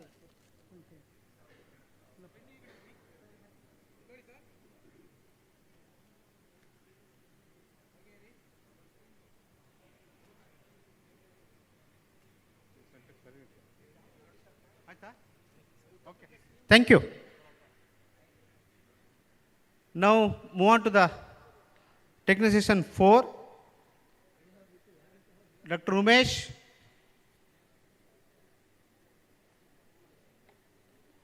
Mahendra V. Chikmat. Krishna. Mandya Institute of Medical Science. MIMS.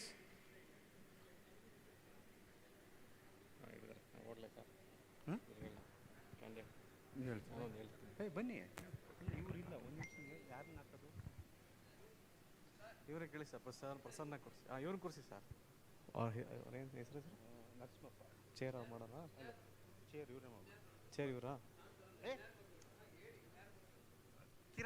Chair Kiran ಬನ್ನಿ chair doctor Kiran ಬನ್ನಿ and co chair Narasimhappa right ಆಗೋಯ್ತು ಅಷ್ಟೇ sir okay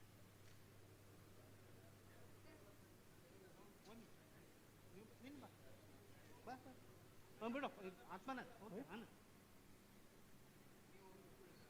Narsimappa.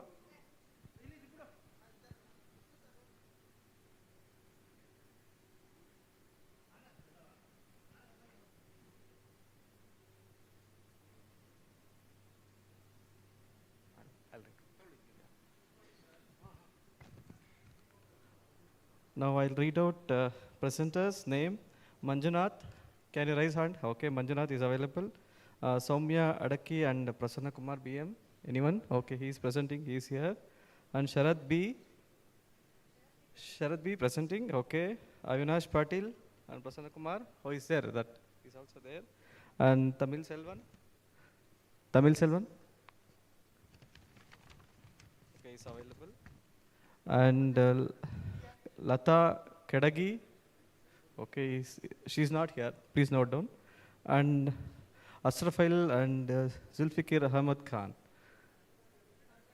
Okay, Asraful, Lata Kadagi and Prasanna Kumar not presenting, and Asraf Ali, Zulfikir Ahmad Khan. Okay, is there. And Chikka Lakshmama and Dr. P. Savanur.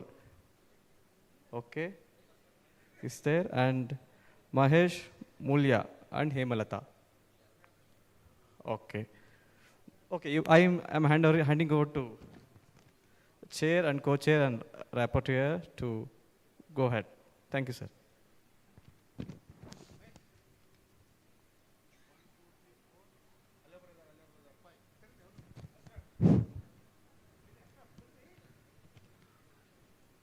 Hello, good evening.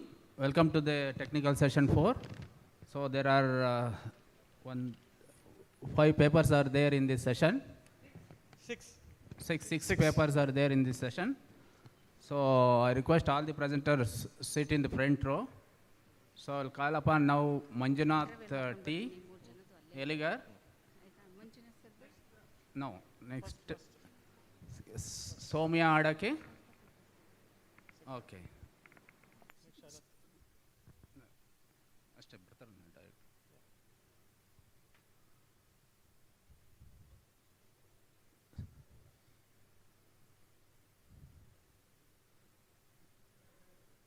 So please, Ms. Soumya Adake, to come and present the paper. How much time can you, sir? How much time we have? In 5 minutes. Mr. Prasad, Dr. Prasad, how much time you have? 15 minutes. I think 15 minutes, sir. Okay. So Thank you, sir. Thank you. 15 to 20 minutes. 15 minutes. 4. 15 minutes. About to finish. Yeah.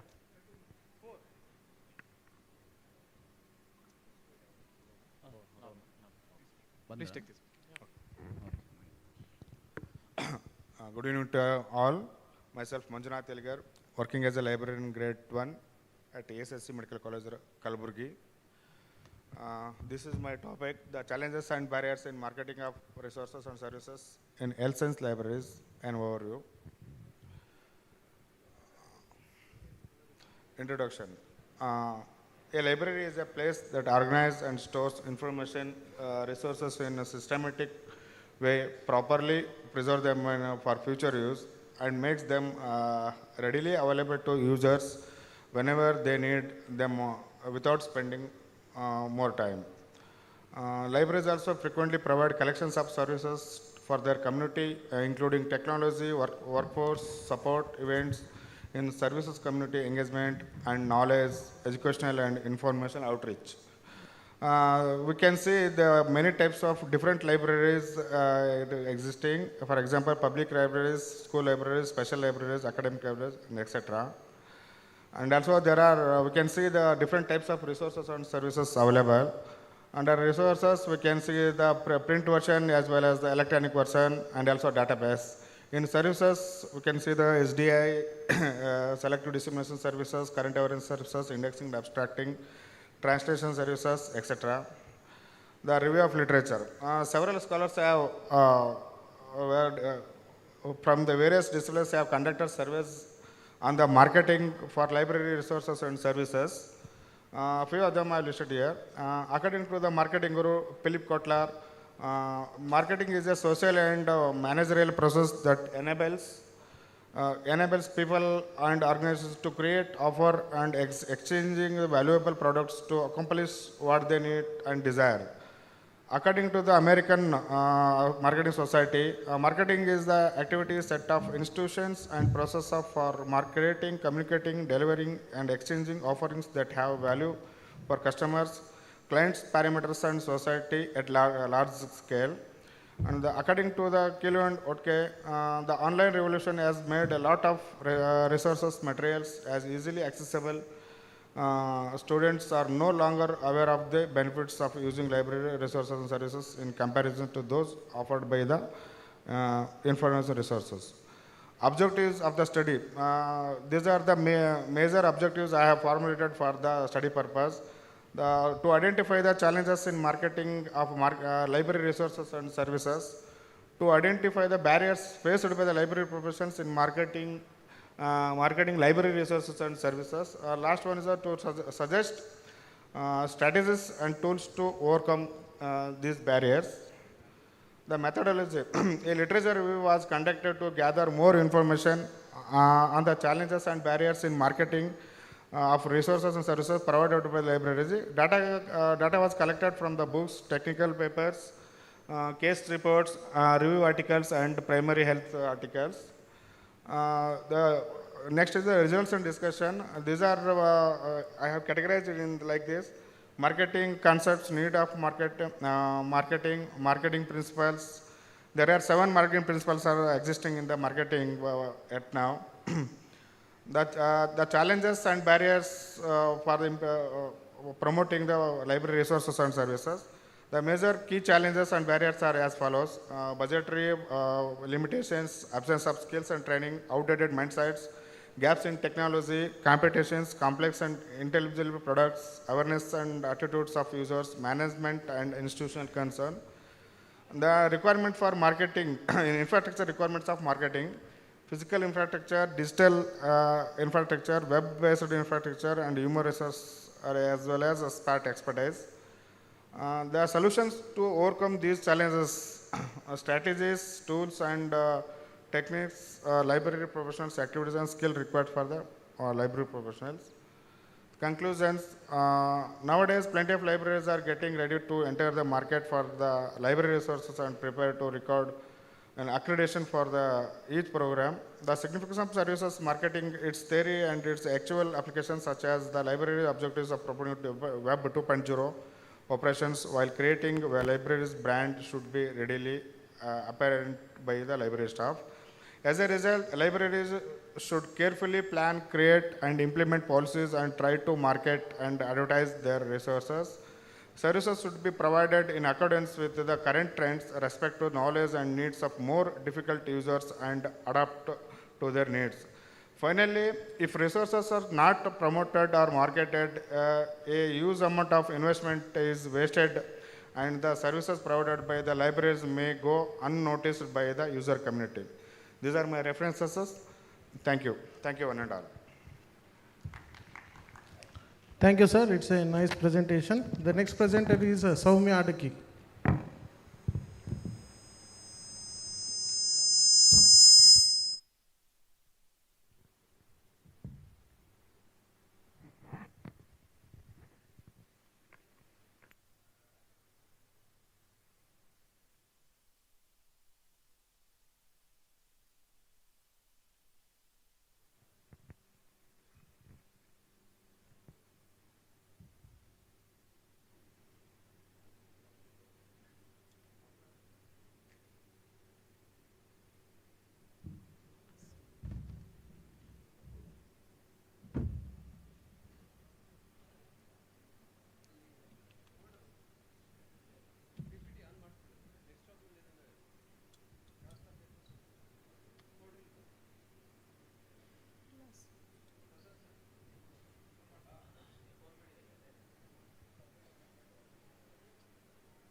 I request a volunteer to support her, please. Next paper.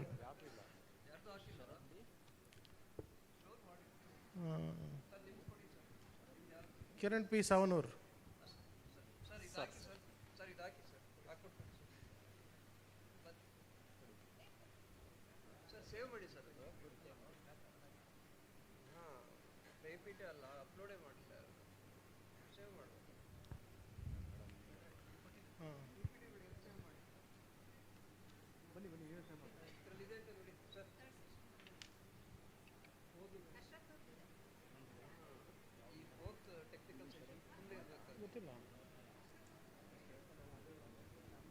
ಅಷ್ಟೇ correct. ಇದೆಲ್ಲ four session ಅಲ್ಲ first ಒಂದು ನಿಮಿಷ live ಇಲ್ಲೇ fourth session ಅಂತಾನೆ ಮಾಡ್ತಾರೆ.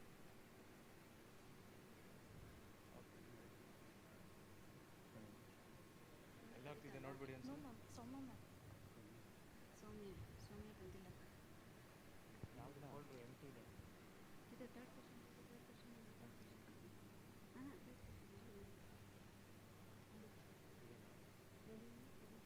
ಈಗ ಕೈಯಲ್ಲಿ ಪೆನ್ ಡ್ರೈವ್ ಇದೆ ಆಲ್ರೆಡಿ ಸರ್ ಕಳಿಸಿದಾರ ಸರ್ ಇವಾಗ ಯಾವುದಿದೆ ಅಶ್ರಫಲ್ಲಿ ಇದ್ರೆ ಅವ್ರಿಗೆ ಹೇಳ್ಬಿಡಿ. ಅಶ್ರಫ್ ಮಾಡ್ತಾರೆ ಸೌಮ್ಯ ಅಲ್ವಾ? ಸರ್ ಇವಾಗ ಯಾರು ನೋಡಿ ಸರ್ ಅಲ್ಲಿ Kavita Kavita I think it's not working. We'll move to next presenter at least. We'll finish up fast. Umesh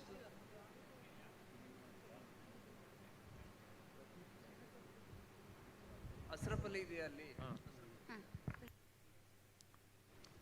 Sir, Asaf Ali is ready to present it. Yeah, please go ahead. Yes, sir. You can.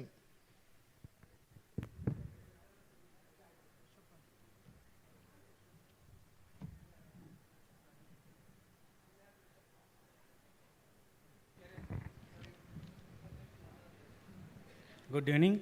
My name is Ashraf Ali. My Hindigi Shantur Ayurvedic Medical College, Haveri. My title is Collection Development in Ayurvedic Medical College, Libraries Aligning Digital Resource with Health Informatic Needs. Introduction. Ayurvedic Medical College are gradually shifting from traditional print-based learning to digital learning environments. This translation has increased the importance of health informatics, shaping to library collection development. The study examines how Ayurvedic Medical College Library in North Karnataka can align their digital resource with the evolving information needs of students, faculty, and clinicians. It highlights existing gaps, challenges, and the growing role of librarians in supporting evidence-based Ayurvedic education through digital resource. Background of study. Historical libraries in Ayurvedic medical colleges served primarily as recipients of classical texts such as Charaka Samhita, Sushruta Samhita, and Ashtanga Hridaya. All these texts remain central to Ayurveda. Advancement in medical education, research methodology, and clinical documentation systems have increased the demand for the digital resource that provide timely, evidence-based, and accessible information to users.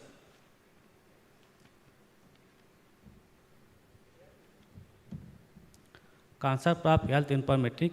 Health informatics refers to the effective management and application of health-related information using digital technologies.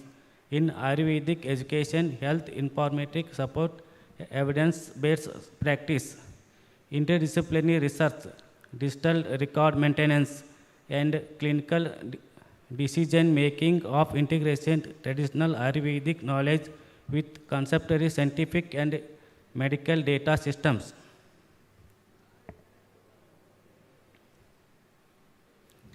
Regional concept of research gap.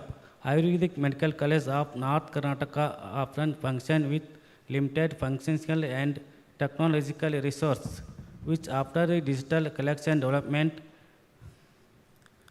discipline to growing importance of digital libraries, regional Pacific students focusing on aligning Ayurvedic digital collection with health informatic needs or scope. This study addresses the gap of focusing institutional research and regional challenges.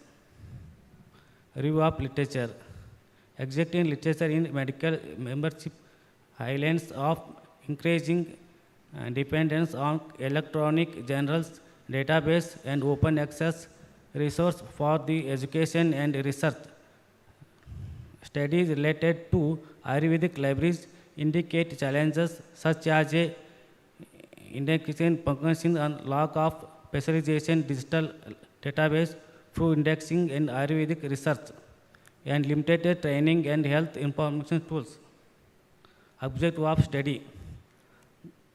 The present study of understanding with following objectives: to examine the current status of digital collection development in Ayurvedic medical college libraries, to identify health informatic related information need of students, faculty, and clinicians, to analyze challenges facing by libraries in developing digital collections. Research methodology and collection development. Digital collection development in involving the systematic selection, evaluation, acquisition, and management of electronic resource in accordance to institutional objective and user needs. In Ayurvedic medical college, digital collections support understanding and post-graduation research activities and clinical service in operations hospitals. Conclusion and recommendation. Aligning digital collection development with health informatic needs, essential for strengthening Ayurvedic medical education and clinical practice.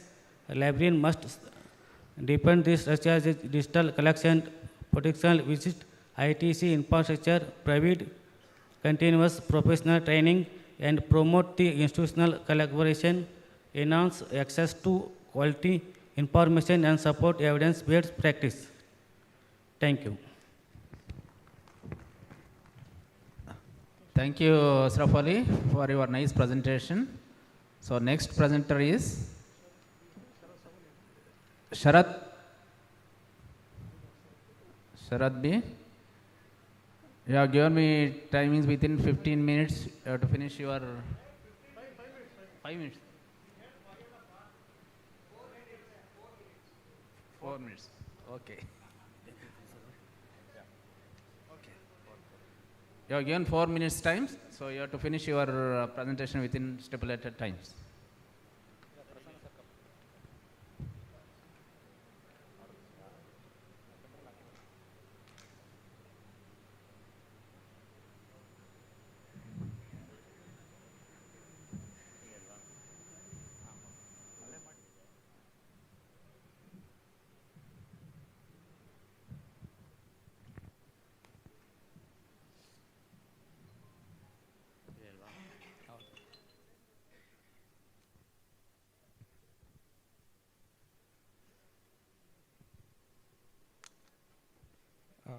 Good evening, one and all present here. Myself, Sharad B., working as a librarian in Dijon College of Pharmacy, Bangalore. Today I'm going to present a paper on empowering entrepreneurs, the role of librarian in counseling and mentoring with the healthcare professionals. Introduction. Librarians play a key role in empowering entrepreneurs through counseling and mentoring, particularly by connecting aspiring business owners with the resources, mentors, and expertise. In healthcare context, they collaborate with professionals to support innovation, information literacy, and entrepreneurial activities like medical device development. Healthcare enterprise opportunities and challenges. Growth of healthcare entrepreneurs. Healthcare entrepreneurs encompasses startups, private practices, health technology ventures, consultancy services, and social entrepreneurs.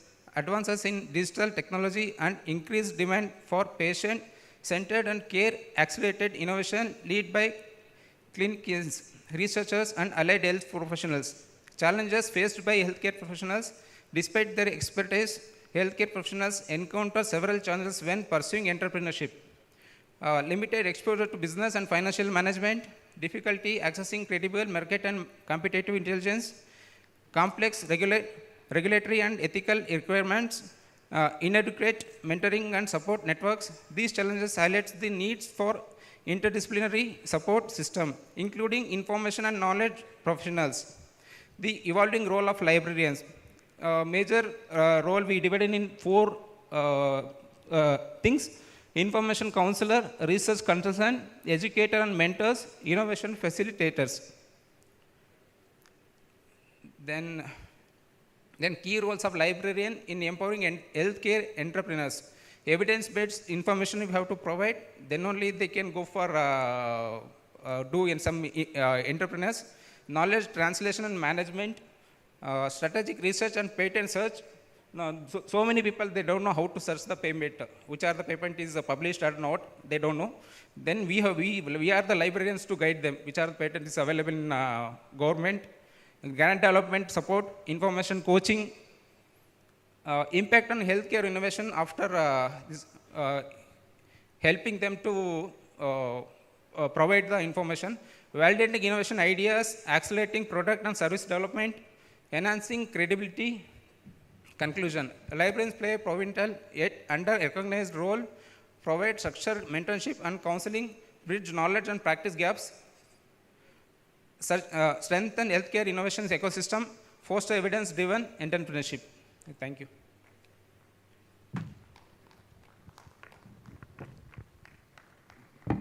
Thank you, Sharad. So next presenter, Mr. Avinash Patil.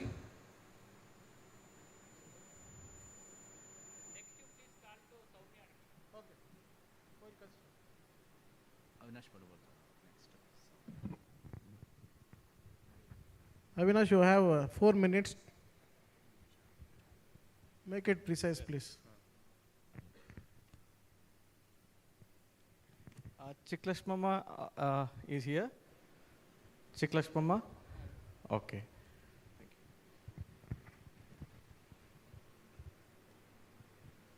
Good evening, everyone. Myself, Avinash Patil, MLSC student from BLD to University. So today's my topic is technology-driven library marketing. For this study, I have used two tools, Google Gemini and Google Notebook LM. Fundamental transformation in health science libraries driven by digital technology and AI advancement. Shift from traditional collection cataloging to evidence-based health informatics support. Evolution of user expectations. Clinicians and students now demand instantaneous personalized digital access. Marketing evolution. Transition from passive traditional promotion to proactive technology-driven engagement. Implementation of low-cost, scalable AI solutions using Google ecosystems in an academic setting. What is library marketing? A proactive strategy to ensure visibility, awareness, and optimal utilization of institutional resources. Library marketing is essential for user engagement, resource optimization, and tech-driven. What is information literacy? It is the ability to recognize when information is needed and have the capacity to locate, evaluate, and effectively use it for technical and research purpose. It is used to enhance understanding of digital resources, critical evaluation of AI-generated clinical data, promotion of evidence-based practice workflows. These are the two tools which I have used for the study. One is Google Gemini and Google Notebook LM. In Google Gemini, we can generate AI content generation, script writing, quiz creations, and simplifying medical information. Notebook LM is used for document summarization, audio creation, mind map generation, and data table generations. AI-enabled library marketing, audio podcasting, micro-learning, visual mappings. Objectives of the study. It showcases successful library marketing strategies that utilize AI, identify the value of AI tools for improving user engagement and awareness, define the new role of the librarian as the health informatics facilitator, evaluate the effectiveness of content creation in multiple formats for promoting libraries. Study methodology, target identification, mapping faculty, researchers, and students to specific marketing formats, content generation, feeding institutional resources like PDFs and data into Gemini and Notebook LM, library validation, professional oversight to ensure clinical accuracy and relevancy, deployment via WhatsApp, institutional LMS, and library websites. These are the outcomes of the two tools, audio and video overviews. Audio overviews are used for creating using Notebook LM to summarize new databases like e-journal alerts, evidence-based resources, passive engagement for time-constrained users, distributed via WhatsApp and LMS. Micro-learning videos, Gemini-aided production of instructional videos for permanent searching, clinical decision supports, enhanced visual learning and practical skill development. These are the mind maps and created by using Notebook LM. This concept visualization, this turning complicated manuals into structured mind maps for PubMed, search optimization and systematic reviews, and AI-assisted reports. Gemini supported analytical summaries of database usage and research service impact. Flashcards and quizzes can also be generated using the tools. It is the infographic generated by the Notebook LM. We can see that users can easily learn the ecosystem of clinical key. This is a framework of AI prompt creation, identifying the content type and specific target audience, and content scope determine depth of info and format. Detailing detailed tone, length, and instructional focus for Gemini generation. Final execution is run prompt and rework structure to meet institutional requirements. Conclusion. AI tools enhance the transition from traditional health evaluations to user-centric health informatics models. Librarians remain essential as validators, educators, and ethical stewards of AI-generated content. The proposed AI-enabled model is cost-effective, scalable, and replicable in resource-limited academic libraries. The library is the heart of the university. AI is the new pulse that ensures it beats with the speed of clinical discovery. Thank you. Thank you, Mr. Patil. It's a really informative information. And Soumya is ready, I think, right? Yeah, you can come now. The next presenter is...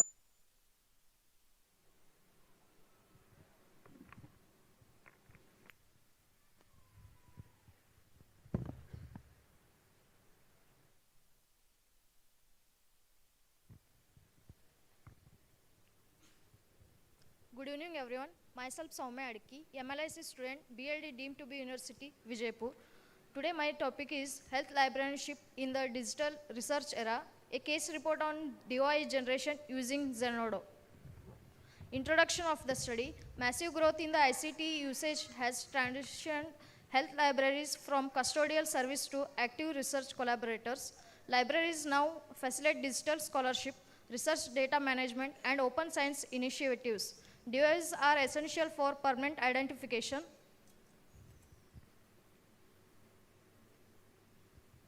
PG medical thesis represents significant clinical data that often remains unutilized on physical shelves. This study addresses the lack of global discoverability of institutional research outputs at BLD deemed to be university. What is Zenodo? Zenodo is an open repository, persistent identifiers, and global standards. DOI and its importance. Important for permanent linking, academic credit, and research integrity. Objectives of the study. Document the process of generating DOIs for PG thesis on Zenodo. Assess potential for large-scale allocation. Facilitate health science library, impact on institutional initiatives. Integrate librarian-led activities with health informatic practices. Methodology of the study, study design, population, data sources, and implementation. Thesis distribution by department, General Medicine 130, Pathology 81, Anesthesiology 76, General Surgery 75, Orthopedics 50, OBG 47, and Pediatrics 41.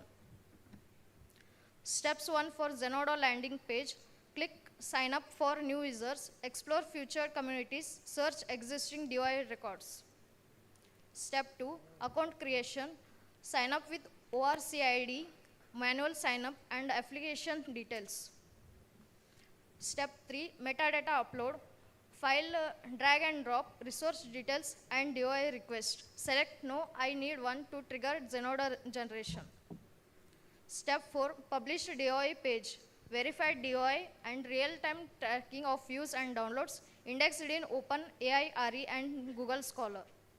Summary of the study: successfully large-scale processing of 850 PG medical thesis, achieved 100% of DOI generation success rate, improve institutional research visibility globally, establish robust health informatics workflow, demonstrated critical role of health librarians in open science. Conclusion: strengthens the role of health librarians as enablers of digital research visibility, proves feasibility of high-volume DOI generation in resource-constrained setting, enhance long-term preservation of institutional medical scholarly output. Thank you.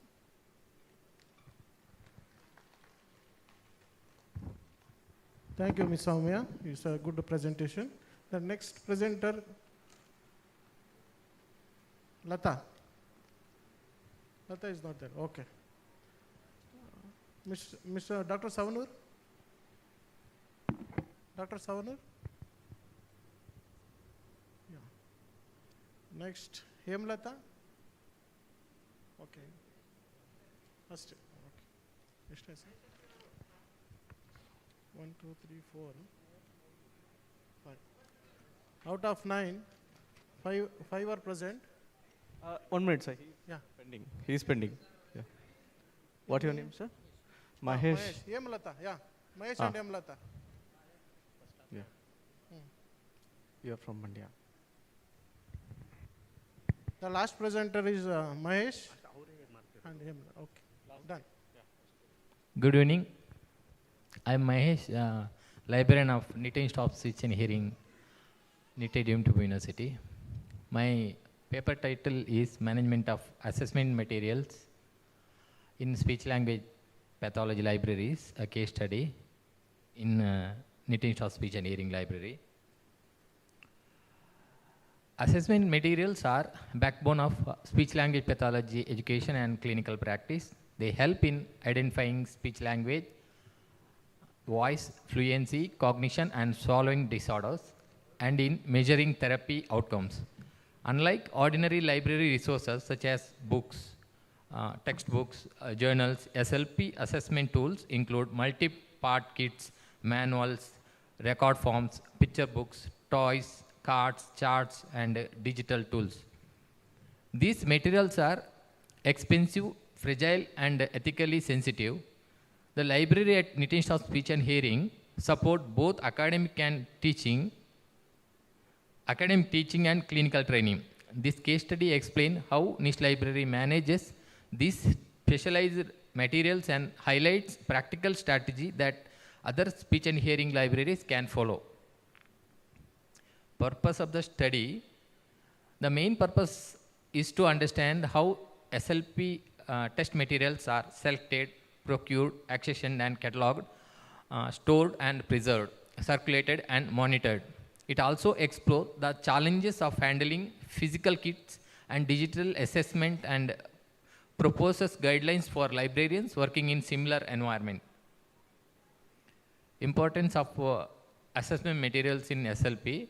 SLP assessment are used in language disorders, articulation and phonology, voice and fluency, neurogenic communication disorders, pediatric and adult evaluation.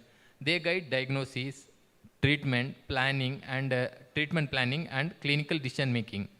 In teaching institute, students depend on these tools during clinical practicum and internship, making libraries a critical support system. Unique nature of SLP test materials. SLP test materials differ from normal books because they contain multiple components, are high cost, include consumable forms, have copyright and ethical restrictions, require secure handling. If parts are lost or copied illegally, the tools become unusable and maybe cause legal issues. These are the look into that resources. Review of literature. Studies show that SLP professionals rely heavily on standardized tools for assessment. Libraries worldwide such as LASS library, UCL, user controlled access for the test materials. In India, institute like All India Institute of Speech and Hearing, Mysore, developed many multilingual assessment tools, added complexity to library management. However, there is a very little research on how such collections are managed in Indian SLV libraries. This study fills that gap. Methodology: this research follows a descriptive case study approach at niche. Data were collected through document analysis, library policies, register, clinical guidelines, observation of storage, shelving, handling, security, informal interviews with librarians, faculty, and clinical supervisors. Data were grouped into 5 categories, 5 areas: selection and procurement, accessioning and cataloging, storage and security, accession and access and circulation, challenges and needs. Nature of the materials at niche: the library holds standardized test kit, pediatric tools with toys and cards and books, Indian tools from AISH, digital and app-based test. Each kit is treated as a single unit but contain many small parts that must be monitored. Selection and procurement: faculty recommend tools based on curriculum requirement, clinical needs, students' competencies. The library evaluate cost, language suitability, licensing rules, relevance. Indian tools are often require direct purchase from institute rather than other vendors. Accessioning and cataloging: each test kit is accessioned as a one item, given detailed notes listing components, assigning barcode for the tracking. Specialized notes indicate library use only, staff and interns only, record forms non-lendable, will use like that. Storage and preservation and security: kits are stored in labeled boxes in restricted area, like restricted cupboards with component checklist. Digital tests are managed through licensed devices, controlled access, and institutional accounts. This prevents loss and damage. Access and circulation: access follows a tiered system. Faculty and clinicians can access, sometimes interns, and some of the time in the practicum time, students also we give access. High-risk tools are for in clinic use only. Loan period is short and renewals are restricted during clinical sessions. User education: librarians conduct orientation session, demonstration, printed guidelines. Students are trained to handle kits ethically and responsibly. Digital assessment challenges: digital tools brings issues such as licensing limits, device sharing, internet dependence.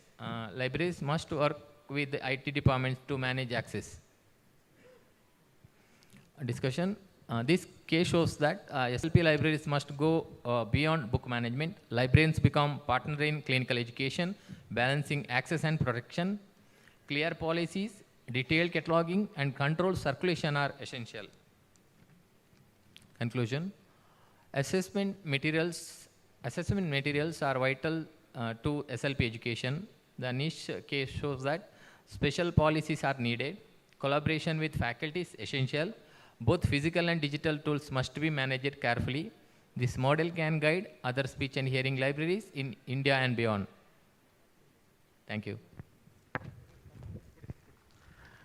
Thank you, Mr. Mahesh. It's a comprehensive study. In this session, out of 6 were presented. Now the forum is open for question and answer, Q&A.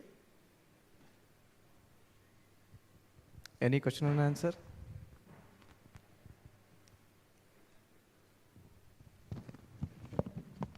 I hope there is no question. Okay. Okay. So, can we conclude, sir? Yeah. Okay, this is the end of technical session 4, role of librarians in health, medical informatics. Out of 9 papers, 6 papers were presented. Now I request somebody, President, or please hand over that memento to presenter, Mr. Shashikumar, sir, or Secretary of KHSLA. I invite. Slow down, sir. I'll call upon Manjunath Eligar please receive your presentation. Please come onto the dais. Manjunath Telikar. Okay, please hand over the memento. He is coming, sir. Please. He is coming. Oh, okay. You are good. Or you are Karilla. Hello, you are sir. 1 minute. 1 minute. He is not a presenter. 1 minute, sir. 1 minute. 1 minute. He is a presenter, sir. He is a presenter. Kodi. Yeah. Okay, nimna kartid, sir. Manjunath Telikar.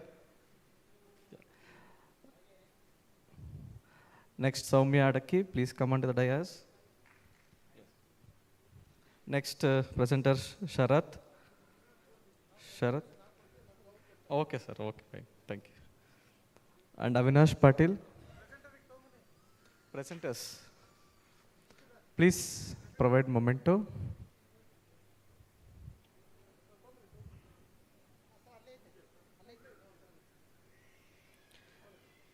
This is Soumya Adaki. Next presenter, Sharath B. Next presenter, Sharath B. And Mr. Avinash Patil.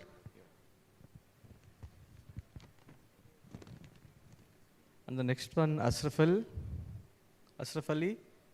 Yeah, is there.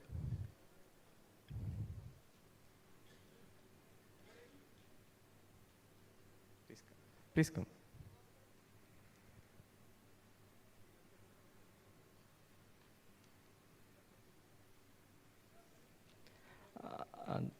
And next, Mahesh Mulya. Sir, Mahesh Mulya. Sir, now news.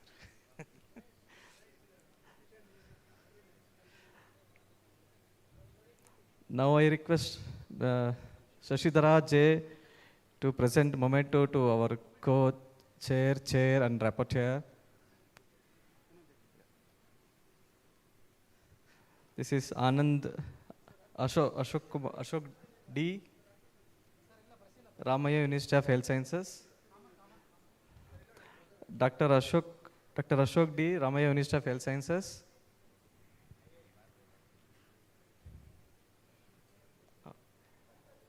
And co-chair Narsimhamurthy, Dayanand Sagar of Dental Colleges. Okay, sir, I'll tell you. Another one? Yeah.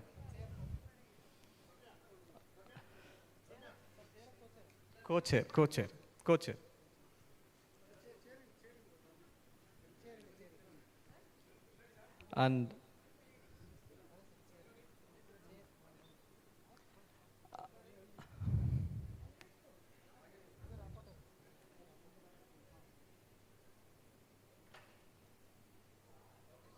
And rapporteur, Mr. Krishna B.M., Mandya Institute of Medical Sciences. Yeah, he's.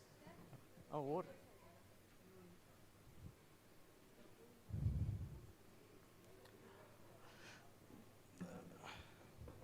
Okay, one more photo needs to be taken. Yeah. Presenters, please come.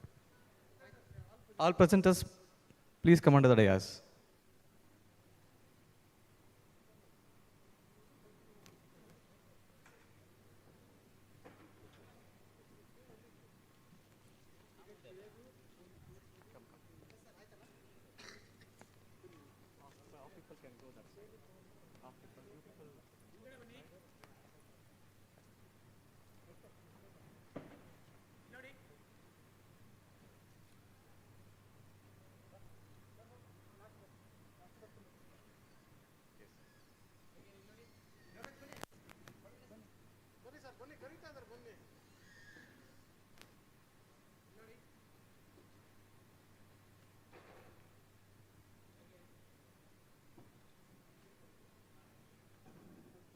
Okay, and by end of this photo session, we have concluded today's all the 5 sessions. So next, I don't know, annual meeting, I don't know, I'll hand over this.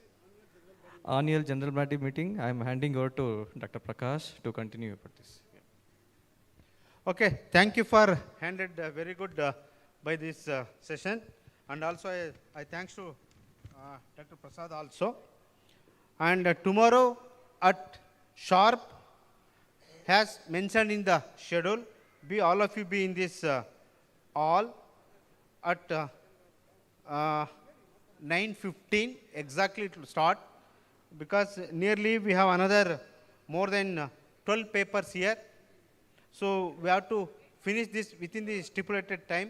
Otherwise, you people will to go to your native will take a lot of time. So better to be at the right time here to complete at the session well in advance. Now we'll move on to our general body meeting. Very shortly it will start. So I request members are be present here, and non-members may request you to please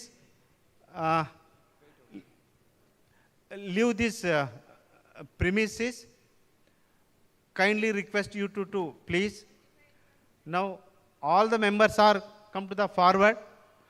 Those who are sitting in the last, please come first or second line, then fourth line, like that. Please come. Occupy the front rows, then second, third, fourth, like that.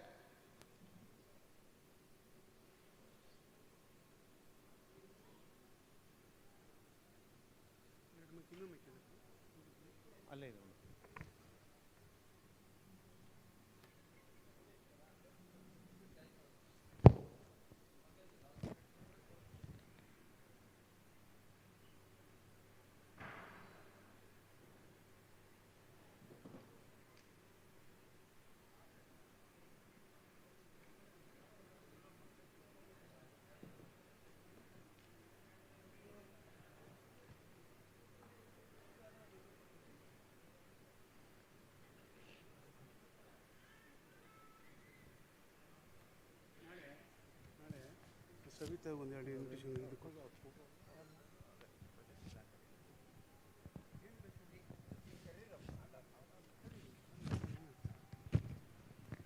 ಇದ್ದೀರಾ?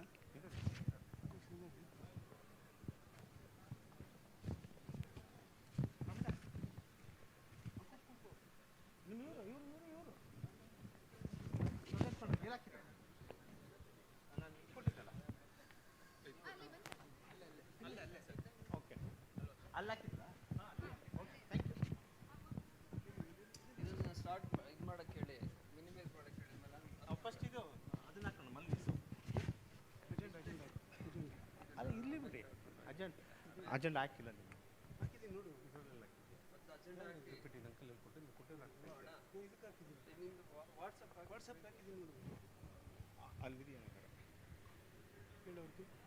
ಕೊಡ್ಬೇಕು ನೀನು.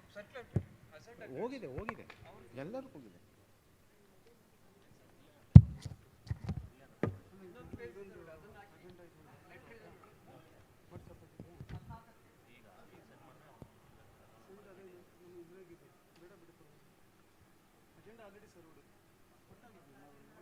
ಇಲ್ಲಿ ಡಿಸ್ಪ್ಲೇಗೆ ಹಾಕು ಆಯಿತು. Display ನೋಡಿ ನಮ್ಮ ಪ್ರಸ್ತಾವ ಇದೆಯಲ್ಲ, ಜಸ್ಟ್ ಕಳಿಸಿದ್ದೀನಿ ಕೂಡ ಹಾಕ್ಸಿ, ಬೇಗ ಹಾಕ್ಸ್ಬಿಡಿ.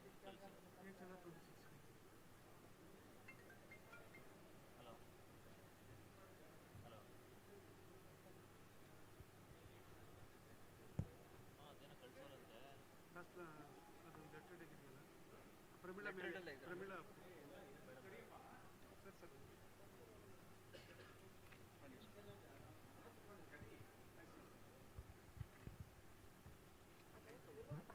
ಎಲ್ಲರಿಗೂ ನಮಸ್ಕಾರ. ಈಗ ಜನರಲ್ ಬಾಡಿ ಮೀಟಿಂಗ್ ಅಧ್ಯಕ್ಷರ ಅಪ್ಪಣೆಯ ಮೇರೆಗೆ ಜನರಲ್ ಬಾಡಿ ಮೀಟಿಂಗ್ ಕರಿತಾ ಇದ್ದೇವೆ. ಸೊ ಮೊದಲಿಗೆ ಅಧ್ಯಕ್ಷರು doctor H S Sidmallayya sir please, and Vice President Dr. Davi D. Shivanaikar, Mr. K.S. Panchaksharappa, Joint Secretary Dr. Kiran R, Dr. Savita, Treasurer Dr. Prakash, Executive Committee members Suprita Shetty, Raj Kumar, Dasharath, Sachin Y, Swami Nayak, Ganesh SK, Vijay Kumar Jalagar, and Kiran Malwade. Please assemble in the dais.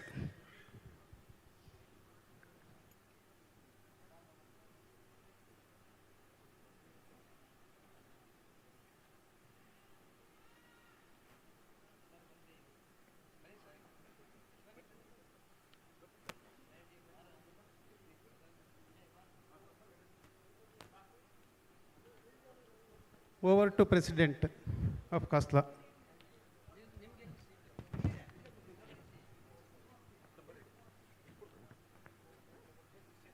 Hello.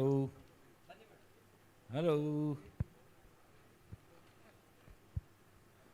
ಅವರೇನೋ over to president ಅಂತ ಎಲ್ಲ ನನ್ನ ಮೇಲೆ ಹಾಕಿದ್ದಾರೆ. ಈಗ ಇದು annual general body meeting ಎಷ್ಟನೇದಪ್ಪ ಇದು ಶೈಸು?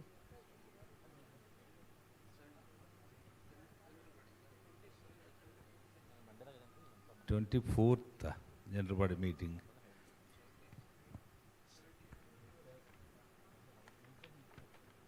ಸ್ಟಾರ್ಟ್ ಮಾಡೋಕ್ಕೆ ಮುಂಚೆ okay. So annual general body meeting ಇದು ಅಜೆಂಡಾನ ಹಾಕಪ್ಪ ಅಲ್ಲಿ. ಅಲ್ಲ ಇದು okay okay okay. First agenda display ಆಗಿತ್ತಲ್ಲ, ಎಲ್ಲಿ ಹೋಗ್ತದೆ? Agenda of the day: review of the audit report and financial account for 2020.